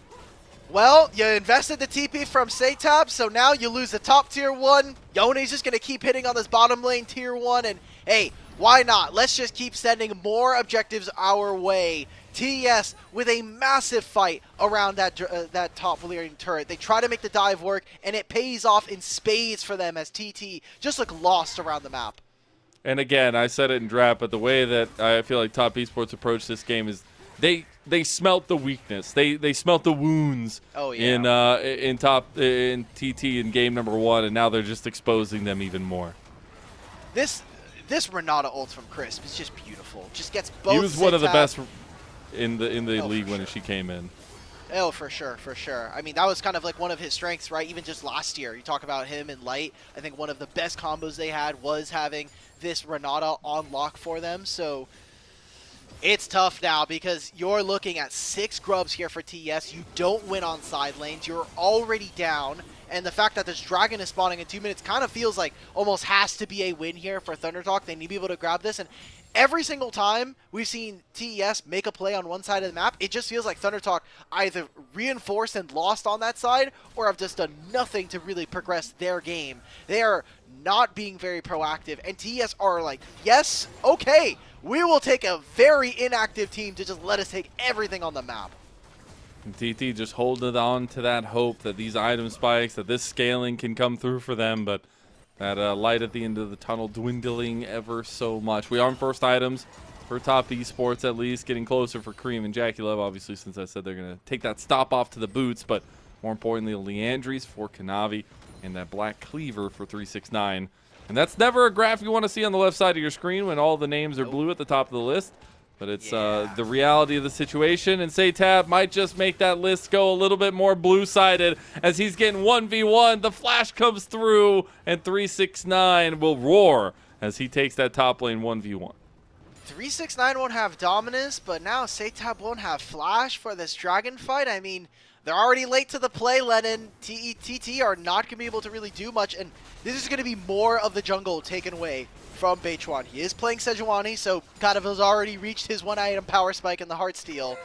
I mean, you're looking at your lanes, though. You noted some of the items coming through here for TS. Cream's about to be level 11 and have a Blade of the Ruin King. Like, this guy's about to run the map on this Yone with 6 grubs. And that was kind of the wiggle room that top esports left for themselves. They went with full-on, like, lane fighting carries with the Kalista, with the Renekton, with the Kanavi, Nidalee. And really, that scaling win condition was Cream on the Yone. Well, he's already starting to be a force, and he hasn't even hit that 3-item spike that's like the lethality point for the Yones. So, yeah, a lot of stuff going top esports' way. But as expected coming into this, we are talking about a top 4 placement team here in Group Ascend that needed to show that dominance. I mean, the fact, again, that TT made it in here was the fact of, you know, they're playing in 4-team groups, and then they're able to at least end top 2. Jackie Love, pretty much he wasn't going to get stunned by that either way, but didn't want to risk a Sejuani coming in off the wings. Look, he didn't want the Sejuani to flash in over the wall with an ultimate coming straight at his face. So I get it. TES, though, they get second dragon. I mean, now they're going to move Renekton over, so any kind of push that 1xN and Feather, they're like, guys, look, we got mid lane.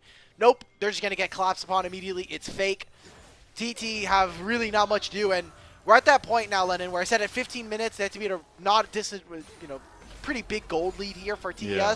I think top esports are at that point in the game now. 5,000 gold. They're going to get another turret on top of this. Oh my god. Yeah, the fact that they're 5,000 gold up 15 minutes into the game is just a sign of the times for TT. And I think it's a little bit difficult with the economic constraints that TT are dealing with now. See if maybe they want to try to find a way out of it. Top esports circling around this mid lane now to try to take down this last outer tower. Meanwhile, Cream taking a 1v1 into Hoya, rightfully so. He is on that Blade of the Ruin King spike, so going to be scary now. Backs coming through from TT, and top esports going to move presence towards this top side of the map. We do still have the Rift Herald coming up in about 30 seconds. Oh, he got it! He's smiling. Look at Cream's face. Having a great time. Yep. He knows the mental damage he just inflicted onto Beichuan. So, all right. I like how cheeky TES have been in this series. And Lennon, do you smell that? The comeback? Do you smell it? The TT comeback? It smells like a 6-0. It smells like 6 games. It smells like 6 games. Not. It is not. It is not going to be 6. That next series is absolutely going to 3 games. There's no way. Xiaohu has looked better. That's all I'm going to say. As we've now have the Herald spotting here for TES. I'm going to call you on that. I'm going to call Cap on that. I don't know. We're looking at recent history. I don't know, man. I don't know. Something happened last night. Something happened, man. That series from Mr. Xiaohu may have a bit of a stinker. What's funny is Okay, well, TT actually trying to make a play. That might be funny. Crisp is going to dodge away. It's felt like that FPX team has been, like, so close to it. It was going to be one of those top teams that loses. It just happened to be Weibo. But back to this one here. TT trying to scrape up some vision around this Rift Herald fight that Top Esports are brewing for. 6 grubs, you cannot let them get, guys, please. Thunder Talk, we can't give this to them. I don't care if Beachwan has to like flash smite steal this. For the love of God, we can't give over this. We're literally giving everything. This is like, you know, the most prototypical, guys, we're playing scaling. We don't have to contest early. We just give up some objectives and Give we'll up just everything. win. If we give up everything, as long as they don't blow up our Nexus, we can low-key kind of win the game. This is True. not the play. They are walking in. They are finally taking space, but I just think it's too late. Even Cream is moving over here. 369 trying to get the engage, but gets engaged on himself. He gets the bailout, but it's not nearly enough money to get him out of that situation. TT find the pick, but now Cream on the side looking for Satab. Satab going in the rest of the fight. That was a wild move to the left there, trying to dodge out, and the rest of TT scattered to the winds here. Hoya can't find his way around the corner. Gonna have to get his way out of that one too. Has flash available, might have to use it. Is gonna be bursted down. Does flash still maybe Oh, going down. Cream! Big steal from Cream. Doesn't end up getting 1xn, but Jackie Love is hop skipping his way to a double kill. And Top Esports, they look like kids on a playground right now, and it's TT that are the monkey bars. Well, now we're going to be able to see it. TES, 6 grubs, keep firing on these turrets. They win a massive fight there against Thunder Talk, and that is probably going to be the straw that which broke the camel's back here in this game, as even Sejuani has to kind of just stare like, well, I lost 3 of my jungle camps at the very beginning of the game, and unfortunately I've had to play with 4 camps on the bottom side. Maybe I get a scuttle every now and then, but it has not looked good here for Thunder Talk, and the opposite can be said for Top Esports. I mean, it's cool that 369 kind of gives his body up here because you kind of have to wait for some of the damage from Jackie Love and from Kanavi to land, but Setab just kind of throws himself at Cream. What is this Valkyrie forward, brother? It's We not don't have only that, it's flash. this step to the left. I'm so curious at why he went further into the mouth of the beast there when all of Top Esports were headed out of that side of things, but maybe just a little bit of spatial awareness while he's flying blind on the Corki, and Top Esports take full advantage. And this is going to be some missing summoners for Top Esports, so even if Thunder Talk do find a win, if they find, you know, a single fight where they're able to get some shutdowns, it'll feel nice, it'll slow down the game, but still, now with this Rift Herald, they'll have the Otacon spawning in top side. I just don't think it's going to be that realistic for the side of Thunder Talk. Fate's Call can be used there, so they don't have that one. The Fates combo, Fate Sealed, Fate's Call. Love to see that on the same team. But Dragon is started up by TT. Can they stop the scaling? Can they stop the avalanche? Here comes Dornhorn too.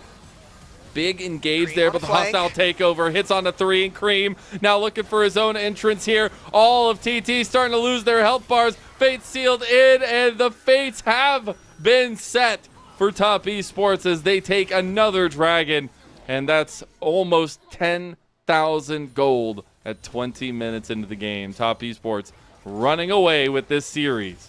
I'm so happy, Lennon. You were like, "Oh, Dimitri, we're gonna get 3 games Six in games, this series. six Don't games, worry about six it. games." We're gonna be getting 6 games." TES, if TES somehow loses this game, darn it, I'm logging off. I'm logging off. All right, you all can right, have I the know. third game by yourself. I'll come back for Weibo AL. You just have the third game, so. Okay, that's fine. I was solo cast. Don't worry about it. Oh, Yeah. red buff. So you talk about camels.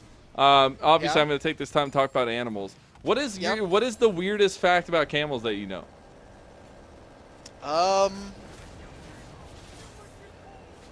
How much water can they carry? I don't know the actual fact. I just know they carry. Well, insane that's amounts of funny water. you say that, but they do and they don't, because the thing that you've always known to be water carriers in their humps are actually just fat sacks. Literally, it's just fat. It's not like a big water jug. It's not. It's just like so it's thick, it's Bechuan and Hoya bulbous in this game. fat. Okay. Maybe. Nice. Sure. But I always thought that was so weird. You always think, like, when you're growing up as a kid, you're like, oh, they're water safe. They're like giant, like, water Yeah. bottles. No, it's just giant sacks of fat. But that's how they survive. And when they're hydrated, that's when the sacks are the biggest. So there's my camel fact for the day. Former zoologist, had to get my information in there somewhere. I earned a degree for it, so got to use it. Do you have anything for boars? Do you have anything for boars? I mean, we're getting set up around Otacon anyway. We still have a herald, by the way, here for TES. Okay, well, TT seemed to have gotten bored and looked for a fight now, but they might be a little bit too much. Oh, that spear was lethal, damn it. Let's go, Chris. Jackie Love will take down Feather, and Kareem going for the two-piece on the Fate Sealed, and that'll be more kills going the way of Jackie Love. TT, they are not in this game any longer, as it's almost over 12,000 gold. The top esports are in the lead. It's just a matter of how long it'll take to end. Now, they look a little lost. Like, are we ending through mid, guys? No, maybe we could do a little bit damage top side. We're even getting a teleport here from 369. They're going to get the Otacon as well. And TES, what else can we say that we haven't already said in this? I hope so. Kalista's moving. Yone hopefully is moving. Cream, my boy. All right, continue the pressure on the mid. Continue. You know what? Actually, link up with your solo laner. Make it so they can't get anything on bottom lane.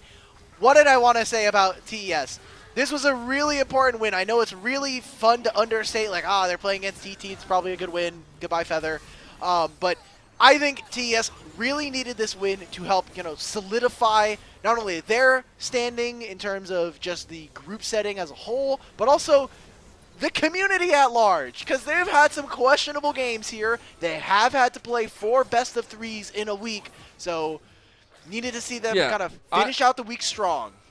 I am just like, imagine going up to any other teams in the world. I'm even looking at LCK, right? LCK plays a lot of games just like the LPL, but you go up to any professional team in the world, say, hey, you're going to play 4 best-of-3s this week in a 7-day calendar week against all the other top teams in the entire league. Like, it is such a daunting task to preparation, the gameplay, the mental tiredness. And the fact that we're still getting performances like this just praises top esports. I will say, you look at their matchups. I'm looking in the picture-in-picture. They're trying to make this play on Ejaculate, but it's of no use. That's all she wrote. He's fast. Yeah. Oh, my God. He goes so fast. Creep! Okay. Creep missing everything. Doesn't matter. The lead is big enough. They're looking to go to 20,000 here. Oh, my God. All right, going to be a little bit off of that, but almost 16,000 gold in the lead. Some turrets left to take. Shelly ain't even going to get some gold. Loses 3/4 of her health for no reason. What are you doing, Shelly? Another charge coming through. Is she going to make it? Okay, she gets some worth there. And now we're looking at the final touches. TT not even going to get to respawn, not even going to get to go through. As before the Baron spawns, top esports take another blistering game. They are now home to the 2 fastest games of the split, 23.5 minutes against FPX, and now 24.5 minutes there against TT, a 2-0 sweep for the tippy top. That's what we like to see. So they'll move on forward to 4-1, which is, again, really exciting to see. I mean, you looked at their past matchups. IG, which was a loss, FPX a 2-0, Weibo a 2-1, and then AL, they ended up going at the very beginning of the split and finding that victory. I think this is a really exciting roster. Again, coming back from first hand, we were kind of laughing at them a little bit. We did our rounds, but we got to come back to earth here. TES want to be able to not only qualify immediately into playoffs, but they want a repeat of Split 1 success. They do indeed, and with performances like that, I mean, absolutely got to be willing to follow that train there. Again, the kings of domestic dominance, but trying to figure out what that means on a larger scale of things. And again, that top 4 placement here in this group ascend, all important to try to get that free ticket into the playoffs of LPL Split 2 and try to be one of our MSI representatives. But what a series. I think TT, they're going to wonder what the hell even happened in that second game. I'm sure game 1 a lot closer, though. I mean, it was dead even as we went to like 15, 20 minutes and then just exploded. So still a lot of pieces left to pick up for TT. That has just been the problem, though, because even in that first game, we were talking about having to play the map really wide. Well, Thundertalk have not always been very successful at being able to play the map at a larger scale. Even when they did with things like the Aurora or the Rise, individuals get caught out, especially Satab in the mid lane. So kind of just feels like we are a team fighting team who's trying to break out of our identity against one of the best teams in the league. Doesn't feel like that's going to be the recipe for success. And then game 2, I mean, I'll just be honest. They just got outclassed in every single one of these lanes.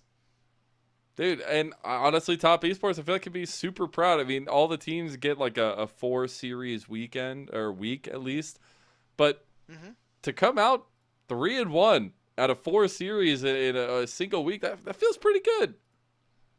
Yeah, I mean, pretty competitive in most of their series, like we were saying. I mean, the fact that they took AL, who looks to be one of the best teams in the league, they took them to 3, still ended up winning that. I'll be honest, that was a series where I was like, oh, cool, AL won game 1. I'm going to bed. I'll see you guys later. To be fair, It was like 6 in the morning, so I was like, I'm fair for doing that one. So I woke up, see 2-1. I was like, I got to go back in the clips for this one. I got to go watch the game. All right, okay, guys. Now looking forward a little bit, especially for Top Esports, they will have a couple days break, I believe. Then they'll be facing off against WE, but that's just an appetizer because then they have that Giga Banger BLG versus Top Esports matchup later on in that next week, and that one's going to be a lot of fun and a lot of at least standings implications for the first half of the round robin here. And I want to also kind of look at their opponents when we talk about Thunder Talk, right? Like their strength of schedule does not get any easier. Next matchup is going to be against Anyone's Legend. Already tough there. I think maybe you get a break against a team like Ninjas in Pajamas who have been inconsistent at times. But then you're going up against WE who I think coming into this split we'd have been like, yeah, this should just be a Thunder Talk 2-0. But WE, despite not winning a lot of their series or any games, they've had a lot of competitive games in the same way that Thunder Talk has. So that might actually be a lot closer than we were expecting. Yeah, I mean, that one's going to be a lot of fun, too. But this series was all Top Esports. One of the T's has to come off the Thunder Talk name. I don't know. That's what we said at the beginning. We have to stick with it. Thunder Gaming. See you later, brothers. Thunder Gaming. No more talking. Who do you think gets MVP, though, for Top Esports? I feel like it has to be Cream this time, though. He should have gotten it maybe last game. I'm still on the fence about Kanavi's Nidalee. I feel like we didn't see a whole lot. Wouldn't be surprised. I think if I have to give it to at least like 1 or 2, it's either going to be Cream or it's going to be JackieLove. I think JackieLove Kalista was just really impeccable for a large portion of this game. I'm struggling here. Part of me is having a hangover from the last game of like Crisp had 2 pretty decent games and he deserves love. But they're gonna look at it as singular game performance and not take any of that Alistar gaming into the fold. I think it has to be Cream then. I guess he got multiple. You look at all these replays, right? Seals. All of these replays are gonna almost basically be him in some fashion joining up, except for this one. This one was close. A little close. But like this one, just really big follow-up. It was always him coming into the fights just a little bit offset from the rest of the team, which actually paid dividends there. And you have to remember, I mean, it was a B1 Yone. So definitely getting a lot of value from both B1s today from Top Esports. And I still got to wonder, what was the plan, Top TT? What was the not two only red did they side plan? Yeah. They went to red side. They chose red side after losing game 1 and having no option in terms of the side select from the 1v1. And they had one on red side. I feel like they really ruined their draft when they decide. I don't know if it necessarily was the Sejuani pick in isolation, but the fact that we didn't really pair it with anything and then decided we're going for this full scaling, I feel like at that point just give over the Sejuani. Pick something that you're a little bit more comfortable with or something that's going to give you something to play through because you have a losing lane top lane. You can try to go even in mid, but Yone can just trade his HP onto this Corki. And then bottom lane is a flip, basically. So I feel like there was a lot Coach, we got to talk. If we're going to be – if the BLG fans are going to be mad at Maokai and Big Way, we got to have a talk with Afe. That's just how it goes. We got to be true. That's just how it goes. We'll be getting to our MVP here soon after that 2-0 from Top Esports. I know I'm getting really excited to get into that next series. We have to wait. We have to give our accolades. We have to see who ends up taking that MVP vote. Is there any gleaning information, anything nice for TT out of this one, or is it just you walk away from it? Cream gets it, by the way. I think you're looking forward to that AL matchup, guys. I think We're you're just looking forward at to- next. All right, there we go. I think we're going to the next game, boys. Anyways, Cream. It's just how it be, man. That's just how the LPL is. Yep. They'll chew you and spit you out. Great job, Cream. You deserved it last game. I think you got robbed. There was another series, I think it's Split 1, where you played a Kali, and I also said you deserve it, and then you didn't grab it. So Yeah, I'm big glad we Kali. can give you an MVP where we can. That was vintage Cream, man. That felt really. Yes. Any Cream believers? Cubby, did you watch that series? Anyways, Too busy on see schedule if one. any love. Yeah, you know, probably. Yeah. Anyways, we're gonna take a little break. We're gonna get ready for that next series. You're not gonna want to miss it. AL versus Weibo.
Tell me where do I go? Tell me where do I take us?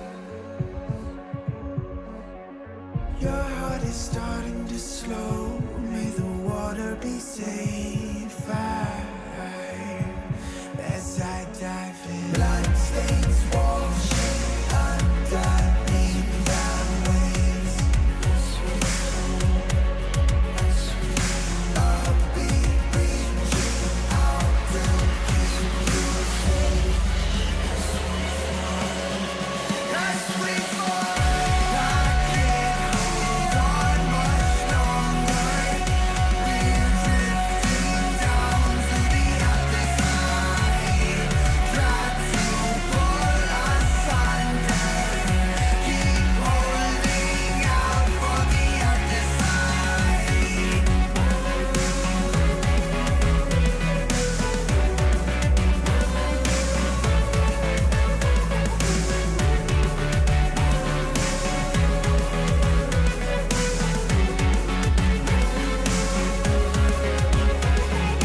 Welcome back, one and all, to LPL English, your unofficial home for everything LPL. I'm Mazel. I'm joined by Alk Battery. We're into our final series of the day, and it's yet another banger here in Group Ascend. Anyone's Legend taking on Weibo Gaming, and differing stories for these two teams. Some slip-ups, but still domination for AL.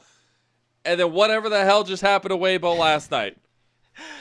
Weibo getting 2-0'd by FPX was not on anybody's docket. Literally, I looked over, because I had one of the days where I didn't actually have to do anything for the show. I look over, and I'm like, FPX are winning. Weibo will probably win anyway at the end of the game. I, look back over. I turn back to, there's a what? I was like, oh, they won a game. Oh, God. And then they won another one. It just felt like it was building to something with FPX. One of these top teams was going to fall, and it just happened to be Weibo. But now that means coming into this one, I'm very curious to see how this team functions. But first and foremost, I do want to talk about Anyone's Legend, a team that should be in that top 4 conversation, a team that we had talked so well about and so positively about because of what they bring to the table. And honestly, a lot of people were now looking back at it, wanting them to be the first stand representatives instead of top esports. Yeah, I think part of that is the fact that we kind of saw in their series against other top teams, the fact that they have faltered, especially against teams like BLG and even top esports in more recent history this year. So it's kind of a matter of whether or not AL are going to consistently be able to level up and rise to the occasion. Part of that is their coaching staff. Having Tabe brought onto this team last year really started to kind of shake up AL as an organization and bring them to higher heights than we had seen them ever beforehand. Exactly that, and we're going to be looking at some clips over that FPX series, who, again, I said FPX were building. This was the closest step to that next win. AL did end up handling the Phoenix and did take a holistic victory over the series, but it was one where we got to see a lot of flexing from AL in how they wanted to carry, and obviously Flandre not finding the dub on the Yorick, it happens. Yeah, I think the cool part about AL has been how consistent some players like Shanks have been in a lot of their fights. I think one of the issues that I may have is that sometimes Shanks doesn't always live up to being that secondary damage carry, and it does a lot of times come down to a player like Hope, but that does allow for additional flexibility coming in from additional different roles. Like Tarzan's performance so far has been one of the best junglers here in the league, and when Flandre gets into his pocket of champions, the tanks that we were seeing earlier, or even this Aurora, he just finds angles and opens up parts of the game that make it really difficult for teams to fight back. And one of the brightest points for me is the flexibility we've seen from Shanks in particular. I know he's going against Xiaohu tonight, but I'm seeing a lot of similar shades from this guy, this journeyman who is finally finding footing on this this squad on a lot of competitive picks, but also going with some of the utility picks to try to enable the rest of his team. And being able to go from that Akali performance to a Gallia performance to be that pivotal piece for the team. So I really want to see a shout out between these two mid laners now. And now that we're going to be talking about Weibo a little bit more, some of the lackluster combinations we've seen from this team that we know can be one of the most dominant in the league. I mean, a large core of this roster literally went to Worlds Grand Finals, right? That's just how this ends up going. But they have not really been able to find that same footing. I think early on in the year, Xiaohu is actually performing pretty decently comparatively to his standards. But so far, he has had a lot of rough games against opponents that, honestly, if we're being 100% with each other, he has kind of gotten taken advantage of in some of these lanes and even kind of playing the map a little bit wider. So I'm kind of looking for Weibo. Who else is going to be able to step up on this roster? Because even from the jungle, Tien has not looked bulletproof. Breathe has had the tendency to sometimes stick in a side lane for too long. And, I mean, Light is just unfortunately not putting up carry performances like some of our other 80 carries. I mean, if we're keeping it 100 here, Alk, I'm just going to ask which one of Weibo we get. Because at this point, they have split personality syndrome. I don't know, man. Because they literally go from 2-0 TT to losing 0-2 to FPX. It's just, what version of this team will we get on the day? What exactly can we get from this team? Because when you look back to, again, AL faced FPX too, Weibo facing FPX, they had good comps. They had good setups. But FPX were just executing them on the macro decisions, on the moves around the map, which is not normal for a team that is filled with such veterancy like Weibo is. And it also comes down to one of the important parts of any team is whether or not your support is going to be able to hang with you. And he has just not been, that guy in the support role. I think one of the biggest problems for them in Split 1 was that Han got caught out way too many times, very, very much before fights. And even here, now in combination with Xiaohu also kind of faltering, two cores of your team suddenly not working puts a lot of question marks as to whether or not Weibo are going to continue their dominance. They haven't had very many series, which is fair to them. They've only played 3 series so far, but we do expect them to be able to kind of clean up shop against lower end teams here in Group Ascend. So they have double round robin. They still have a lot of games to play, but these kinds of games, losing series to FPX here, might bite them when we talk about those playoff contentions of going top 4 or even making top 6. They lost to a Thresh out battery. It's been so long, man. Man, I kind of miss Thresh being in the meta after watching this. Yeah, me a little too, yeah. It wasn't the fact that they weren't trying, right? Like, again, we had very good Weibo drafts. It just was a lot about execution, and that's where I worry about what version of them we get tonight, because AL can be that team where they can literally choke the life out of anybody in Group Ascend when they are feeling it, when they're on their A game. And it's got to come down to draft differentials. The biggest thing for me that I want to see tonight from Weibo's side is I want to see a clear draft plan. I want to see easy execution. I just want to see them get that bar. Please. I really hope we get at least a competitive series. At the very least, I think if Weibo were to lose today, I think that's fine. I think if AL lose, that's definitely a big boon going over to their opponents. So as long as I think we get a contentious series, this is what we should expect from teams that we are looking towards to be top of the table here in the LPL. Yeah, and I know I talked a little bit about that mid lane matchup there, particularly just because it does feel like we have 2 shades of the same character going in, one with a lot of legacy, one with a budding legacy coming in AL's direction, especially with Shanks. But it also goes back to the Tide. I mean, we get to hear a lot of Tarzan. He's got to a bunch of different teams now. But I know you were talking about the interview we got to see from them where they were talking a little bit about Shanks and the potential that Tarzan sees in this guy. Yeah, so it was an interview over on the Sackdown. Thank you to Dom and Yamato for that one. But being able to talk to Coach Tabe and how it's been on AL, Tarzan specifically quoting that because of Tabe being there, he wanted to join the team, and he believes that with him being able to work with Shanks, that Shanks is going to be the next Xiaohu of the LPL. So maybe trying to believe in your fellow teammates. I get it. Look, Shanks was one of the most consistent members of AL in Split 1 and Demacia Cup when they won the tournament. So I really want to see shades of that when we talk about one of the best players who ever played League of Legends, internationally speaking.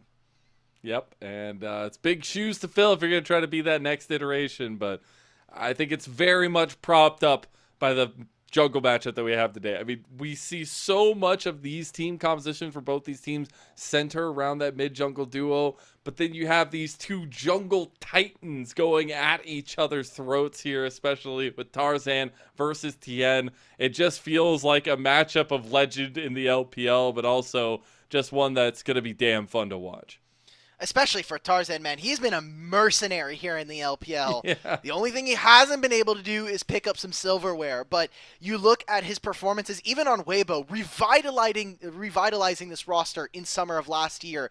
We had some shaky placement games. I know we always have to give that caveat, but aside from that, he looked like one of the best players in the damn league, bar none. So I'm excited to see what a Tarzan, who's already started to ramp up and started to have more of those amazing games that we expect from a player of his caliber. Yeah, I want to see Nefiri tonight. One of them, please get Nefiri. We're getting closer and closer to our 1v1 side select, though. And ding, ding, ding, it's going to be Shanks versus Breathe. And wow, perfect timing. Oh, my God. Shanks versus Breathe is an interesting one. It is solo lanes, so we are still in this kind of skill position setup.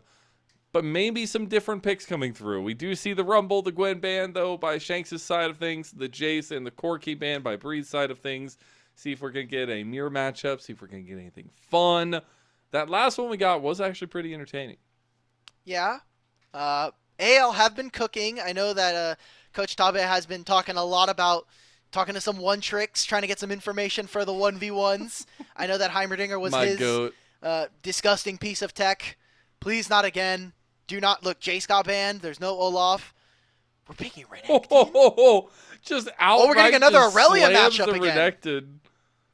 Hasn't locked it in just yet. Give it to me. Let's see. Breathe. Last time Breathe played, he All right, did play there you Aurelia again. Okay. Breathe is just trying to be an Aurelia one trick in the 1v1s. Okay. True. Doesn't need it. My goat, man. TES just Jay chilling, man. He's a chill guy. He's just sprawled back in his chair having a great time. Doesn't need to give any heads up or any props over to Breathe. It will be a tried and true top lane matchup, but we'll see if this one's gonna be any fun. The Renekton versus the Aurelia. Well, this will be a lot easier, hopefully, for Breathe. He had a bit of a tougher time up against Cream when he was playing against an Orianna.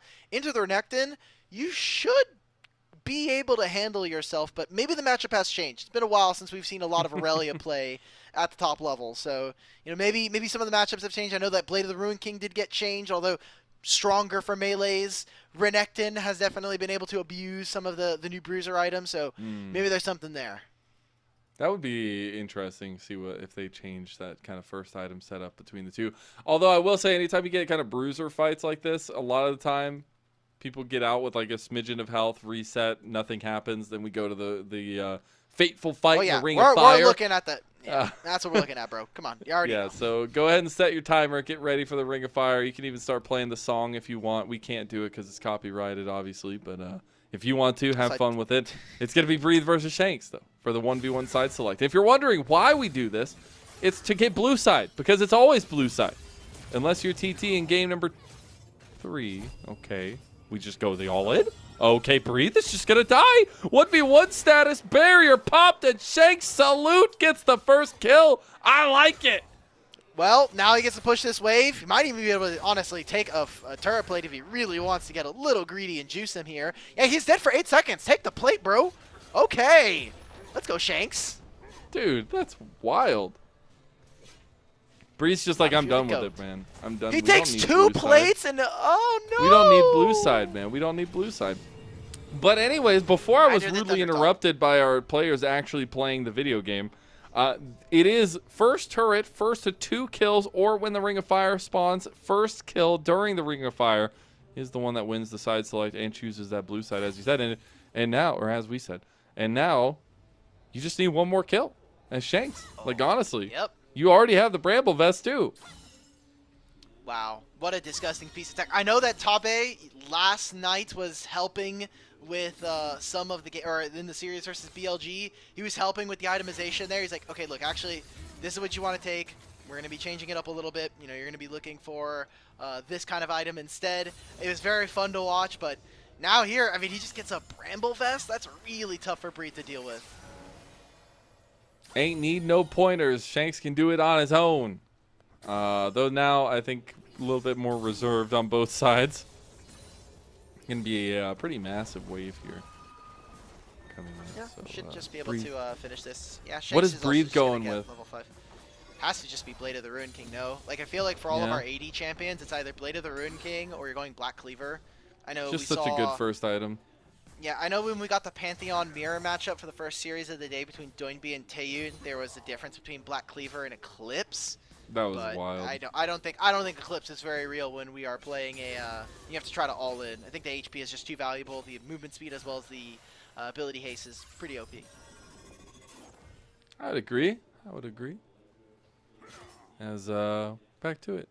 It's just sword dancer and a croc, you know? Tell me Crocodile Just, facts, dog, because you know we're not getting anything for the next 2 minutes anyway. How much do you think a full-grown crocodile weighs?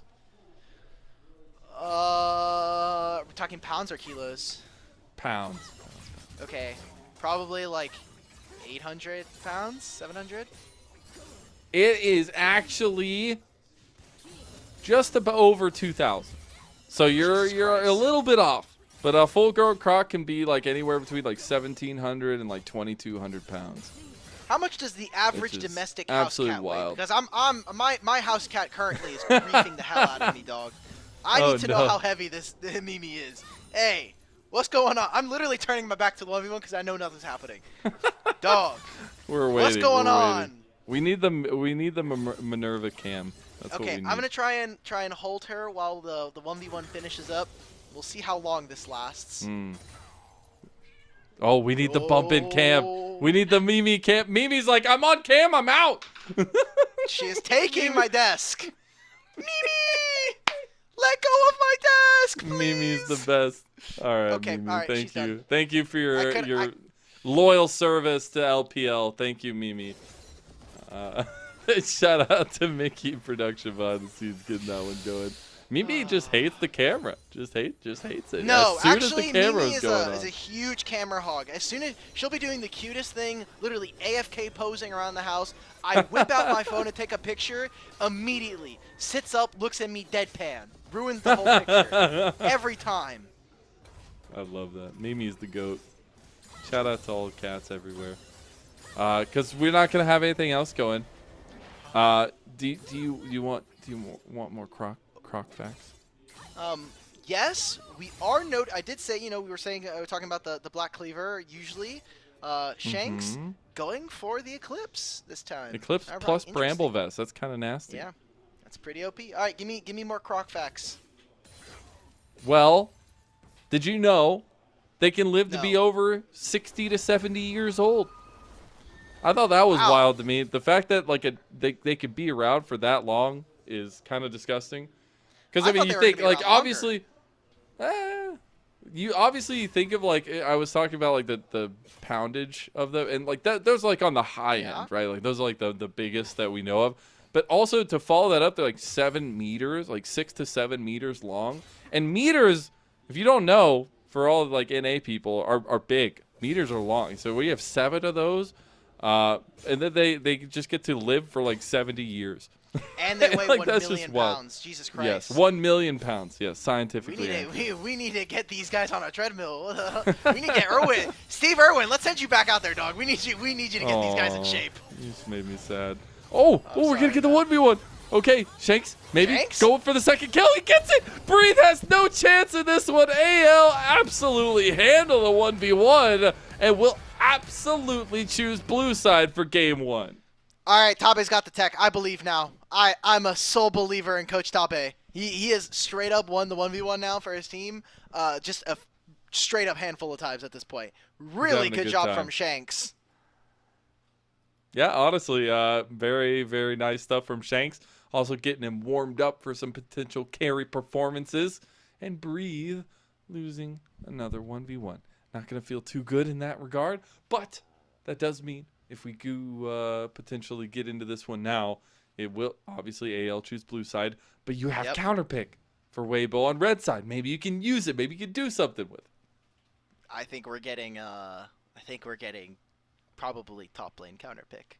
If anything, it's probably going to be support. I know when we talk about counter picks, it's not really been like super fleshed out on the broadcast, but a lot of the time counter pick has been going over to either our supports or one of our solo lanes, specifically top lane. So, mid lane, I should say. So, going to be kind of interesting to see how Weibo use red side. I feel like when we look at this team and how they tend to play, they would really prefer to actually be on red side, as being able to have counter matchup, especially for a player like Xiaohu in the mid lane, should have a veritable champion ocean. I feel like he's played so many different champions in his career, but it just comes down to execution again. They have not looked as clean as we should honestly expect.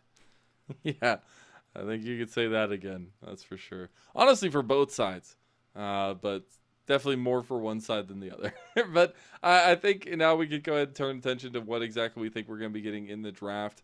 I do not think, even though I really want to see Nefiri for either one of these junglers, I do not think we're going to be allowed to have that one here. So that's taking a part of the ban table. We've seen the Gwen still be on that list, a couple other big ones. Rumble has been slipping through more so than often, more often at least, and I think that's a dangerous one to let through for either side. And even looking across some of these other champions, I mean, it's so hard to ban out certain players. Like, even in the jungle, Tarzan has always been like an innovator when it comes to that role. Top lane, you're looking at Flandre. He literally has like 1 million champions played this year already here for Fearless. Yep. We just got like the introduction of Sejuani top again for no reason at all. So there's been some failed cooks from him. I will say I'm glad he's cooking. He's got a lot of different dishes. The Yorick, not flavorful. It's not good. Nope. I don't know. But then Tarzan won the 1v1. True. Well, what's been your favorite champion that's been cooked? Doesn't have to be for AL in particular, but just in general. Well, no, I mean, I think it has to be.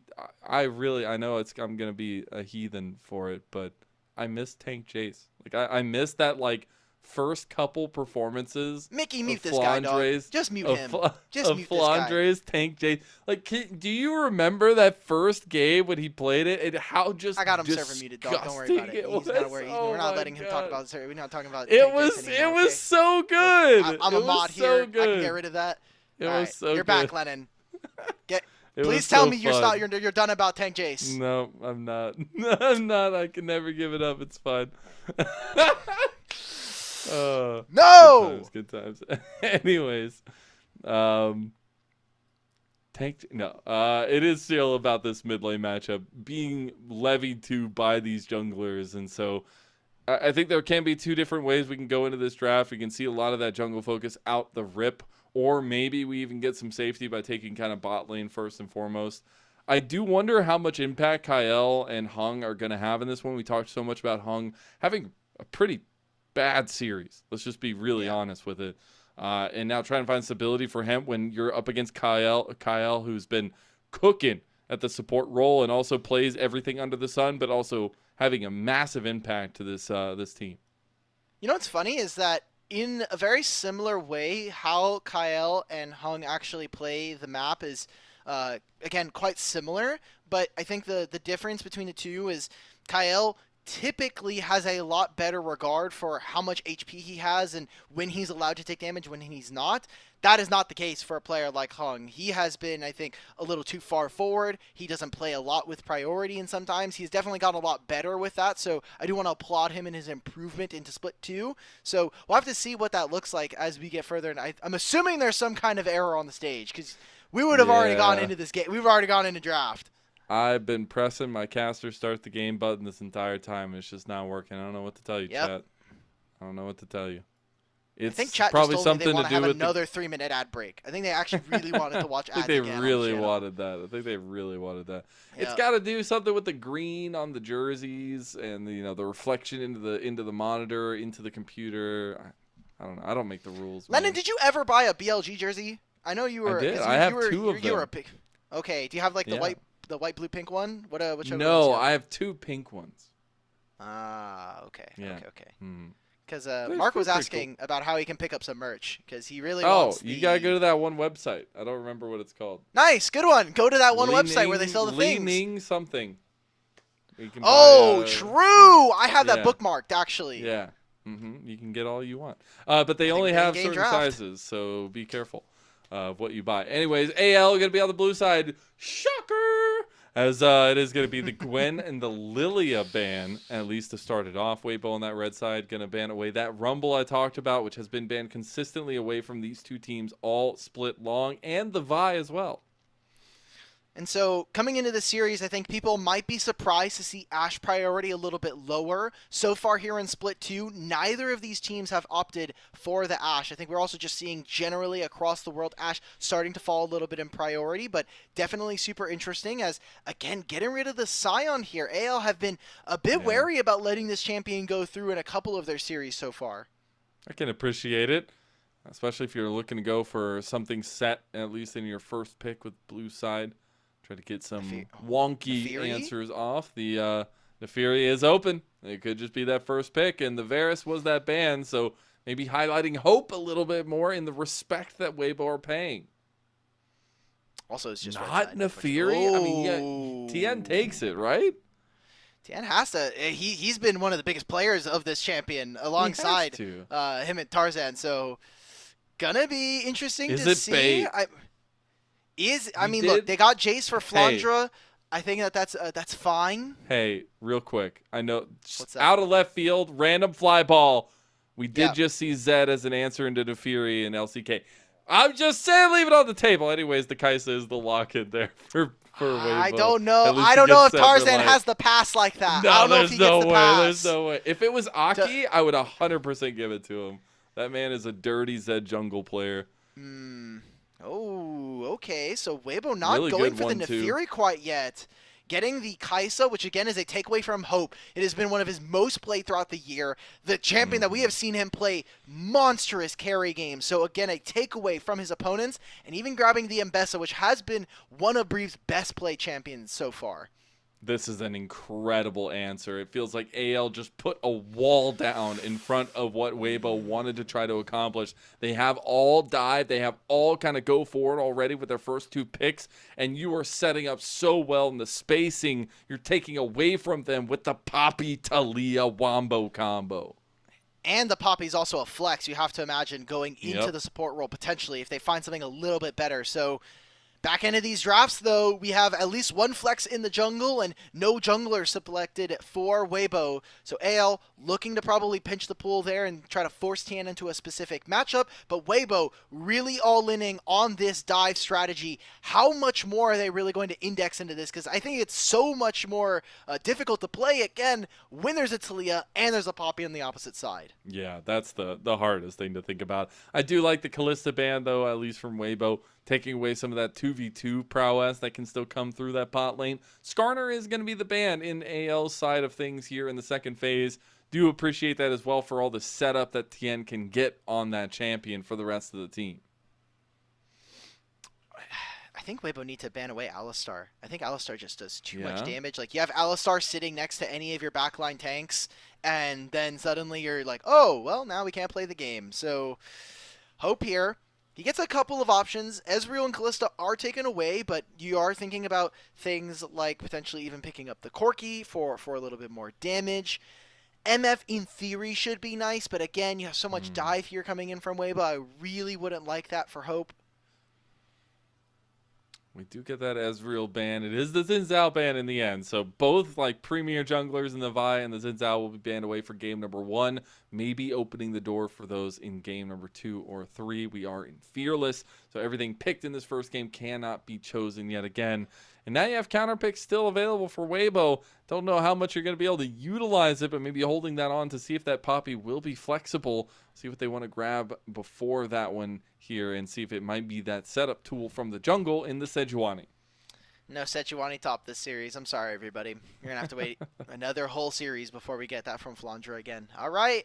So, some melee focus. Maybe we get from Xiaohu another melee-type mid laner, although kind of seeing here, honestly, if they don't want to keep going for a dive and they need someone to kind of help set them up in terms of damage, one of Xiaohu's most played this year has been Aurora and can definitely help out with trying to get rid of something like a Jinx. We're getting a Jinx game 1? Okay. I like it. I like it. Still something that Right. they've been willing to go to before with Hope. And again, Yeah. we were highlighting it a little bit. Hope has been immense in the carries of team fights for this team. And maybe giving him a little bit more resources in this one, setting up the spacing around him and letting him get excited and pop off on his own. It will be the Braum locked in alongside it. All right, Xiaohu, you've now had the entire draft. You see exactly what your opponents have in store. Maybe a long-range mage. I know we got baited with the Xerath the other night. Sorry. Okay, we are getting an Azir. So Sejuani and Nautilus going to have to buy a lot of space. You're going to have Mbessa and Kaisa trying to dive into the backline. I have a lot of questions for this. I mean, the laning phase can be a bit easier, but then you look at AL, I think the fact that you have the ability to suddenly set up fights with Poppy and Talia to stop the incoming damage with Braum on top of that, it's a really heavily executed dive here from Weibo. They need to be pitch perfect in their fights. Otherwise, Hope, I think, goes absolutely ballistic in this game.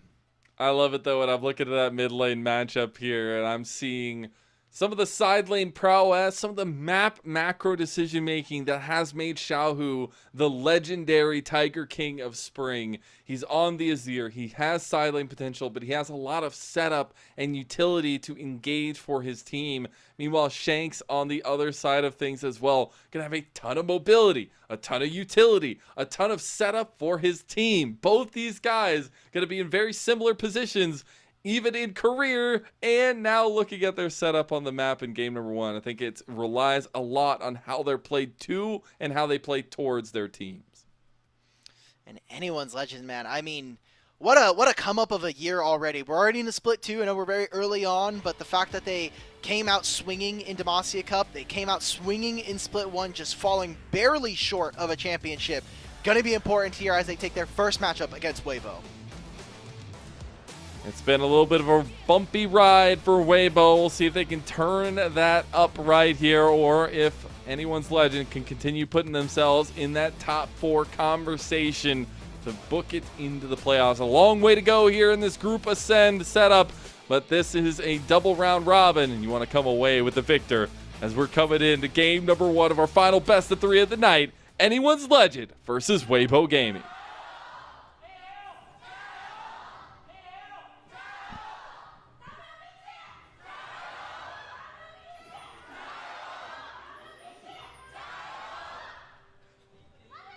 Okay.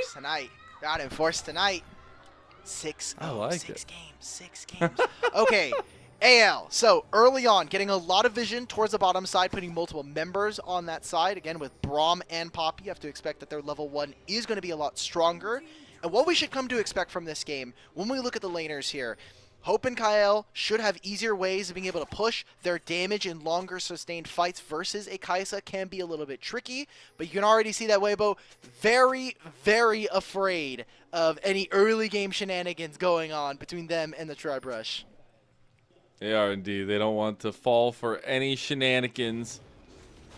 As we take a look at it, actually is electrocute for Breathe on the Ambessa. Yeah, Going for a I little think bit that's more necessary trade, when you're playing against the Jace. Oh. Whoa! Whoa! That's a tough one. Already having to burn that flash. We'll have the X flash available, but oh my god. I was literally flashbanged by that. Like my brain just went think blank Hung for a was second. flashbanged by it too, dog. Oh no. Oh no. All right, well, no, this no. lane's kind of cooked right now until they get some recalls in. I mean, Kael has now landed 3 out of 3 Winter's Bites. They have instant priority. Tarzan should still go over to his top side camps, but can try to go for a dive if he's feeling extra spicy to end the game. We saw this in their series versus BLG with the Nefiri. Don't know if that'll happen this time. Oh, he's moving. Oh, he's going for it. There is a ward in Tri-Bush at the very least. Yeah, they will at least see him walk over if he goes a little bit too far. Is it end up going the long way around? Still be spotted out, even if he goes the long way around. But maybe looking to invade will be spotted, though. Tien looking to stop that. Counter invade can be there. As they're bringing people down as well. They're trying to get them out of lane. Tien playing with this vision, trying to start up the wolves now as well. Tarzan realized it. But this is the kind of setup I expect. These two guys are jungle titans in our league. They're so cerebral, and now they're trying to offset each other in this setup at this level 3 mark.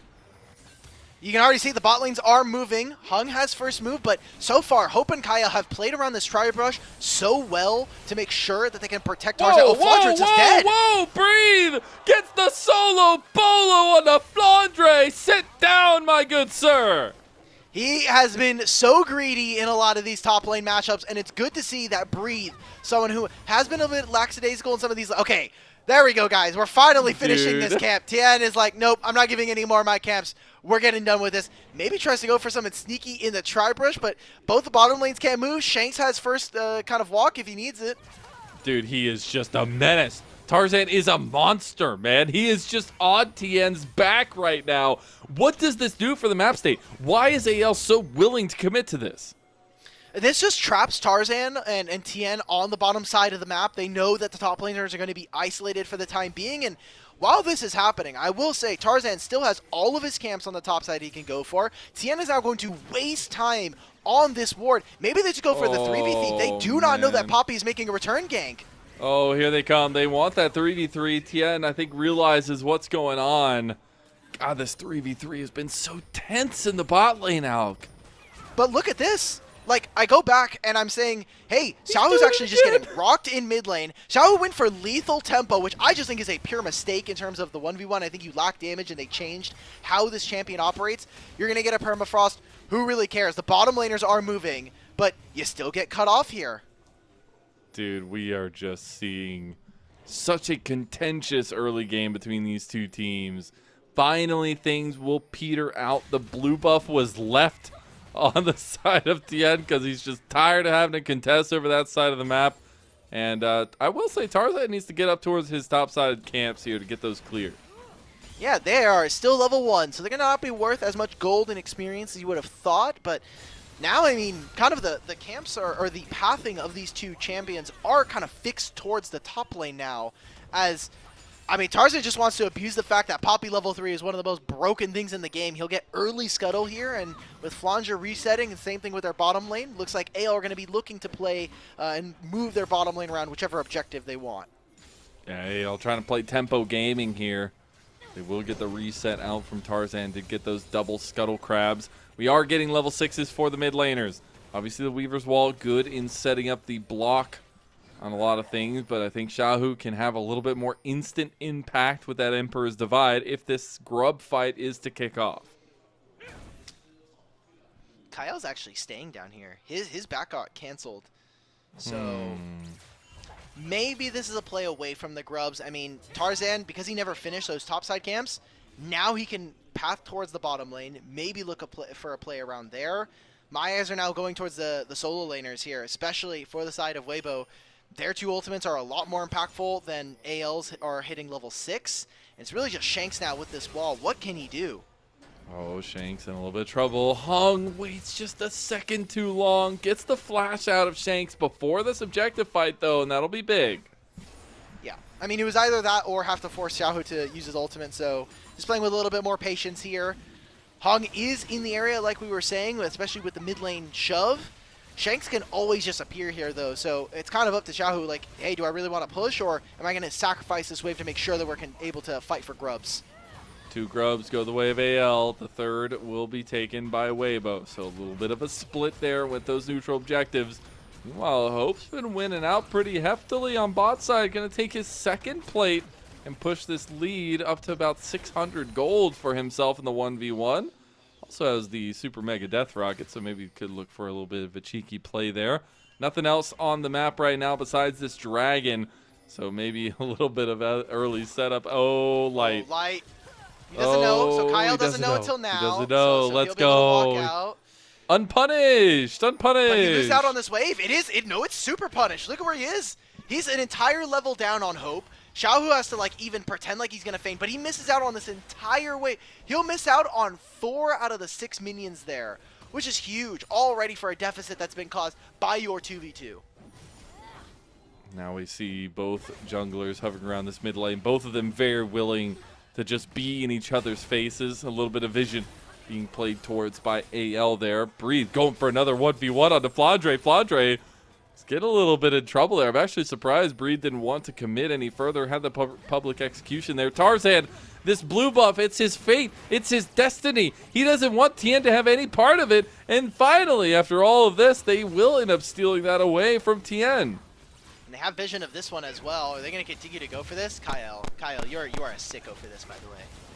Gets engaged on here. The trap jaw's blocking light off from getting here. Wall bang into the wall. He literally was stunned the entire time. Could not even move his champion. Very interactive gameplay. And that'll be anyone's legend getting that kill back. Anyone's legend need to keep this game fast, and they need to make sure that they're able to very promptly finish out, because having to play late game scenarios versus a Kaisa that's going to be able to outrange you, assumably with some addition of AP. Same thing with Xiaohu on this Azir. You do not want to get into a gun war versus some of these champions on the side of Weibo. So AL trying to keep the pace of the game really brisk. They already have 2 grubs to their names. The dragon is still up if they want to try to go for it. And I think part of that has been to the success of Tarzan, keeping eyes on Tien and making sure that he's not being an early game engine for the side of Weibo Gaming.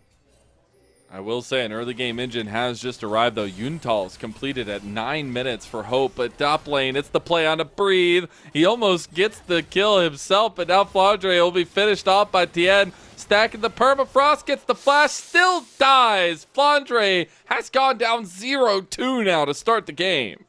Now he's missing his flash. That's always going to be a solo kill potential for the next 4 minutes, even without Breathe having the ultimate now here. So tough spot here for Flandre. One of his kind of criticisms this year has been the fact that even on carries, he has been a little, manipulative in terms of the laning phase. So he has a 20 CS lead, which is nice, and I think a lot of that is massaging some of the fact that he is 0-2.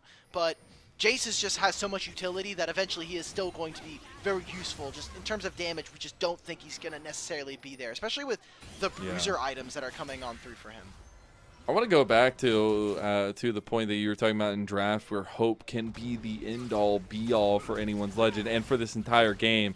He's also, by the way, developed about 1,000 gold lead here in the 1v1 against Light to early set themselves up for this Jinx win condition.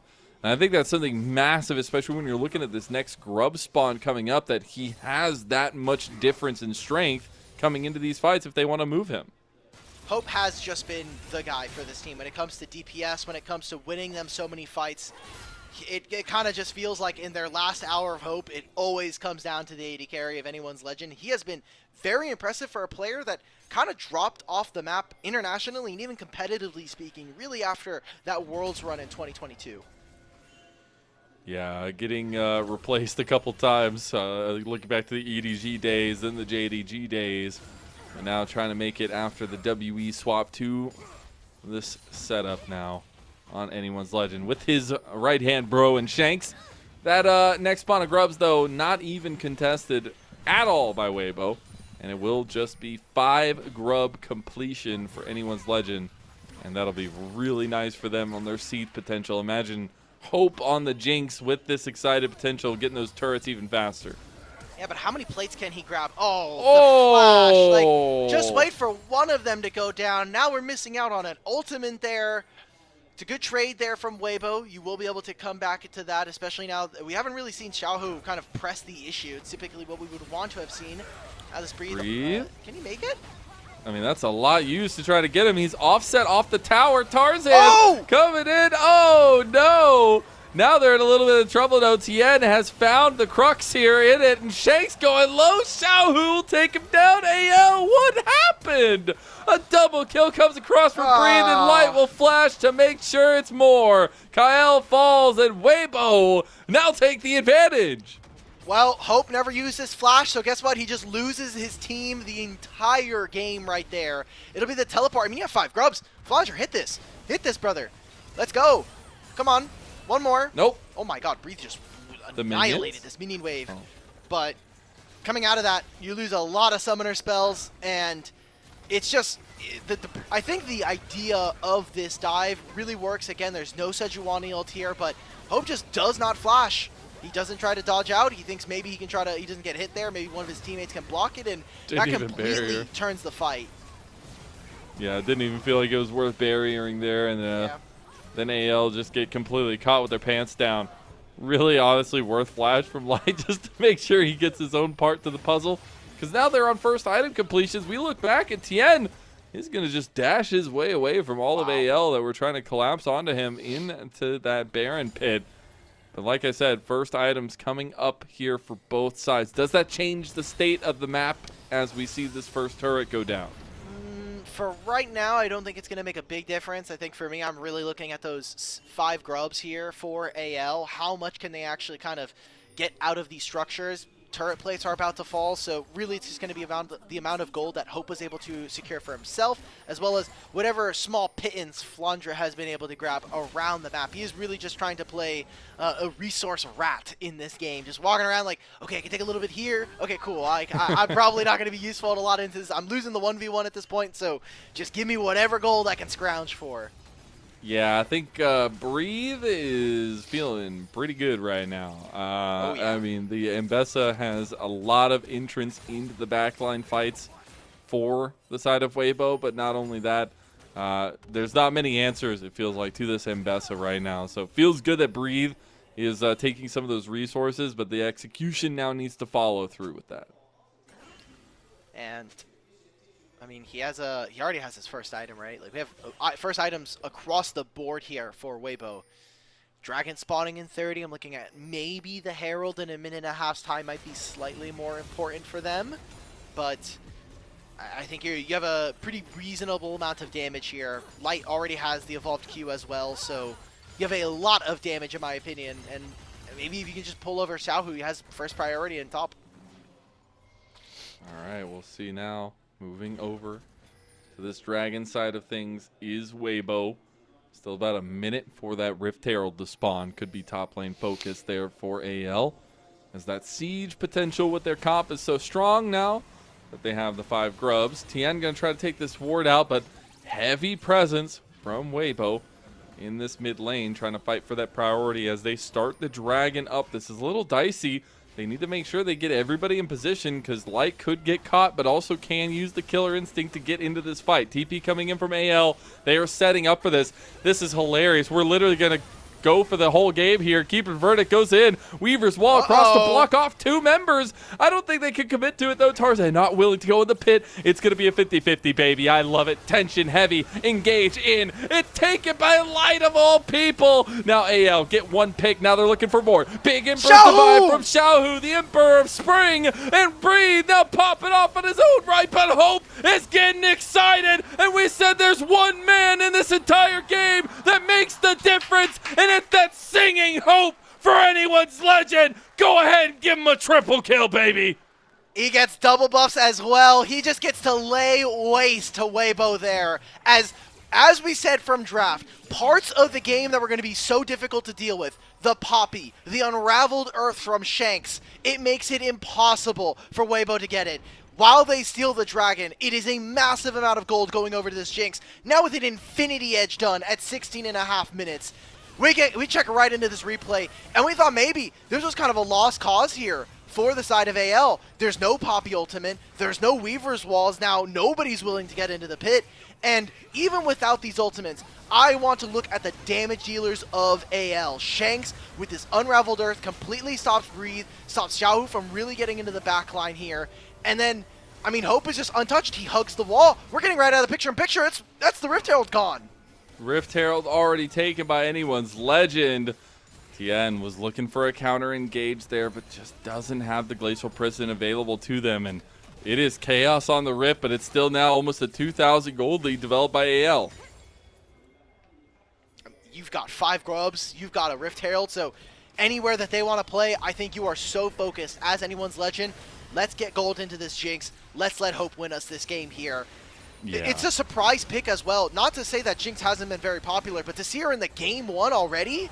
Oh, double TP from Weibo. They're committing to this play, but they've already lost Hung. And now Breathe already has to get out of the fight. He just got here. They're going to look for another charge. And Xiaohu TP'd, and he's in Narnia. Yeah, he literally went on the deepest flank I've ever seen and will not even be a part of this party. Another charge goes in, another turret falls, and anyone's legend are ballooning this lead. It is the Hope show, and everybody signed up for it.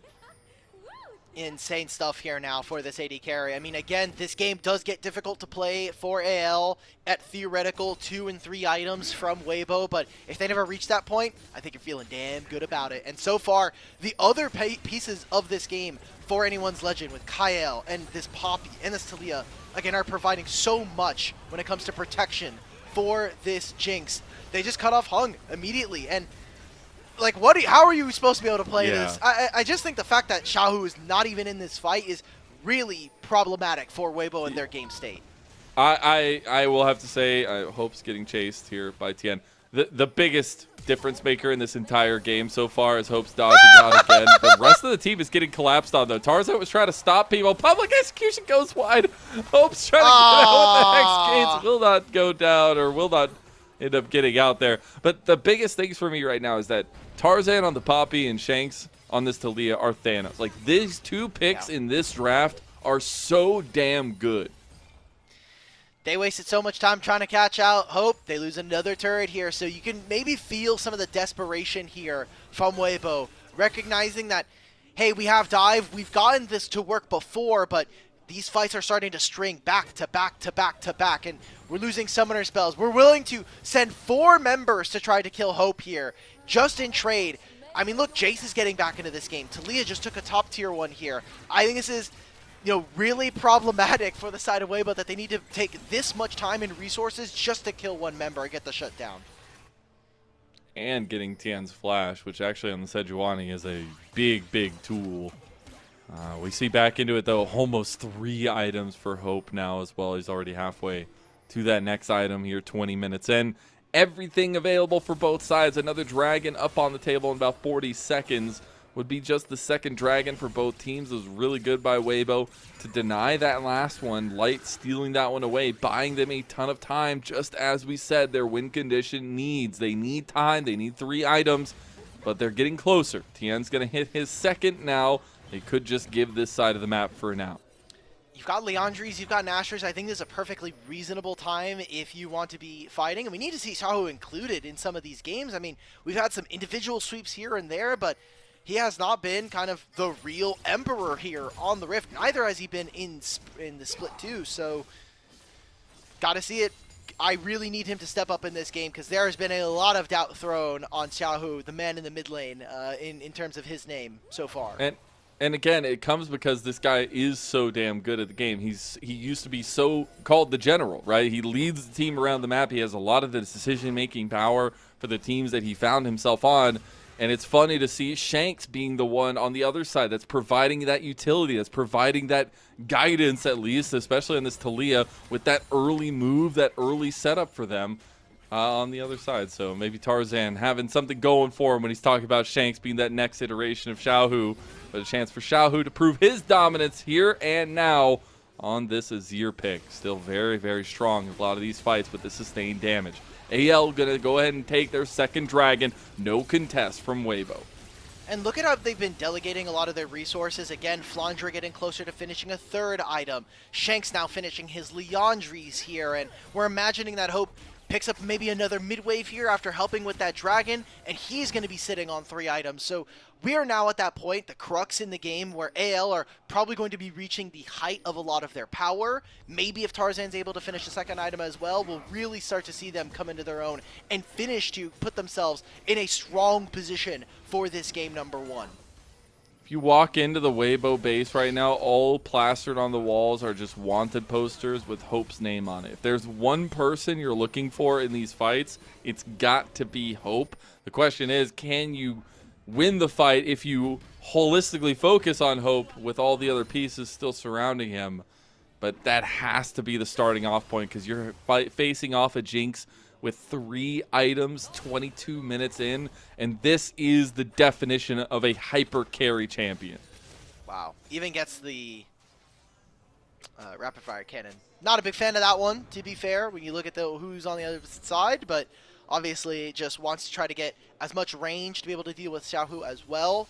And we'll say Light has finished an Infinity Edge here for the Kaisa, so we talk about scaling, still a lot of options here, but I'm looking at AL. They have 2 dragons to their name. They got 5 grubs. If they win a big team fight, they can blow open the game, and that's not necessarily the same that can be said for Weibo. Even if they do win a big fight, it's going to take them a while to knock down a lot of these structures.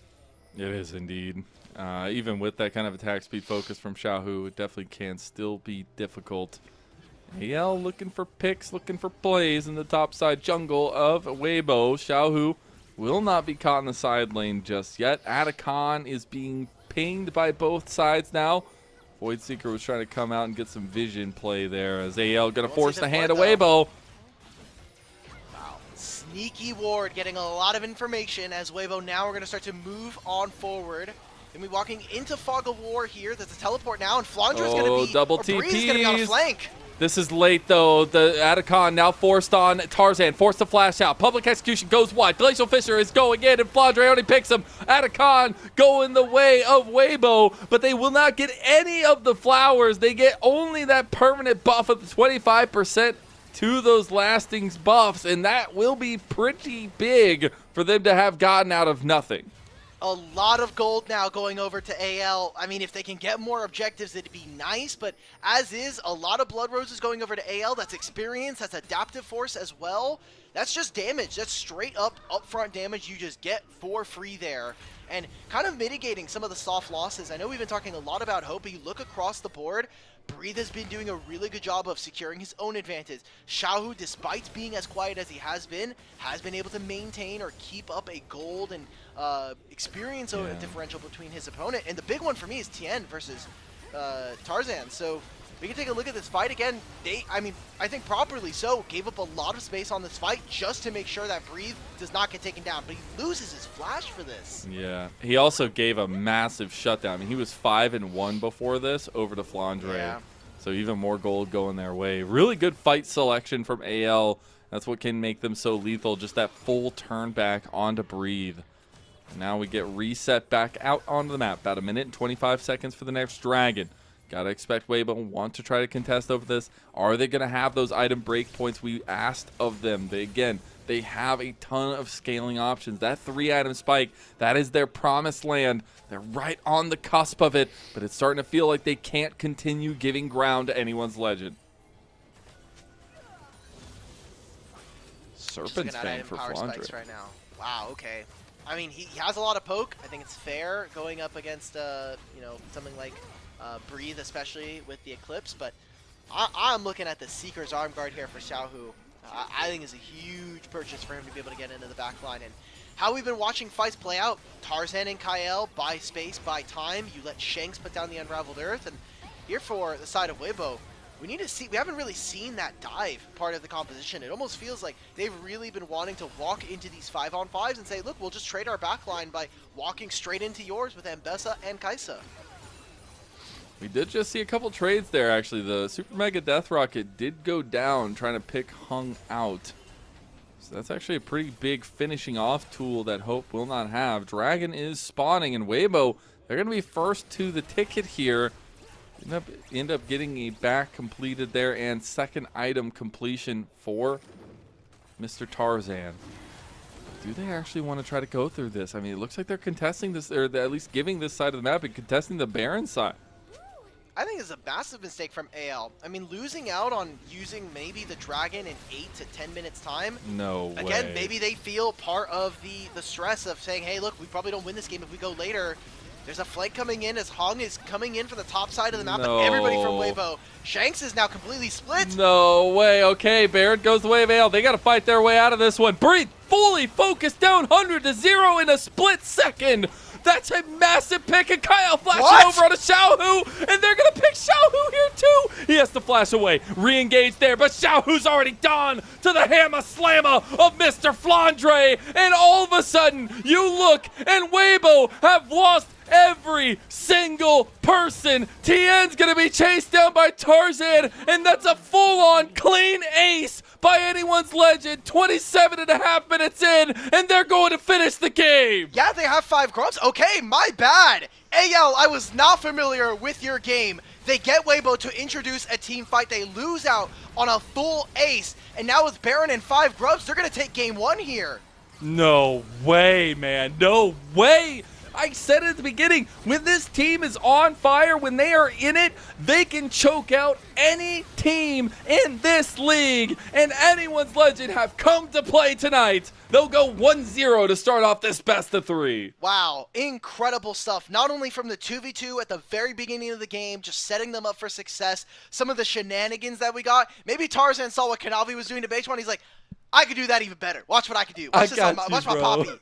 Insane stuff, and we got to see it just from the draft. We already said how difficult it was. We never really got the dives coming in, and I mean, honestly, again, we have to call into question the mid lane matchup. Shanks just got a lot more done than one of the best players to ever touch this league. Yeah, I think it's really, really interesting. God, the way they did it, it's what I asked of Weibo, right? Like, I literally asked at the beginning of the day, I was like, Weibo, get some very tried and true drafts, have something that's just outright executable. And it was AL that did that, right? They literally drafted the Poppy and the Talia, saying, you're taking these dives, I'm not going to let you move. and then have the execution to prop Hope up early game to where he's hitting first item at 9 minutes, second item at 16 minutes, third item at 22 minutes, and he's this hyper carry Jinx that just can run away with the game. Like, we never...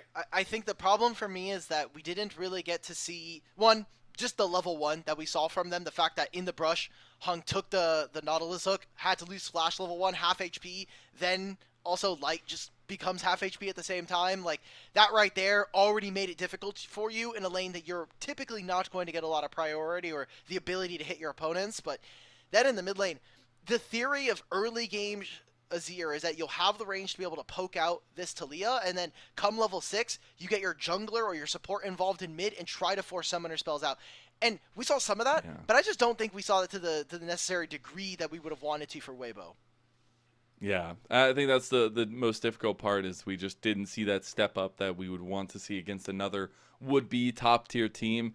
And I think AL, they've learned from a lot of their mistakes. They've learned how to kind of work together. And I think one of the brightest points in this game is across multiple engages, across multiple fights, when Breathe has instant access into your backline and is trying to find it. They are turning head on a swivel to defend that backline access and find those kind of picks to instantly offset what Weibo are trying to do with their comp. I feel bad for Breathe, man, because Breathe literally had a beeline every time. He's like, I know exactly how I have to hit. Holy crap. Light did 9,000 damage. That's Mount Everest, bro. Yeah. That's Mount Everest. There's normal, and then whoosh, straight up into the sky, man. Yeah. Holy cow. That's crazy. I feel bad for Breathe because, like, he got a little bit of attention, but really did well in his own individual lane. A lot of those fights, he's landing ult onto Hope, but there's just no damage. I really hate to hearken, and you were the guy that was like, I don't want to overflame. Well, I'm going overheat because Xiaohu really, like, what was this Azir pick supposed to do?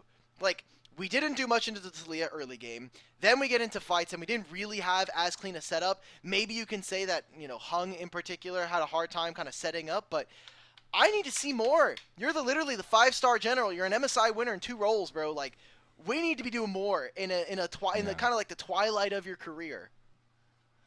Yeah, and it sucks when we compare him so heavily to Shanks and the come up that Shanks has been on in his recent career, and we see the utility that Shanks had brought to the table on this Talia and how much impact he was having in every single one of these fights.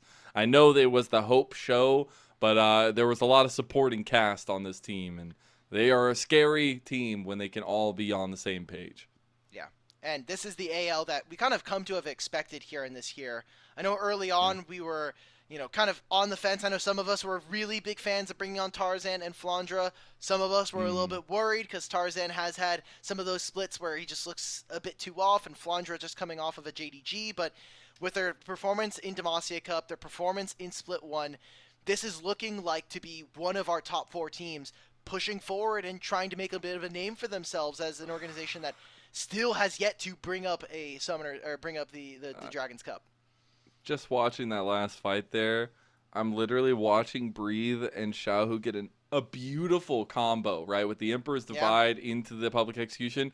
Yet it was all onto the middling members, and they just have Hope standing like 1 foot away from them, auto-firing onto them the entire fight, and just ends up carrying away. It's just like those kinds of moments you don't expect from the veterancy that we have on this team from Weibo.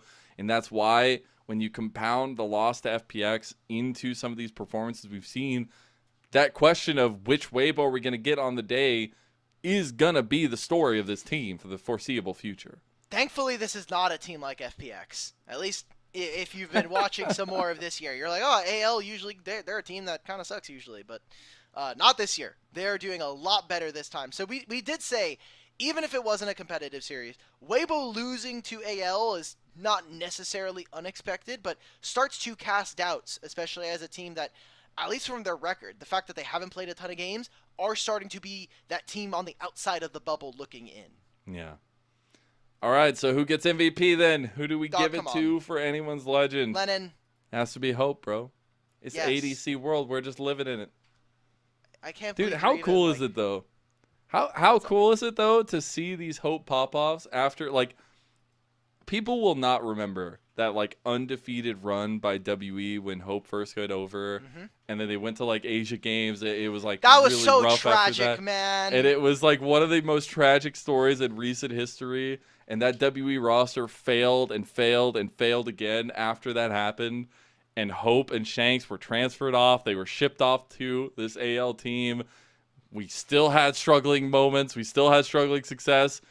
And now we influence them with Fladre, with Tarzan, and this team just functions so well. Hope will get his 5th MVP, deservedly so. Yep. But the WE bros are becoming the AL bros, and I couldn't be more happy for these two guys that have finally found some ground to stand on under the banner of anyone's legend. I think a lot of older WE fans for maybe like 3 or 5 years ago can start to be a little bit happy that, hey, at the very least, even if their team isn't necessarily bringing home wins, some of their prospects like Elk, like Hope, and the rest of AL are starting to kind of rake in some wins. Well, that's it for the first game of our last series of the day. We'll see if we go all the way to 3 or if AL are going to go ahead and close us out with a 6-0 day. We'll see you on the other side of this.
Welcome back, one and all, to LPL English, your unofficial home for everything LPL. And Anyone's Legend took a first step in this best-of-3 series over Weibo. They are now on match point of this one to potentially close us out with 3-2-0s. Auk, I don't believe that's going to happen. I don't believe that's in the cards, because I think Dr. Strange said once out of a million possibilities, there's one, and it's the potential that Weibo could maybe show up for a game and then give us 3 on the night.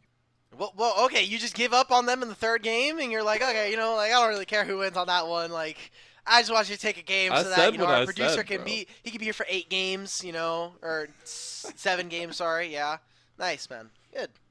I said what I said. Hey, to everybody out there, remember, Lennon hates prod people. Actually, the more production he has behind him, the more he hates them. Personally, he actually spilled the water of one of our producers on purpose because he said, "Work harder."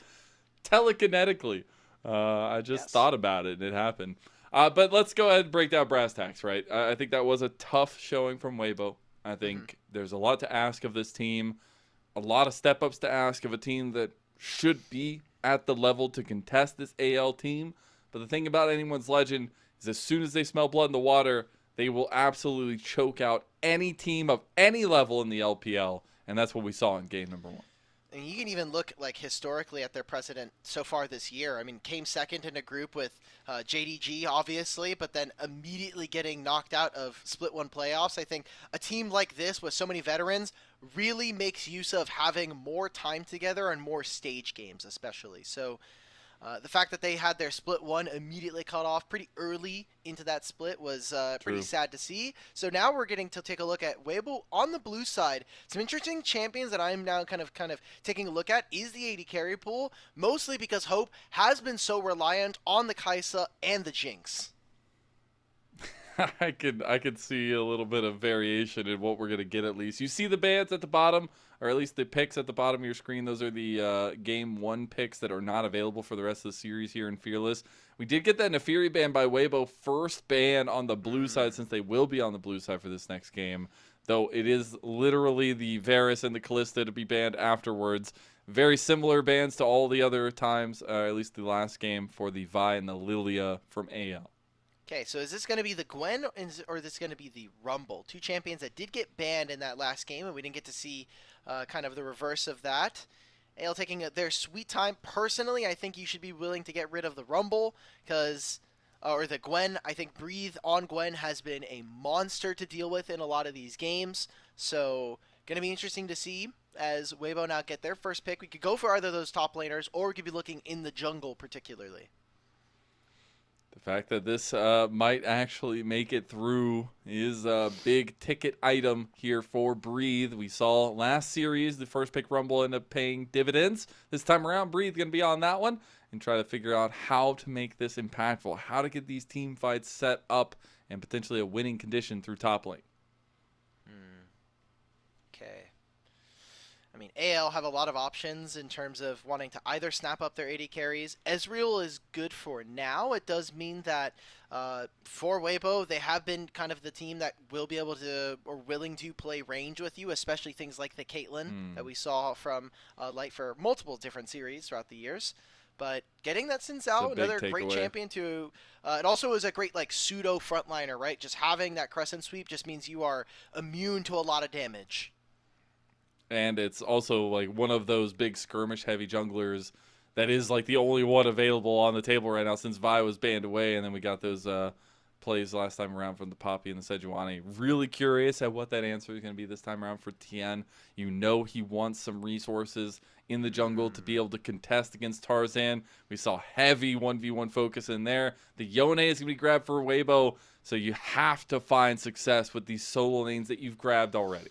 And this just feels weird. Like, why didn't we do this in the last game when we had Sejuani, right? We don't have an exact pair for that. Maybe they go for another engaged jungler here, especially when we're talking about for Tien. Pantheon could be something that they could look for. Instead, they want to try to make sure that they have an AD carry that's going to be able to fight in the laning phase and then, just sit in mid and be a veritable force by herself. So, really big team fight wombo coming in from Weibo already with these 3 first picks. There's just setting up for the potential that can be around those team fights. I'm very curious now how AL want to pick that apart, though, because it does seem like they have some tools of their own to really upset that. They just went full pedal to the metal last time around, and it worked out for them. They're going to grab the Akali for Shanks here, too. Okay, so putting some threat onto the back line of Rumble and Misfortune. Coming into the back end of this draft, I do think that Alistar in particular gets a lot of value here from the side of Weibo and being able to get into the back line. Also Leona for trying to just stop Light whenever he goes for that bullet time. It's going to be the Maokai first ban by AL, so trying to take away some of those setup tools by TN, also giving that man the saplings and stuff. He will just find so many annoying ways to be effective. So at least I like that jungle focus for them going into that second phase. At least for Weibo, they're going to ban away more of those top lane matchups. The Gwen, first and foremost, to come off the table. I'm still kind of liking the Pantheon here for TN. I know it's a champion that is starting to fall to the wayside. Good shout from AL, although they're the ones to get rid of the Leona, so maybe setting up for a particular matchup. I think maybe looking at a Rakan here for Kyle. Playing Ezreal Rakan would definitely free up a lot of space and gives them a lot of snap potential when we're talking about playing with a Xin Zhao and the Akali. Ooh. Take away the double poke bot lane and the Karma setup for the Ezreal. Also a lot of sustained and a lot of good combos with the Karma and the Xin Zhao there. Still a lot of good tools from the supportive role to be on the table for both sides, because obviously Weibo's still going to need their combo with the Misfortune. This would be a really nice takeaway from that combo as well, but giving them a little bit more breathing room here and potentially going with this Aurora. So we'll have the double AP solo lanes coming through from AL. There's that counter pick for support that we kind of mentioned in the top of show. So Flanger with another Aurora top game. It'll be his third so far. And now for Weibo. Oh, please. I've been waiting for this, bro. Yes! Tiano is one of our best Ivern players here. And now he gets a Yone. He gets a Misfortune. All right, Lennon. Maybe we do have 5. Maybe we do got another game here. We're going to 3 games, bro. Oh, we're going to 3 games. First and foremost, LPL players lose their mind when they play against Ivern because they have no idea what he does. I'm also just looking at this, and I'm like, why didn't you take the Alistar on 4? Why did you go for the Aurora instead of it? And now giving a ton of that Wombo combo setup, the Alistar Headbutt Pulverized to add into it. So very curious decision-making here by AL. We said at the top of the day, though, they have fluctuated a little bit. Sometimes they don't perform to that level, and maybe Weibo trying to pick up on that a little bit and get us to that third game.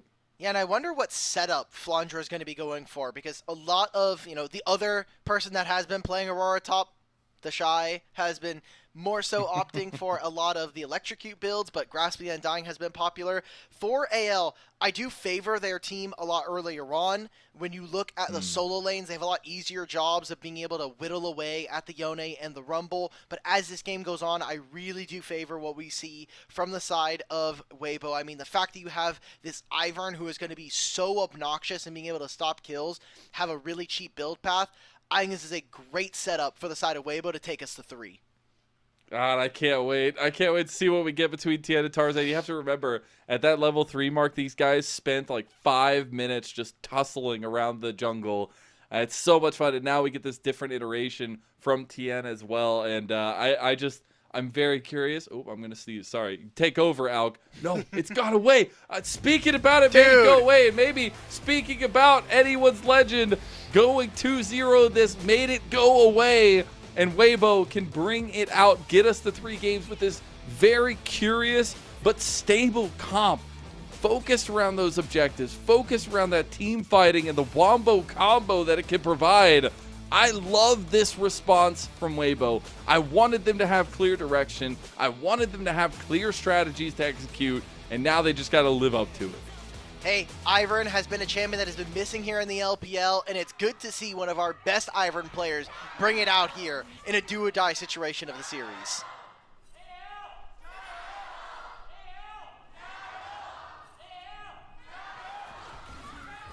Did you see that fan the person next to them wasn't cheering, so they went to tell them to cheer. I love that. Yep. Keep telling people to cheer. Yes. That's the stuff we love.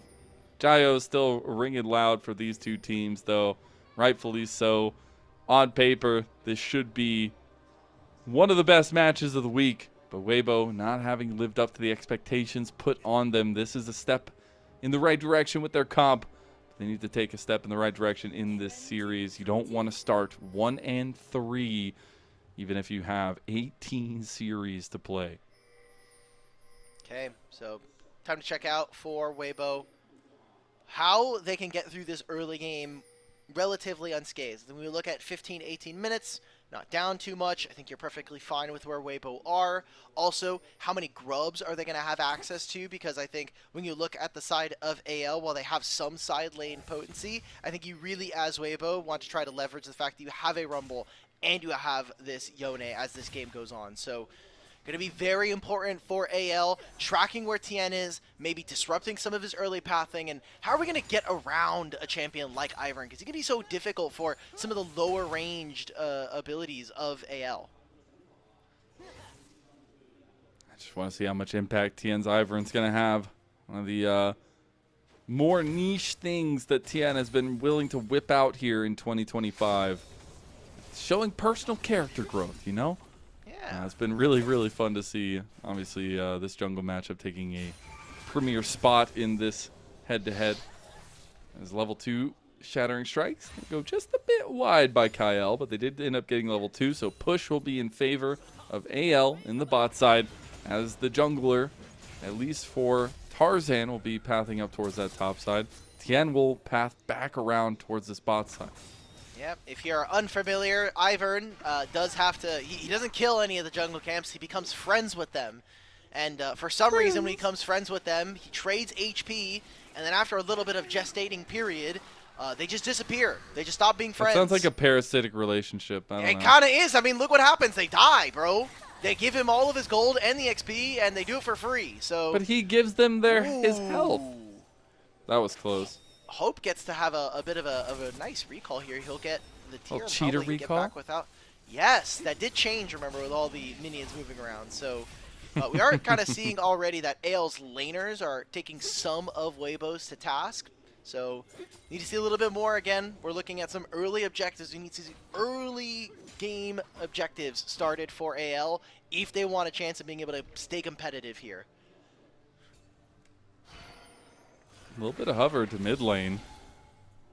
I was waiting to see if Tien was actually going to commit to something, but the big thing here is you have two mid laners who are heftily trading their health for these early trades between the two, and Shanks in a much better position early on. Also in the CS department, he is being hovered over there by Tarzan. Tien not going to be around either. Did get the reset by Tarzan, but Tien looking to be a little aggressive on this Ivern pick. Maybe they try to make something happen on towards the bottom side. I think this is more importantly just to make sure that Tien, please be very careful here. It's got to be honestly, if it's because he landed that Q, there was a world where Hung just jumps over that wall, getting into auto attack range, and they just try to find something onto Kyle, but said they're not going to go for it for now. Trying to bait out Shattering Strikes with Tarzan right behind him. Hung's in trouble. Gonna have to flash out. Light almost dying to Hope too, but Hope comes around the corner. Hung! Oh man, that is a way to make the leaky sink sing. And that's going to be massive as now in mid lane. Tien trying to get some focus on the Shanks. Shanks getting low. Shanks hit by the barbs. And now, one more. Oh my god. Shanks gets out. This is devastating for Weibo.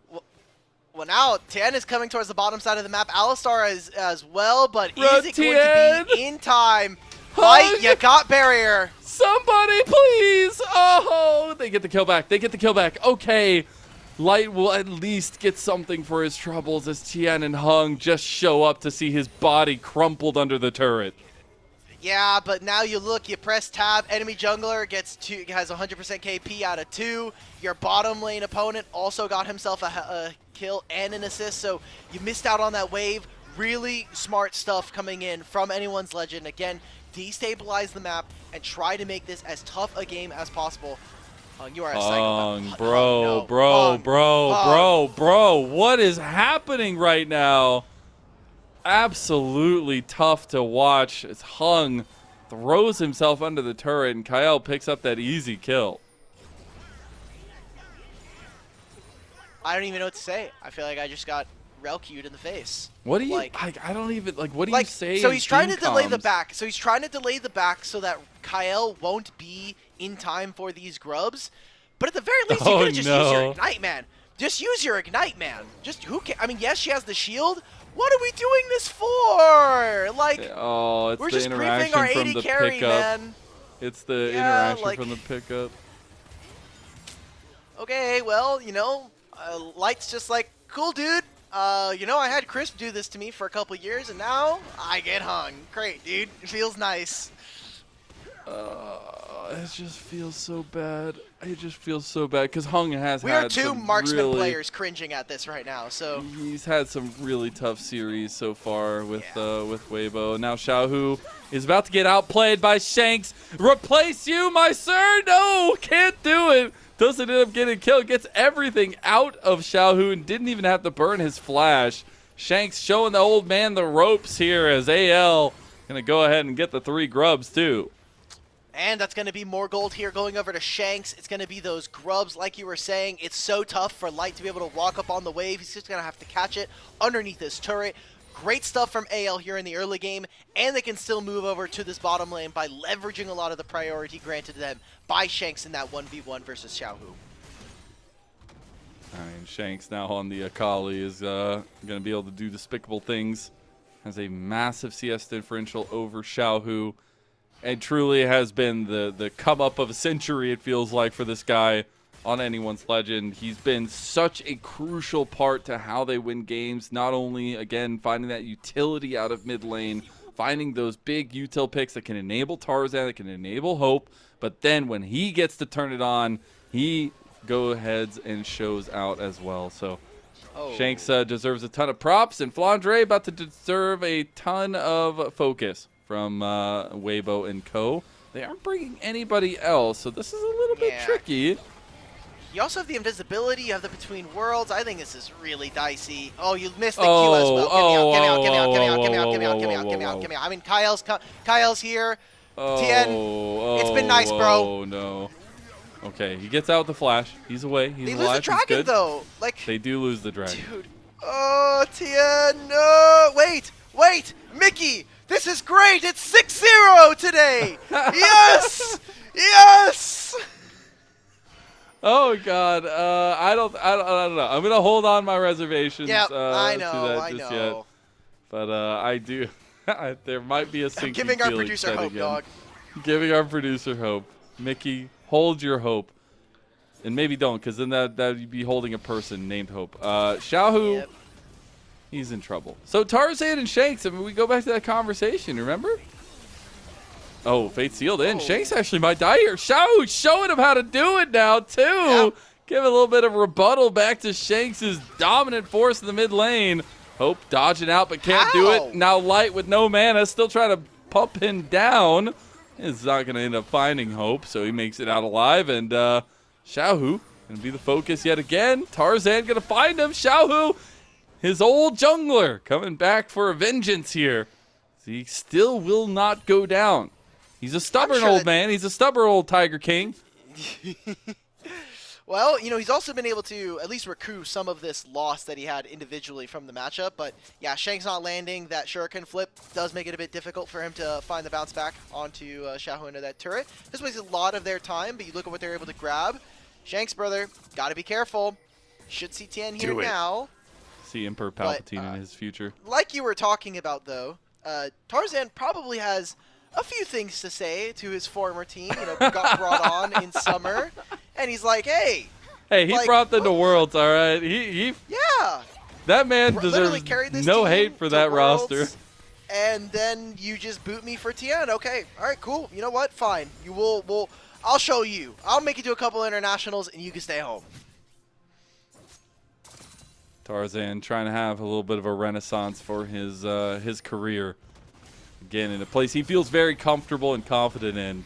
This AL team with Tabe at the helm in the coaching staff. And this team has a lot of room to grow in this split and a lot of room to show off in the internationals that we have on the table coming through. But Weibo, they're still in this thing. Got a 1.5K deficit, but their composition will become strong. And we said so much about their wombo combo, so much about their objective setup. Those first 3 grubs, it did go the way of AL, but now Weibo want to try to contest over the next set, are now getting engaged on by Tarzan, who's just chunking Tien. Kyle has to get out, but bullet time will end his life. Light has used his bullet time, though, and that's a lot of damage out. Shank's not going to hit the shuriken flip because of Hung going to burn the flash. Daisy getting a little bit low. They really want to take Daisy out. They do so. And the rest of AL now in full force around this grub fight will look to take all 6. Ooh, and now Aurora is going to be matching here. This is a pretty big advantage here for Weibo. Even with Xiaohu getting a little bit of damage and chip away at this turret, it does mean that Weibo will always have a numbers advantage as long as Xiaohu is willing to teleport. So it'll be the split of grubs here. That catch on to Kyle, I didn't quite see how they got it set up. It just seemed like a lot of blatant damage coming in from Light and Hung. So, oh, they actually give this up. Yeah, they don't want to lose that wave on top lane. Go ahead and move Breathe back over there. They did take the 1, so it won't be full Grubageddon, as I like to coin it. The Grubba almost Geddon. We're very, very close. Yeah, be 5 out of 5 to 1 is still pretty OP. No, absolutely. I think it's a little bit difficult with the comp you have, but some of the siege potential can be there, especially with the range of Hope. Xiaohu looking for a side lane pick on the Flandre, but this is Xiaohu's prime. This is where he feels the most confident and comfortable in. His side lane prowess has been what has made him such a deadly solo laner. And now we're looking at these item completions. I think big one for me is this Sundered Sky for Tarzan, also the Trinity Force here for Hope. So coming into this fight, I think as Weibo, unless you're able to really cheat out one more item, maybe if Tien was able to get that last item before this fight, there is potential for them to look for it, but I just don't think in terms of damage you really want to try to play up against this. Just play for your side lanes. They're already playing a 5 grub team, so if they're doing Dragon, that does give you time to knock at least maybe another plate down or push out these lanes in a fashion that makes it difficult for them to use their grubs for the time being. How are we feeling about that stack and win condition for Weibo? They are full committing onto this bot side of the map, about 15 seconds for that next dragon to spawn, but we said so much about them. Comes to that second, to that third item spike. A little bit more proactivity needed from AL's side of things. Are they still sitting pretty? I like where AL are standing right now. For Weibo though, I mean you've also got good items here, right? Like Blade of the Ruin King, Light. You still have this core of a team fight. I just need to see Breathe in there with the team, because with an equalizer, I think you just make this game so much harder to play for AL. See, now they're all collapsing around this dragon side of the map. Prio in mid, very important for this one. Get good positioning. The dragon already started up by Tien, and using this strength that this team fight composition can have. It is on vision, but the dragon getting lower and lower. Tarzan not willing to commit his body, but they might have caught Light. Light has no space being there. We'll have to burn his flash, but maybe that overextension was just a bait. They fully 100-0 Tarzan. He's going down into bullet time. And a big catch by Weibo. Breathe on the back line now, coming in with the flame spitter. Has to immediately flash away. The rest of AL, they will be fine for now. That was a little bit of a bold TP from Breathe. But Weibo find the pick. And with Xiaohu's sweep, that makes it impossible for Tarzan to actually use his Crescent ultimate. So Crescent Guard never goes off. He never is able to get away from the bullet time. And you see these goal differentials between these champions. I think it's just not meaningful enough here. Weibo now picking themselves up a dragon and potentially even looking towards a herald in a minute's time. Now, Light here, I think, obviously moves up a little too forward. He lost his flash beforehand, but it's this sweep right here that just prevents him. He's knocked up. He can't get out of here. And I think the problem for this fight was that Shanks had just recalled, so you're always going to be at a numbers disadvantage because Breathe can teleport. We come back into live, a hefty 2v2 between the Weibo and AL's bot side of the map, at least for now. But, man, it's just so... I can already see the iteration of this Weibo team that is so hard to crack, right? Like, you cannot just easily take down any singular member of this team. No, for sure. I mean, even if they're by themselves, I think the only thing you kind of maybe have going for you is the fact that the solo lanes for AL do kind of win the 1v1s as the game goes on. But Breathe. Oh, Breathe is in a little bit of trouble. The 1v1 turns into a 2v1, and Shanks will pick up that side lane gold, gets his first kill of the game. Oh, we're teleporting away from this. I would think that AL having 5 grubs would want to play for the early Rift Herald, but instead they're just putting pressure on the map. They're saying, cool, if you take this Rift Herald, you're going to lose a lot on the game here. Shanks needs the flash. He needs to get out of this one. Gets out after the edge of that headbutt pulverize. Goes just a little bit wide. Light's and now just dead. Light, man, this so many times he's just been caught walking around. And AL will take that mistake every time. Rift Herald, oh, they're going to switch up. Oh, Tarzan going for TN. They realize he's the crux of this as they want to try to get him down. Now the focus turns on a Xiaohu, and he dies! The Tiger King of Spring is down, and Rift Herald goes the way of AL. From everything that Weibo had built for themselves, now a 3,000 gold lead for anyone's legend. Why did Xiaohu right-click back? He tried to auto-attack it because of the Ivern Q. Hung is just dead here. Okay, maybe he just gets out. But look at this. They got the Herald. They're going to take mid-tier 1. Shanks gets alone time on this top tier 1 as well. They're going to stop his recall. Even more cheeky from them. This will be another turret going over to AL. 5 grubs. They're going to get a massive injection of gold. And that's before the Dragon, even before the Otacon here. Lennon, I got to say, there's a lot of mechanical errors we're getting out from Weibo. Man, I just wanted a good series, dude. Like, I just wanted this to live up to it. It feels so bad to see Weibo perform like this. And Light is a carry that knows that this is not a good play, right? Like, he is a guy that realizes that, like, this should not happen, and then everything else that happens is just dominoes. I mean, look, why, Xiao, why? And then, look, at some points, especially for Light, you probably just got to get escorted out of mid. Because look, they're probably waiting for me. They can jump over this bush. We're playing on the top side of the river. They're going to be entering from the bottom side river. So just playing with a little bit of lack of respect as to where Weibo or where AL can be started is now Hung trying to get out of this. But too many slows, too much time, and now this might be completely routed. Oh, God. Oh, Weibo, we're going to have to commit to this. TP's coming in, but that is a bold one. Xiaohu immediately has to flash away, and the rest of AL are going to collapse. A big bullet time coming through, but the Crescent Guard blocks so much of it, and now it's just AL's free dinner. They are feasting on the corpses of Weibo. The veterancy means squat in this one. Shanks will be the new one, as Shanks is finding massive performances on the Sakali, and AL are just absolutely destroying this game too. 7,000 gold in the lead. Shanks is throwing knockout punches on this Akali, and the rest of AL might be looking at Xiaohu like 5 stars. Here's a couple hundred for you to look at as we are just completely wiping you out of this game. We're going to take a look at this replay. It starts with Hung.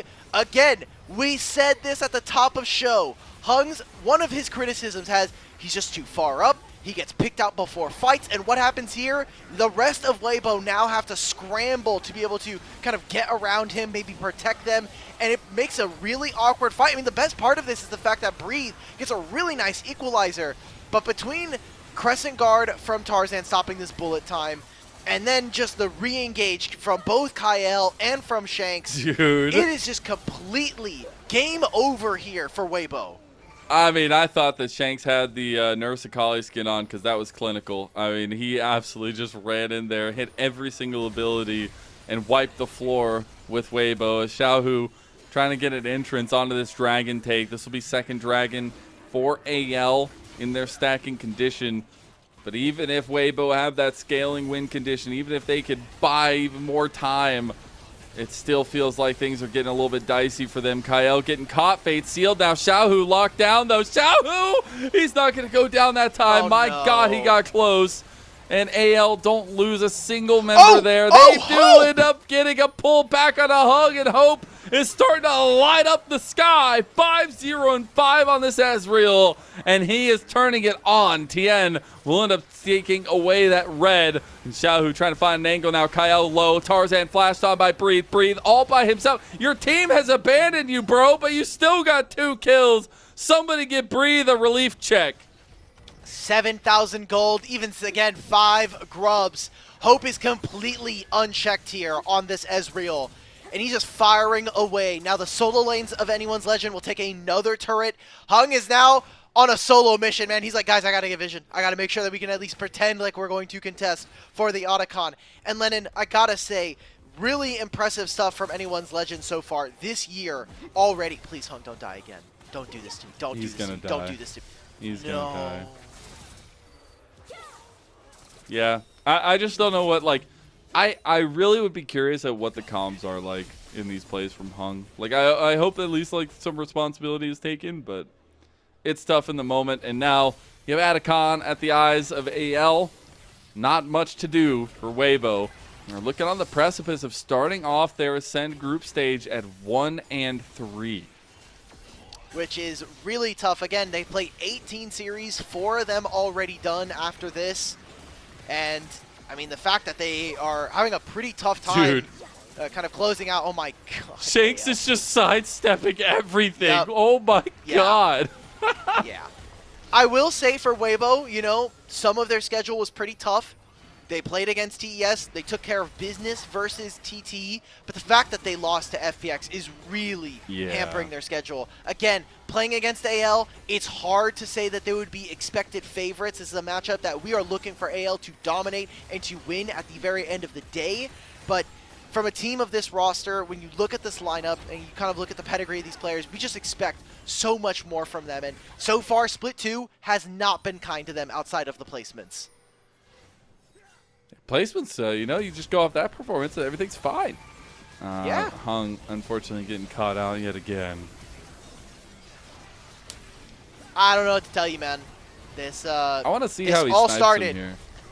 This all start. Oh, he got. Oh, what do you mean? He got hung? It's because he pressed W. Yep. Boop. EQ dead. I thought he was kind of just trying to stave ult to maybe try to snipe out Xiaohu, but he didn't actually have vision as to where Yone was. There'll be another turret falling, and yeah, Lennon, I kind of wanted to see this Weibo comp go really far. Oh, wait a minute.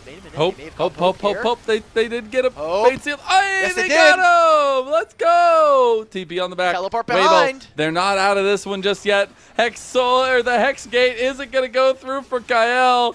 He's just left out. Will end up going down. Shanks is on a flank here. TP had come through and push coming out from Weibo in mid lane. They want to recoup some of that 7,000 gold deficit, and they're looking to do so. CC chain onto Tarzan, who pops the Crescent Guard. Will be able to walk away from the turret, but the turret's going down. Daisy says, no, you don't. Come back here, bub. As that's another one down. And Flandre trying to flank up now and save up this turret, but it's Weibo looking to make a crucial push in mid lane. How much more can they get off of this? Oh my God, Flandre, we're just flashing turret. for this.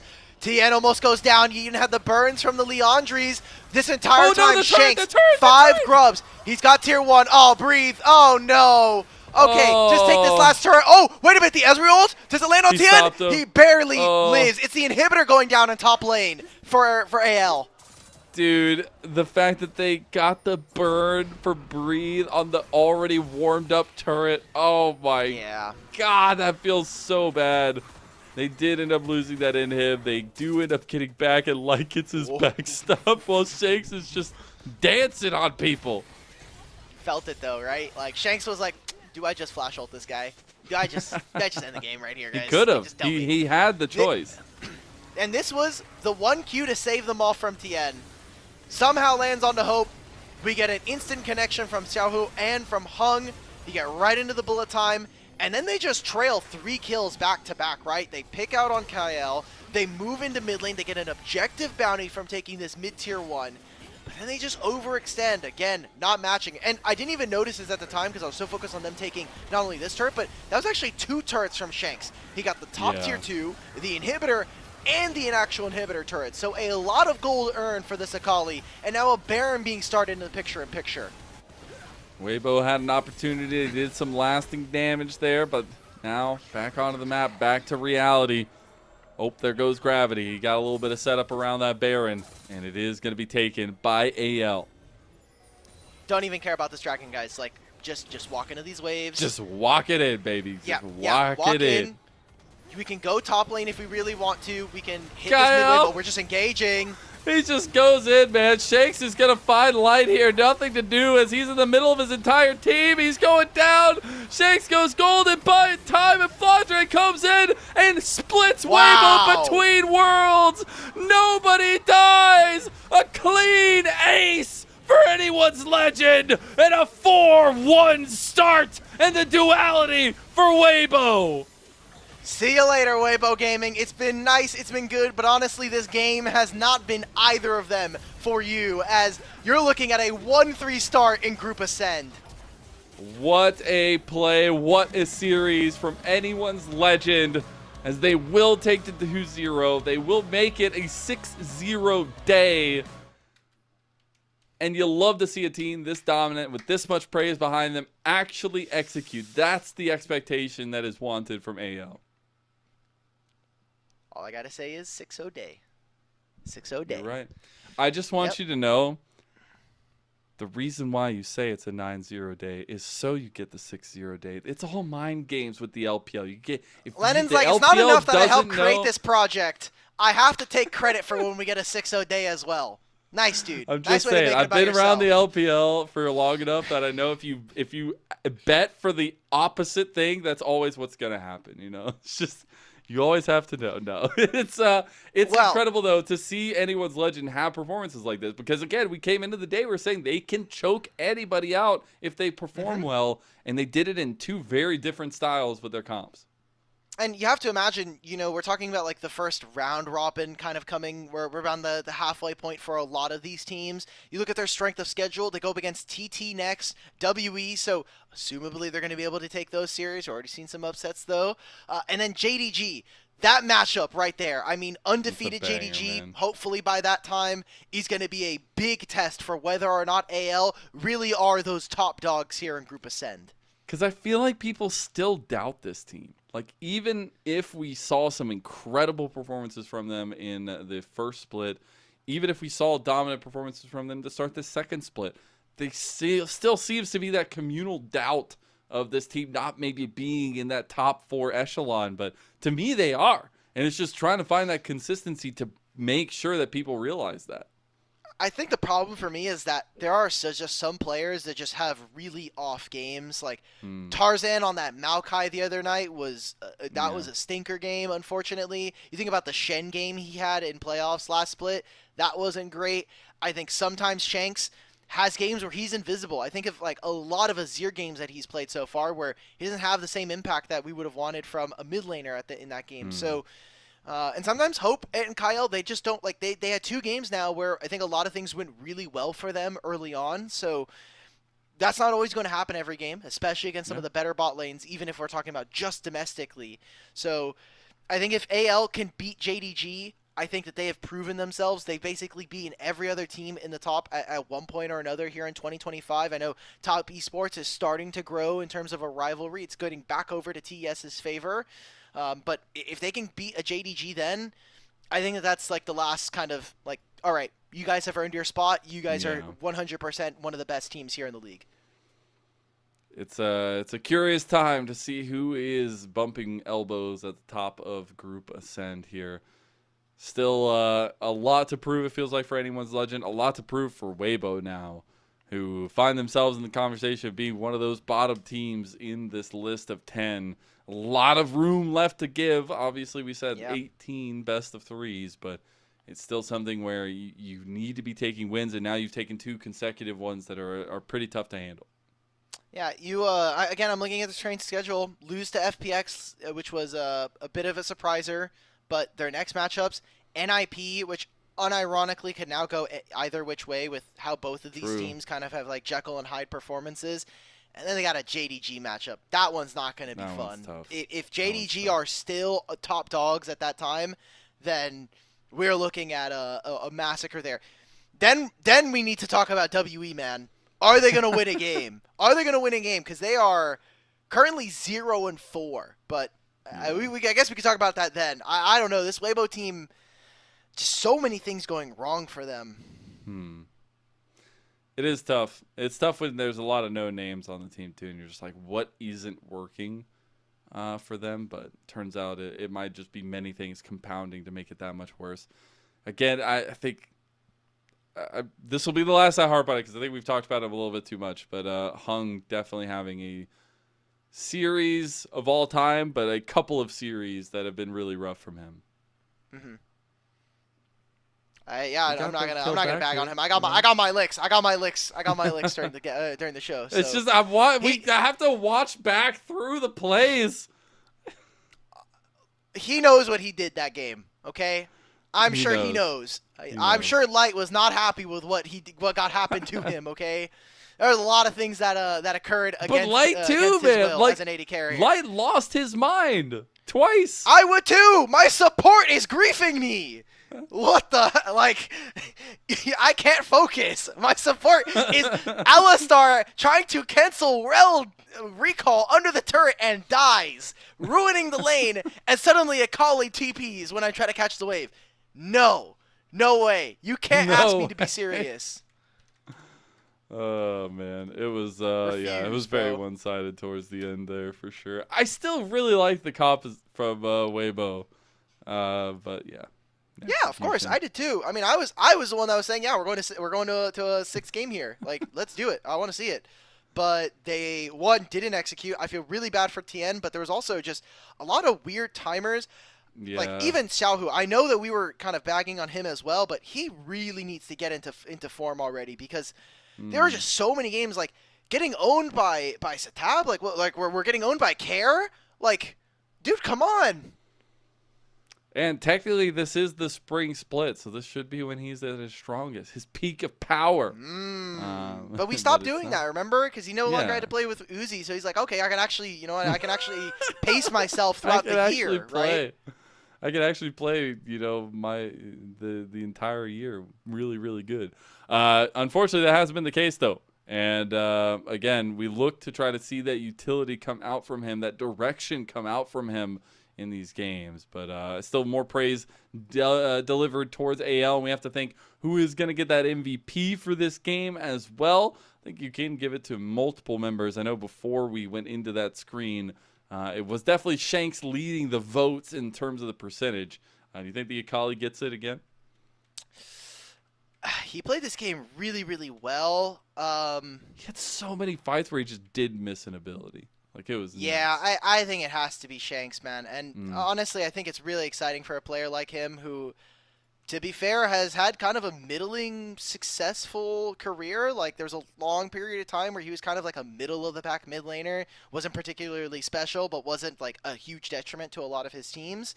But this year, I mean, the level up of just having a player like Tarzan on your roster, right? And then also having other players like Flandre who can, I think, you can lean on for expertise and just, I mean, just talk about the game, I think is awesome. There you go. It is Shanks. Can get his first MVP. Stepping up on the Akali. I think that that last game also deserved of some definite praise for his positioning on the Talia and the setups for him. But the Akali, it's what gets the kicker. And 3-0-8, but a lot more influence in those fights. As a great performance from Shanks against Xiaohu, against the guy that Tarzan said he could be the next iteration of. Lennon, I need you to stall. I'm making the graphics for our group standings right now. I need you to stall so I can make this for us, guys.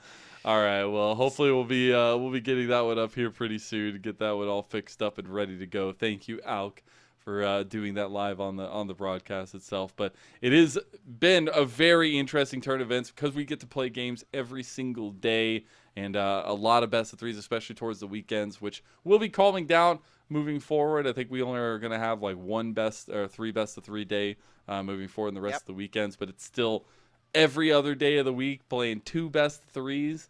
And a ton of games to play still in Group Ascend. Still feels weird to go visit the island of Group Nirvana that we get to see play like once in a blue moon, it feels like. But we have it does. best of threes for each team to play in Group Ascend.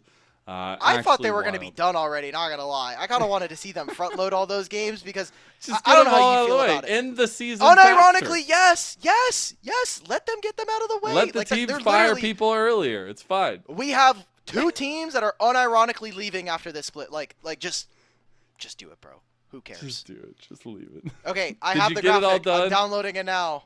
All right. We're gonna get that one up here so we can get a little bit of a catch up on. If the it's wrong, standings blame here. someone else. If it's wrong, blame the guy that just did it live on broadcast. Not my It's fault. fine, but he's a Oh, goat. wait, I did you get it know, wrong. Wait. All right. Wait.